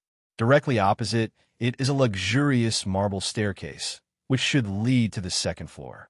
The buzzing voices of hundreds of people could be faintly heard from the door on the right side of the foyer. Jerry estimated that it should be the auditorium on the first floor, where the sorting ceremony will be held later. There is a hut on the left side of the foyer. At this time, Professor McGonagall is leading them to step on the bluestone slabs on the ground of the foyer and walk towards that hut. Welcome to Hogwarts. The opening banquet is about to begin, but before you take your seats in the auditorium, you must first. In the hut, Professor McGonagall first greeted the little wizards and then began to give a general explanation of the sorting ceremony, the 4 colleges, credits, and the college cup that will start soon. However, she did not explain in detail what the sorting ceremony was based on and the specific process of sorting because these little wizards would know in a while. After the lecture, she asked the little wizards to tidy up their clothes in the hut, waited for a while for the sorting ceremony, and left temporarily to go to the auditorium. Hermione, don't worry. You are so good. There must be no problem with sorting. Jerry looked at Hermione, who had been reciting the 14 spells in the textbook over and over again after Professor McGonagall left, looking very nervous, and comforted her in a low voice helplessly. He knew that the so-called sorting ceremony had nothing to do with magic and spells. It was just wearing a hat, and then the hat would determine which academy you belong to based on your character and bloodline. If you meet the characteristics of multiple colleges, you can also chat with Mr. Hat and choose one you like. Just like in a movie, Harry fits both Gryffindor and Slytherin, but in the end he chose Gryffindor and was sorted into Gryffindor. However, he couldn't tell Hermione that. After all, he couldn't explain why he knew the details of the sorting ceremony. How are they going to put us in exactly which house? There's got to be a test, I suppose. Fred said it hurt us a lot, but I think he was joking. At this time, the conversation between Harry and Ron on the other side also reached Jerry's ears. He took a closer look. There were more than 40 little wizards in the room. Except for some little wizards born in pure-blood families like Malfoy, most of the other little wizards were as nervous as Hermione. Because most of them shared Hermione's thinking that the sorting ceremony, for a while, might be decided by testing magic.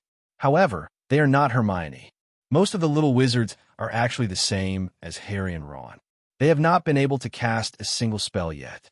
Even children born in pure-blood wizarding families like Malfoy may have been exposed to magic earlier than those born in Muggle families. But in fact, their magic level is not much higher than that of young wizards born in Muggle families go. According to a small video that Jerry saw in a certain sound in his previous life, it seems that the magical blood in the little wizard's body will stabilize at the age of 11 before they can learn to cast magic. Moreover, there is no difference in character between children from wizard families and children from ordinary families. Except for Hermione, few children in this age group are interested in calming down and delving into those difficult magical knowledge. Doesn't the broomstick smell good to him? Isn't the magic snack delicious? Isn't he nice to go shopping in Diagon Alley? However, a child born in a wizard family should have a wider range of knowledge. At least the little Ma Urfu and the others will know what the sorting ceremony is all about. It's just that in their view, the panicked look of those Muggle-born little wizards is also a very good landscape. Why tell them the truth? As for Ron and Neville, who were born in the same wizarding family, Ron is because of George and Fred, who are two inferior brothers. Neville has a bad memory. Even if his grandma mentioned it, he may not remember it. Just when the little wizards were immersed in the tension of the sorting house, a few screams suddenly broke the dull atmosphere in the room. Jerry turned his head to look in the direction of the voice. It turned out that there were more than 20 translucent ghosts that came through the wall, flying around above the heads of the little wizards, and waved to them. Okay, come out, line up, and follow me. The sorting ceremony is about to begin. At this time, McGonagall reappeared at the door of the hut, and those floating ghosts also filed into the wall and disappeared. This is really quite a magical scene. Jerry and the little wizards lined up to follow Professor McGonagall into the luxurious auditorium. Looking at the scene in the auditorium, they couldn't help sighing again in their hearts. Probably because it was an important school opening banquet and sorting ceremony. The auditorium was decorated extravagantly. Tens of thousands of candles cast with the floating spell replaced the magic chandelier floating above the auditorium, illuminating the entire auditorium. On the 4 long tables filled with young wizards in the auditorium, golden plates and silver goblets shone under the candlelight. But what surprised Jerry the most was the ceiling of the auditorium. If you don't observe carefully, you will think that the sky above the auditorium is open, because you can see the bright and beautiful galaxy hanging there when you look up. Stopping under the podium between the long tables of the 4 colleges and the long tables of the teachers, Jerry saw that Professor McGonagall first moved a 4-legged stool and put it on the podium. Then another hat was brought in, patched, worn out, and very dirty. This is the old sorting hat that is the same age as Hogwarts. It seems that the sorting hat was originally an ordinary hat of Godric Gryffindor, the founder of Hogwarts. Later, the 4 founders used magic to infuse it with ideas, and it has the ability to help choose a college according to the characteristics of young wizards. Being able to give independent thought and personality to an inanimate substance, Jerry sometimes really felt that the magic in the world of Harry Potter was very powerful. Its power does not lie in its devastating destructive power, but in its very idealism. Without any scientific basis, it is really magical. You may think I'm not pretty, but don't judge a book by its cover. If you can find a more beautiful hat than mine, I can eat myself up. The hat twisted on the stool, and a wide slit opened like a mouth and began to sing loudly its own exclusive song of sorting. What's even more outrageous is that after the hat sang, seeing the thunderous applause of the little wizards below, it stood up very gentlemanly and bowed very gracefully. Have you ever seen a hat bow to you? Certainly not. Jerry saw it for the first time, and he didn't seem to see this scene when he watched a movie in his previous life. Whoever's name I call now, put on the hat, sit on the stool, and wait for the sorting. Professor McGonagall took a few steps forward with the parchment, slowly opened it, and said, "Hannah Abbott." A rosy-cheeked little girl with 2 golden braids stumbled out of the queue. "Steal Hannah." Looking at the little girl with the sorting hat sitting on the 4-legged stool, Jerry finally knew what was wrong with him all the time. It turns out that this is not the Harry Potter world of the movie, but the Harry Potter world of the book. Because he remembered clearly that in the movie, Hermione Granger was the first to be sorted, and Hannah Abbott was the first to be sorted in the book. In his previous life, he had seen the stock of Iron-Struck Hannah in many small videos. But the key point is that he only watched those movies on TV in his previous life, and he didn't specifically look for the original book to read. The difference between this movie and the original book shouldn't be that big. Maybe. Hufflepuff. The hat only stayed on the head of the little girl named Hannah for a moment, and then quickly gave the result of the sorting. At this time, among the 4 long tables, the little wizards on the rightmost long table immediately stood up and applauded, welcoming the little girl named Hannah to join Hufflepuff. Susan Bones, Hufflepuff, Terry Boot, Lowen Crow, Hermione Granger. After the sorting hat sorted out 7 or 8 little wizards quickly or slowly, Hermione's name was finally called out by the sorting hat. "Come on." With Jerry cheering, Hermione ran all the way to the podium. "Gryffindor." The sorting hat hesitated, but seemed to sense something, and finally called out Gryffindor. And Hermione happily ran to the long Gryffindor table on the far left, which was filled with applause and laughter. Jerry Carmen. As soon as Hermione finished her assignment, Professor McGonagall's name came out of Jerry's mouth. After straightening his wizard robes, he walked to the podium with unhurried steps, picked up the sorting hat, and put on his head. "I want to share." Just like Harry in the movie, Jerry proposed to the sorting hat that he wanted to be assigned to Gryffindor. But the moment the sorting hat touched his hair, it directly reported the sorting result. Slytherin. Slytherin? Walter Falker. Hearing the results reported by the sorting hat, Jerry felt like 10,000 horses galloped past in his heart. He only felt that all the plans he had thought up before were completely shattered after the sound of the sorting hat. Stiffly taking off the sorting hat, looking at Professor McGonagall's expression full of regret, Jerry walked helplessly towards the long table of Slytherin in the 2nd row on the right. On the other side of the Gryffindor table, Hermione also had a disappointed look on her face when she saw that Jerry was assigned to Slater. She really wanted to be in Gryffindor with Jerry, but she didn't expect that this rare and special friend would be sorted in a Slytherin by the sorting hat. But she still suppressed her disappointment and waved to Jerry over there, because she knew that Jerry actually wanted to be assigned to Gryffindor, but now he is assigned to Slytherin, and he must be very sad. Look, you can tell a thing or two from his stiff expression just now. How could Jerry be assigned to Slytherin, wizards who have turned bad, but there is no one who is not from Slytherin? In the team, Ron, who hadn't been sorted yet, saw Jerry being sorted in a Slytherin, and said to Harry beside him in disbelief, "Jerry is not a bad guy. Don't forget, he helped us teach that Malfoy guy a lesson on the train." Although Harry didn't have a good impression of Slytherin because of Ron's indoctrination, it didn't prevent him from being very grateful to Jerry for his righteous act on the train. So even if Jerry was assigned to Slytherin, he still felt that Jerry couldn't be a bad guy. "Oh, I know, I don't think Jerry is a bad guy. I just think that the sorting hat seems to be in the wrong place, and Jerry should be sorted into Gryffindor." Ron shrugged. At this moment, the little Malfoy on the podium was also sorted into Slytherin by the sorting hat. Seeing this, Harry couldn't help but nodded. Slytherin should be suitable for a guy like Malfoy. Why Slytherin? It's not scientific.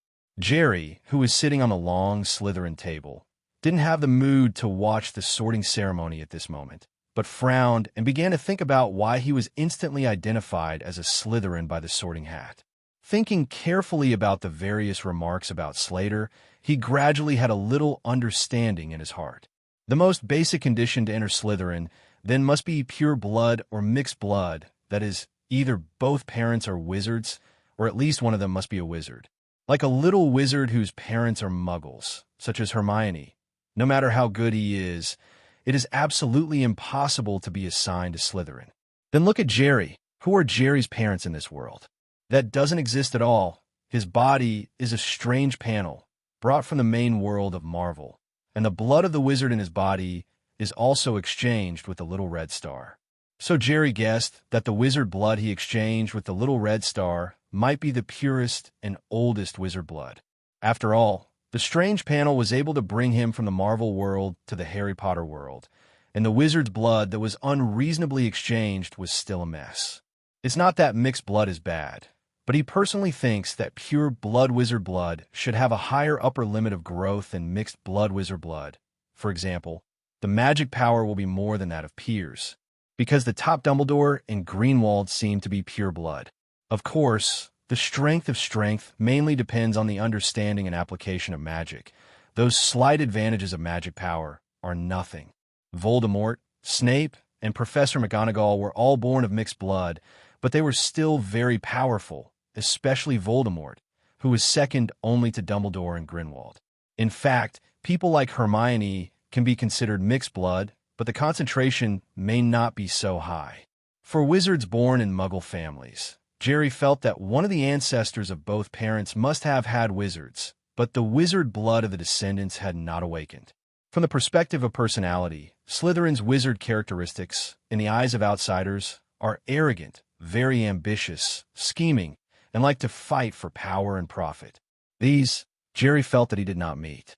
But he thought about it carefully, and it seemed that interpreting Slytherin like that was too one-sided. Perhaps a comment about Slytherin that he accidentally saw on the internet was more suitable for his current situation. It was mentioned in that comment that the one who can really represent Slytherin should be Professor Slughorn, who appeared in the 6th grade. Pursue fame and fortune, like to accept celebrities as students, but will not take the initiative to hurt others. Forming a slug club is also a mutual benefit with outstanding students to achieve a win-win situation. Supporting the blood theory, but not a brainless supporter, he also admires the Muggle-born but excellent Hermione and Harry's mother Lily. Very smart, he will judge the situation and ensure that his own interests will not be damaged, but he also has his own bottom line. As a Slytherin in the final battle, he firmly stood on Hogwarts' side. Therefore, Slytherin should be an egoist with a bottom line, a selfish person who will not take the initiative to hurt others. If you look at it this way, it seems that there is a point that can match him who has resurrected his life. Pure blood, coupled with the most authentic character in his heart and his current actions with strong purpose. Is it because of this that the Sorting Hat judged him to be a Slytherin? Gah, now that things are going on, we can only take one step at a time. At present, these analyses are all deduced by Jerry himself based on the results. Whether it is true or not, he is not sure. After all, it stands to reason that the sorting of the Sorting Hat is subjectively based on the innermost thoughts of the little wizard, and he obviously wants to go to Gryffindor. Could it be that it was actually Slytherin that he wanted to go to in the back of his mind? Forget it. There is no need to worry about this now. Since I have been assigned to Slytherin, I can only study magic at Hogwarts as a Slytherin. He looked up at the Professor McGonagall on the podium, who had gotten along well with him before. Looking at the teacher's long table, Professor Snape, who looked gloomy, harsh, indifferent, and mean like a big bat, Jerry couldn't help but sigh again. It's really a plan that can't keep up with the changes. The basket of Gryffindor strategies that he made before was useless now, so he could only use his brain again to replan a Slytherin route. But after thinking about it carefully, becoming a Slytherin wasn't a bad thing at all. At least Snape, while harsh and mean to the wizards of other houses, especially Gryffindor, was very friendly to the young wizards of his own house. Besides, Snape was proficient in all kinds of black magic. If he could get on good terms with him, he might have the opportunity to learn a lot of more lethal black magic. Harry Potter. Gryffindor. At this moment, the well-known and much-anticipated Harry also communicated with the Sorting Hat for a while and was assigned to Gryffindor as fate. At this point, the sorting ceremony officially ended. Student Della, I didn't expect you to be assigned to Slytherin. We are really destined. Jerry, who came back to his senses, looked at the little Malfoy trio who were sitting far away from him. With a move in his eyes, he immediately walked over and squeezed in between them, and then enthusiastically put his arms on their shoulders superior. Yes, fate. Of course I'm a Slytherin. How can you be a Slytherin? Little Malfoy's body froze suddenly. His face convulsed and forced a smile. Just when he saw Jerry being assigned to Slytherin, he almost swears on the spot. He couldn't figure out why a rude man like Jerry could be assigned to a noble and elegant Slytherin. However, in view of the fighting skills on the other side's train that used 1 versus 3 to torture them, after the sorting ended, he still held back his anger and took Goyle and Crabbe to sit away from Jerry. 10 years is not too late for a gentleman to take revenge. Fighting with his body is not the behavior that an elegant Slytherin wizard should have. After he has learned magic well, he must let the other party know what the price will be if he angers a noble Malfoy. Delacour, you seem to have a good relationship. At this time, the short-haired little witch sitting opposite Malfoy looked at Jerry and Malfoy hugging each other with a surprised expression. That is, I met Delacour, Goyle, and Crabbe on the train, and we became good friends at that time, don't you think? Jerry squinted and put a little effort into Malfoy's and Goyle's arms. As if recalling some bad memories, the three of them shook their bodies at the same time and then nodded reluctantly. Hi, my name is Jerry Carmen. Pansy Parkinson. Jerry took his right hand off Goyle's shoulder and reached for Pansy. Pansy froze for a moment, but still reached out and shook Jerry lightly. With Malfoy's arrogance, the friends he would like to make must be excellent pure-blood family wizards. But, Jerry Carmen, why hasn't he heard of this name before? The dinner party begins. At this moment, the headmaster Dumbledore, who was sitting in the middle of the teacher's long table, slowly got up and announced loudly. As Dumbledore's voice fell, Jerry found that all kinds of steaming and fragrant delicacies appeared on the empty gold plates in front of him. Roast beef, roast chicken, pork chops, lamb chops, sausages, steaks. The silver goblet is also filled with different types of beverages, such as fruit juice and milk. This culinary magic, it seems that I will spend time learning it in the future. Seeing these delicacies that suddenly appeared, Jerry's eyes lit up, and he immediately decided to add cooking magic to his magic learning plan. After learning cooking magic, when he returns to the main world, he can greatly reduce the time he spends cooking every day. By the way, there are also those magics that can take care of housework, and they can't be left behind. Planning all kinds of magic that he would learn in the future, Jerry didn't stop his body movements. Like other hungry little wizards, his stomach was already growling. He didn't know if it was because he was too hungry or because the house elf's cooking magic was really good. He felt that the delicacies on the table were particularly delicious today. Pansy, long time no see, you cut your hair short. While Jerry was eating, Malfoy pretended to talk to Pansy and quietly moved his position. Delacour, you actually noticed it. Does it look good? Pansy blushed slightly. It's pretty good. With a glance, Jerry saw little Malfoy walking away from him, smiled to himself, and didn't stop him. The effect he wanted had already been achieved, and it didn't matter whether Malfoy sat next to him or not. What? Just when a piece of steak was cut in half, Jerry suddenly heard the screams of the little wizards. Looking up, he found that several young wizards in the same grade as Malfoy were all looking at him in horror. Turning his head in doubt, he saw a haggard, hollow-eyed, scary-looking ghost, wearing a silver, blood-stained robe, sitting next to him at some point. Hello, I'm Jerry Kamen, a freshman in Slytherin.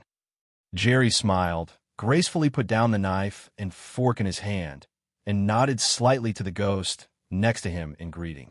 The ghost turned its head and glanced at Jerry with some surprise. It was the first time he met a freshman who was not afraid of himself. There was a hint of appreciation on his terrifying face. Barrow, or you can call me Bloody Barrow like other ghosts. I'm the ghost of Slytherin. You are welcome to join Slytherin. Thanks. After a brief chat, Jerry continued to eat the steak calmly. As an adult, especially if he has experienced life and death, and his subordinates have had human lives, he will not be frightened by a ghost. Seeing that Jerry was not afraid at all, and chatting with the terrifying ghost so elegantly and calmly, most of Slytherin Yi's first graders, including some second-year little wizards, showed admiration. Among all the ghosts at Hogwarts, Bloody Barrow is the ghost that all young wizards are afraid of. Even some less courageous wizards will be scared to cry by his terrifying expression when they meet Bloody Barrow alone. And Bloody Barrow is also the most powerful ghost among Hogwarts ghosts. Even the fearless prank elf Peeves dare not disobey the order of Bloody Barrow. At this time, a blonde little witch sitting opposite Gore and Crabbe looked at Jerry, who was eating steak elegantly at this time, touched another very strong little witch next to her, and said in a low voice, "Millicent, do you think he looks so handsome?" "Daphne, I still think Goyle is more handsome." The burly Millicent turned his head to look at Jerry, then looked at Goyle opposite him, and replied, "The little blonde witch." In this way, after the brief turmoil of the ghosts, the dinner entered into a warm atmosphere again. Everyone ate delicious food, drank drinks, introduced themselves, and communicated with each other. Different from those on the next table, those muggle-born little wizards talked about their various wonderful experiences after receiving the admission letter from Hogwarts. Most of the chat content of the little Slytherin wizards where Jerry belongs is related to topics that can highlight their identities, such as the wealth of their families and the social status of their parents. Among them, the family with the highest status is obviously Malfoy's family, one of the ancient 28 sacred families. Malfoy is also the school director of Hogwarts and has close relations with high-ranking officials of the Ministry of Magic. And the richest is a boy named Blaise Chabini. His mother, Madame Zabini, was a beautiful, famous witch who had 7 husbands. Because each husband will leave a large inheritance to the mother and son when he dies, the family is even richer than the Malfoy family. When the dinner came to an end, Dumbledore got up again and warned all the little wizards a few precautions for the start of school. Jerry summed it up. The main thing is to prohibit going to the dangerous Forbidden Forest and not to cast magic in the corridor between classes. Those who are above the 2nd grade who volunteer to participate in the Quidditch selection can find Ms. Hooch to sign up in the 2nd week. And most importantly, no one is allowed to go to the right corridor on the 4th floor. After talking about the precautions, it is time to sing the school song. With a wave of Dumbledore's wand, a long golden ribbon appeared out of nowhere, and then twisted and coiled high like a snake to form lines of the school song. When the school song ended, the opening dinner officially ended. "All first-year freshmen, follow me. I am your prefect, Gemma Farley, and I will take you to the lounge." When the dinner was over, on the long Slytherin table, a girl about 14 or 15 years old stood up in a robe and called out to the somewhat dazed Slytherin freshmen. Hearing this, the little wizards immediately gathered around the girl, followed her through the crowd, and walked towards the Slytherin lounge. "Hey, isn't the Slytherin lounge above the castle?" Jerry mixed in with the little wizards, seeing the prefect named Gemma lead them towards the basement. He couldn't help but feel a little surprised inwardly. He remembered that in the movie, Harry and the others seemed to walk up some automatically moving stairs, and then entered the lounge through the portrait of the fat lady. Gryffindor's and Ravenclaw's lounges are in the 8th tower, and Hufflepuff's and our Slytherin's lounges are in the basement. But I can tell you that our Slytherin's lounges are definitely the best, and you'll find out in a while already. At this time, Gemma, who was the leader explaining some school precautions, happened to talk about the location of the lounge, which solved Jerry's doubts. Entering the dungeon on the right side of the grand marble staircase in the foyer, through a maze of dark corridors, Jerry soon saw a stone wall. "Noble." Following Gemma, the leader said a password to the stone wall. A stone door immediately appeared on the originally empty and wet stone wall and opened slowly. The only way to enter the common room is through the password, which will be changed every 2 weeks, and the new password will be notified in advance on the bulletin board in the lounge. Remember, the password for these 2 weeks is Noble. Gemma explained to the little wizards with a somewhat haughty and proud tone. The little wizards also nodded proudly. Obviously, they recognized Slytherin's password very much. As expected of a Slytherin. Jerry looked at everyone with their chins raised, showing a coquettish expression. For some reason, he felt that these little wizards of Slater looked quite cute. Following the little wizards into the common room, the first thing that catches the eye is the chain magic lamps glowing green and the decorations made of animal skulls hanging on the wall. His first impression was, so green. What kind of weird aesthetic is this Slytherin? But it's not without advantages. At least the fireplace, sofa, tables, and chairs in the Slytherin common room look very delicate, and there are all kinds of beautiful carvings on them. And there is a medieval tapestry hanging on the wall opposite the fireplace, which depicts the famous adventures of the Slytherin people at that time, which is also very interesting to look at. Of course, what interests Jerry the most is the large window that occupies 2/3 of the wall opposite the stone door in the common room. Looking out from the big window, he could directly see the bottom of the Black Lake, huge squid and various creatures in the lake, swimming leisurely through the window, giving him the illusion of going to the aquarium in his previous life. It turned out that Slytherin's common room was built under the Black Lake, and magical magic was used to isolate the infiltration of the lake water. Let the Slytherins who live here feel the mystery of a shipwreck underwater at any time. Boys go to the room on the left, girls go to the right. Your schedule should already be in the room. If you have any questions, come to me later.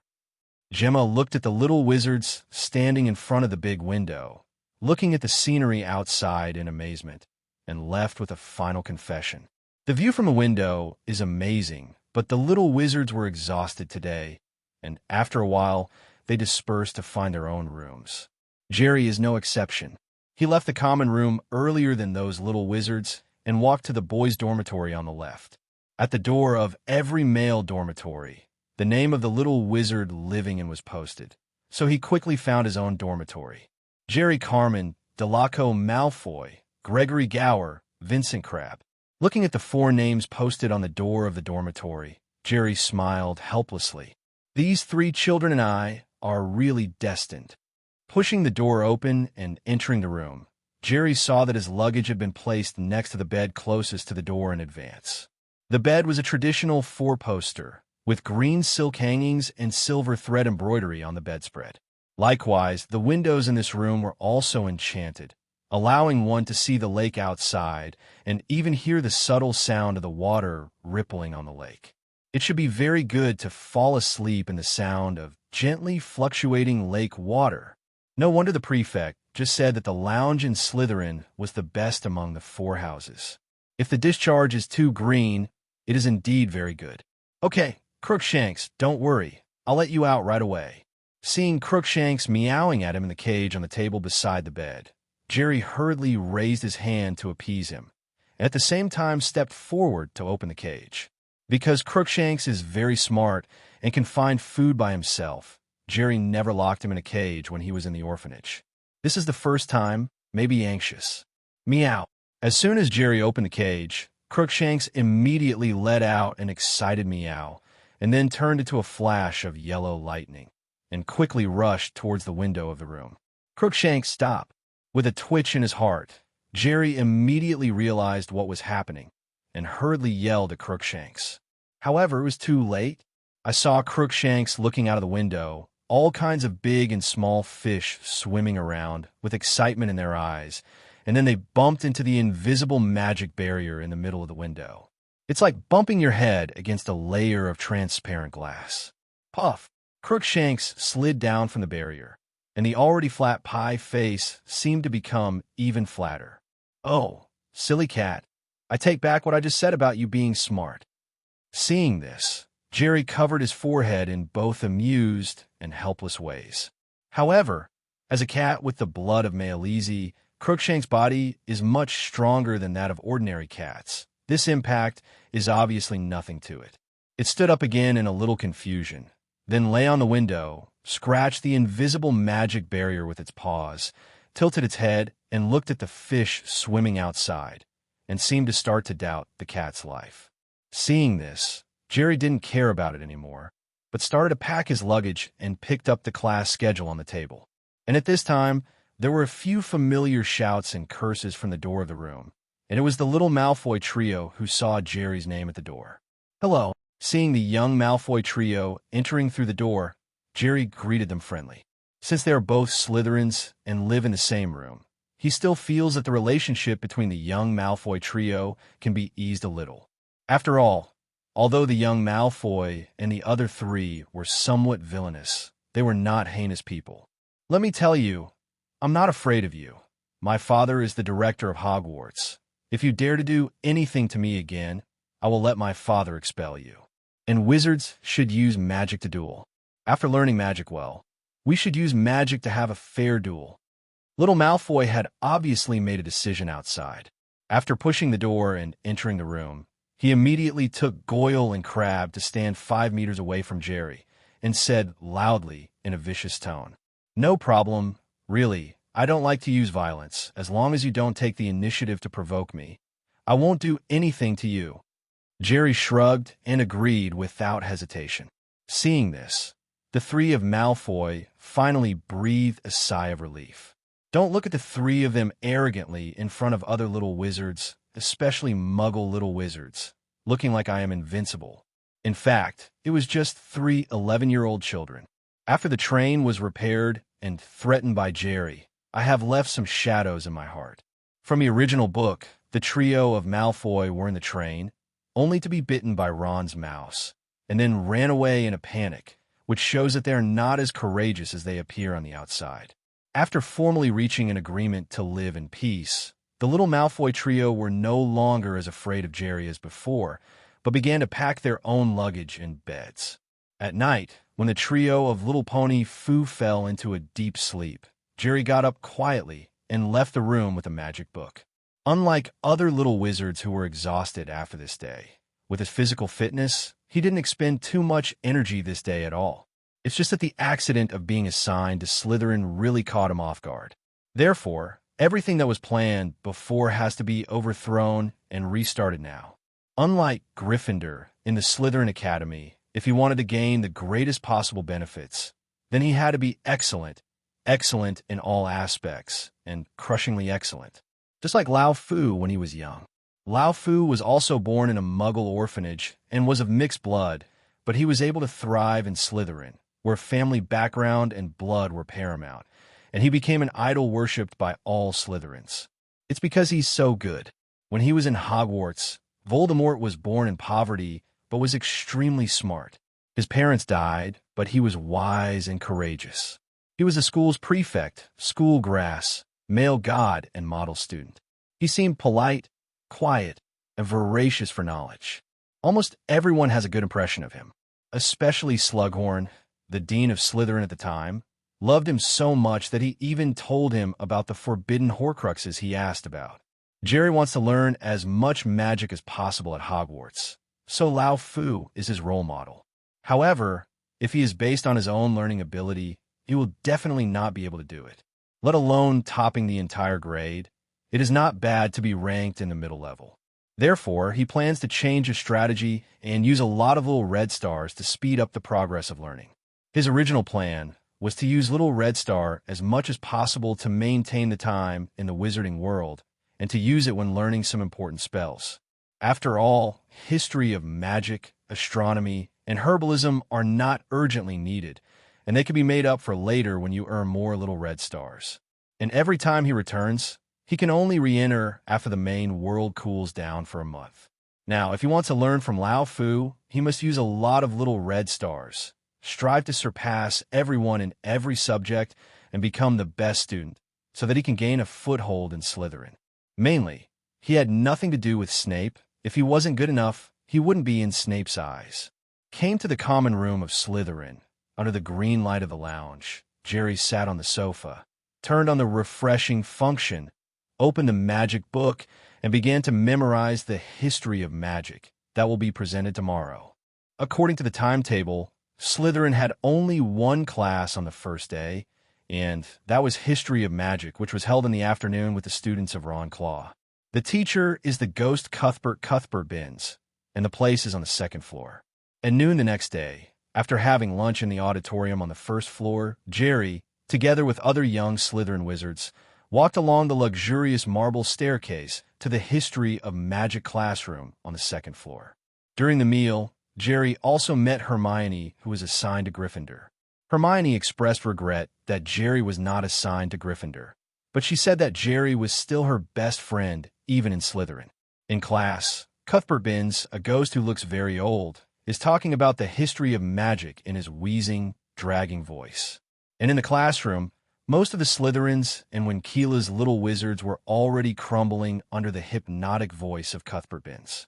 However, there was a young wizard who was quite different from the others. He sat in the first row with a straight back and piercing eyes. The hypnotic voice of Cuthbert Binns didn't seem to have any influence on him. He is Jerry, who turns on refreshing intermittently. A history of magic session lasted for 2 to 3 hours, and Jerry couldn't keep turning on refresh because it would be too heavy a burden on the brain. So some textbooks have content. He turns off refreshing, and when Cuthbert Binns extends to some additional content, he turns on refreshing memory comprehension. In fact, the history of magic class is not as useless as other little wizards said, although it does not teach any magic knowledge or magic spells. But if you study hard, you will find that you can learn a lot of secrets about the wizarding world from these magical histories. Jerry's understanding of the wizarding world is limited to movies and some small videos, which are very one-sided. And Cuthbert Binns' History of Magic class showed the whole wizarding world in front of him in a more realistic and detailed way. This is also very helpful for him to learn magic knowledge in the future. Just like if you want to learn the language, characters, and a lot of their unique knowledge and culture of a completely strange country, it will be very difficult. But when you know all the history of the country, then this learning becomes much less difficult. This may be why all the little wizards feel that History of Magic is the most useless course, but it runs through every grade of the little wizards at Hogwarts. Okay, that's all for today's lesson. Now let's start asking questions. Does anyone know the demon Emmerich that I just talked about? When the get out of class was about to end, Cuthbert Binns began to enter the questioning session as usual. Generally, he would not give any hope for this link, because at this time, most of the young wizards have just woken up and few of them know the answer. But he didn't mind, because his class had always been like this. Sure enough, the sleepy-eyed little wizards began to look at each other when they heard Cuthbert Binns' question. Just when Cuthbert Binns was about to announce the dismissal of class, Jerry in the front row raised his hand. "What's your name?" "Jerry Carmen." Jerry stood up and replied, "Then it's up to you to answer the question just now." A look of surprise appeared on Cuthbert Binns' aged face. Jerry coughed, and after attracting the attention of all the little wizards, he began to speak. Emmerich the Demon was a short-lived but extremely powerful wizard. He once became the master of the Elder Wand and carried out a reign of terror in southern England in the early Middle Ages. He was in a duel with Egbert, the evil being slaughtered he once. You see, the Elder Wand was actually mentioned by Cuthbert Binns in his first-year History of Magic class. Very good. 3 points for Slytherin. Cuthbert Binns did not expect that what he said in class would be repeated verbatim by this student, which is very rare. Mr. Carmen, can you tell us more about Ulrich the Weird? Ulrich the Odd is a medieval wizard known for his erratic behavior, such as wearing a jellyfish as a hat and sleeping in a room with more than 50 pet birds. He's considered one of the eccentric wizards in history, and as such, he's often the butt of wizarding jokes. Jerry continued to retell the content recorded in class, word for word. "Jerry, you are one of the students with the best memory I have ever seen. 3 more points for Slytherin." As Cuthbert Binns' voice fell, those little Slytherin wizards who were not clear at first applauded happily. The importance of credits was clearly explained by Professor McGonagall when he entered Hogwarts Castle yesterday, and the College Cup obtained through credits is the highest honor for Hogwarts wizards. So proud Slytherins, seeing the first class, Jerry earned 6 credits for Slytherin. How can you not be unhappy? Originally, at the opening dinner yesterday, Jerry was able to negotiate gracefully and calmly with the terrifying Bloodman Barrow, which impressed the first-year Slytherins deeply, and at this time they had a very good impression of him. Except, of course, the little Malfoy trio. Being able to communicate gracefully and calmly with the terrifying Bloodman Baron reflects Jerry's courage, and being able to earn 6 points for Slytherin in the history of magic reflects Jerry's wisdom. Although the Slytherins are proud, as long as you have no problem with your bloodline, the more outstanding you are, the more they will favor you. As we all know, if they could be assigned to Slytherin in the sorting ceremony, there must be no problem in terms of bloodline. After the end of History of Magic, Jerry clearly felt the pride of the little Slytherin wizards and began to actively communicate with him. One of them, a little blonde which named Daphne Greengrass, was the most enthusiastic. The first period in the morning of the second day was Defense against the Dark Arts class. The teacher was Professor Quirrell, who smelled like garlic and had his hair wrapped like a rice dumpling. He always stuttered in class. But Jerry didn't dare to underestimate Professor Quirrell, because he knew that Professor Quirrell, who was born in Lawin Kelluo, was definitely not weak. Otherwise, it would be impossible to avoid the defense of Gringotts and sneak in to steal the Philosopher's Stone. Besides, the ultimate villain of the world, Voldemort, is hidden on the back of his head. In fact, despite the cowardly appearance this professor deliberately pretended to be, it is not useless to listen carefully to the content of his lectures. After at least one class, Jerry did have a deeper understanding of the magic in the textbook. The magic spell does not mean that you can exert its greatest power after learning it. Just like an ordinary fire spell, Jerry can only use it to light cigarettes now, but Dumbledore's use can burn thousands of inferi. On the one hand, the magic power in Dumbledore's body is much stronger than that of Jerry. But more importantly, Dumbledore's understanding of the fire curse is beyond the reach of ordinary wizards. Quirrell didn't ask any questions during the entire Defense against the Dark Arts class, so Jerry naturally didn't have a chance to get credits. But he is not in a hurry. Learning magic to improve his strength is the ultimate goal. Obtaining credits to increase his popularity can be done slowly, and there are plenty of opportunities. In the next few days, Jerry took herbal medicine, astronomy, charms, and transfiguration.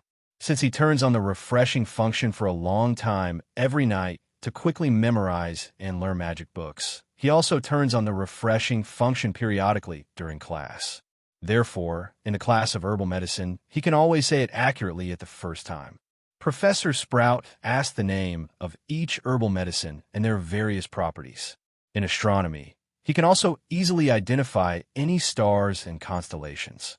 And in the spell class, when other little wizards are still learning the theory of spells, he can successfully release the corresponding magic in the textbook. Although the power and effect are not great, he is very skilled in using it. As for the transformation class, when Professor McGonagall ended the lecture, he asked everyone to practice turning a match into a needle. Under Professor McGonagall's exclamation, Jerry completed the exercise in less than 10 seconds and successfully became the first little wizard to turn a match into a silver needle. It is precisely because of this that Jerry took more than 20 credits for Slytherin in 4 days and initially left a very good impression on all the teachers. He also made a name for himself in various colleges. In particular, Jerry was not like Hermione.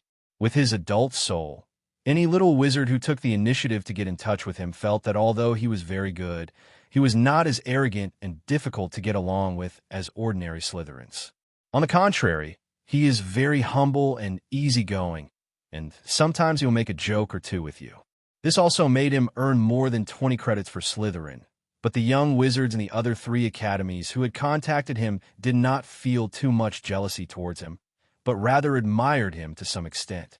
Because now, except for a little wizard named Hermione in Gryffindor, no one earns as much credits as Jerry.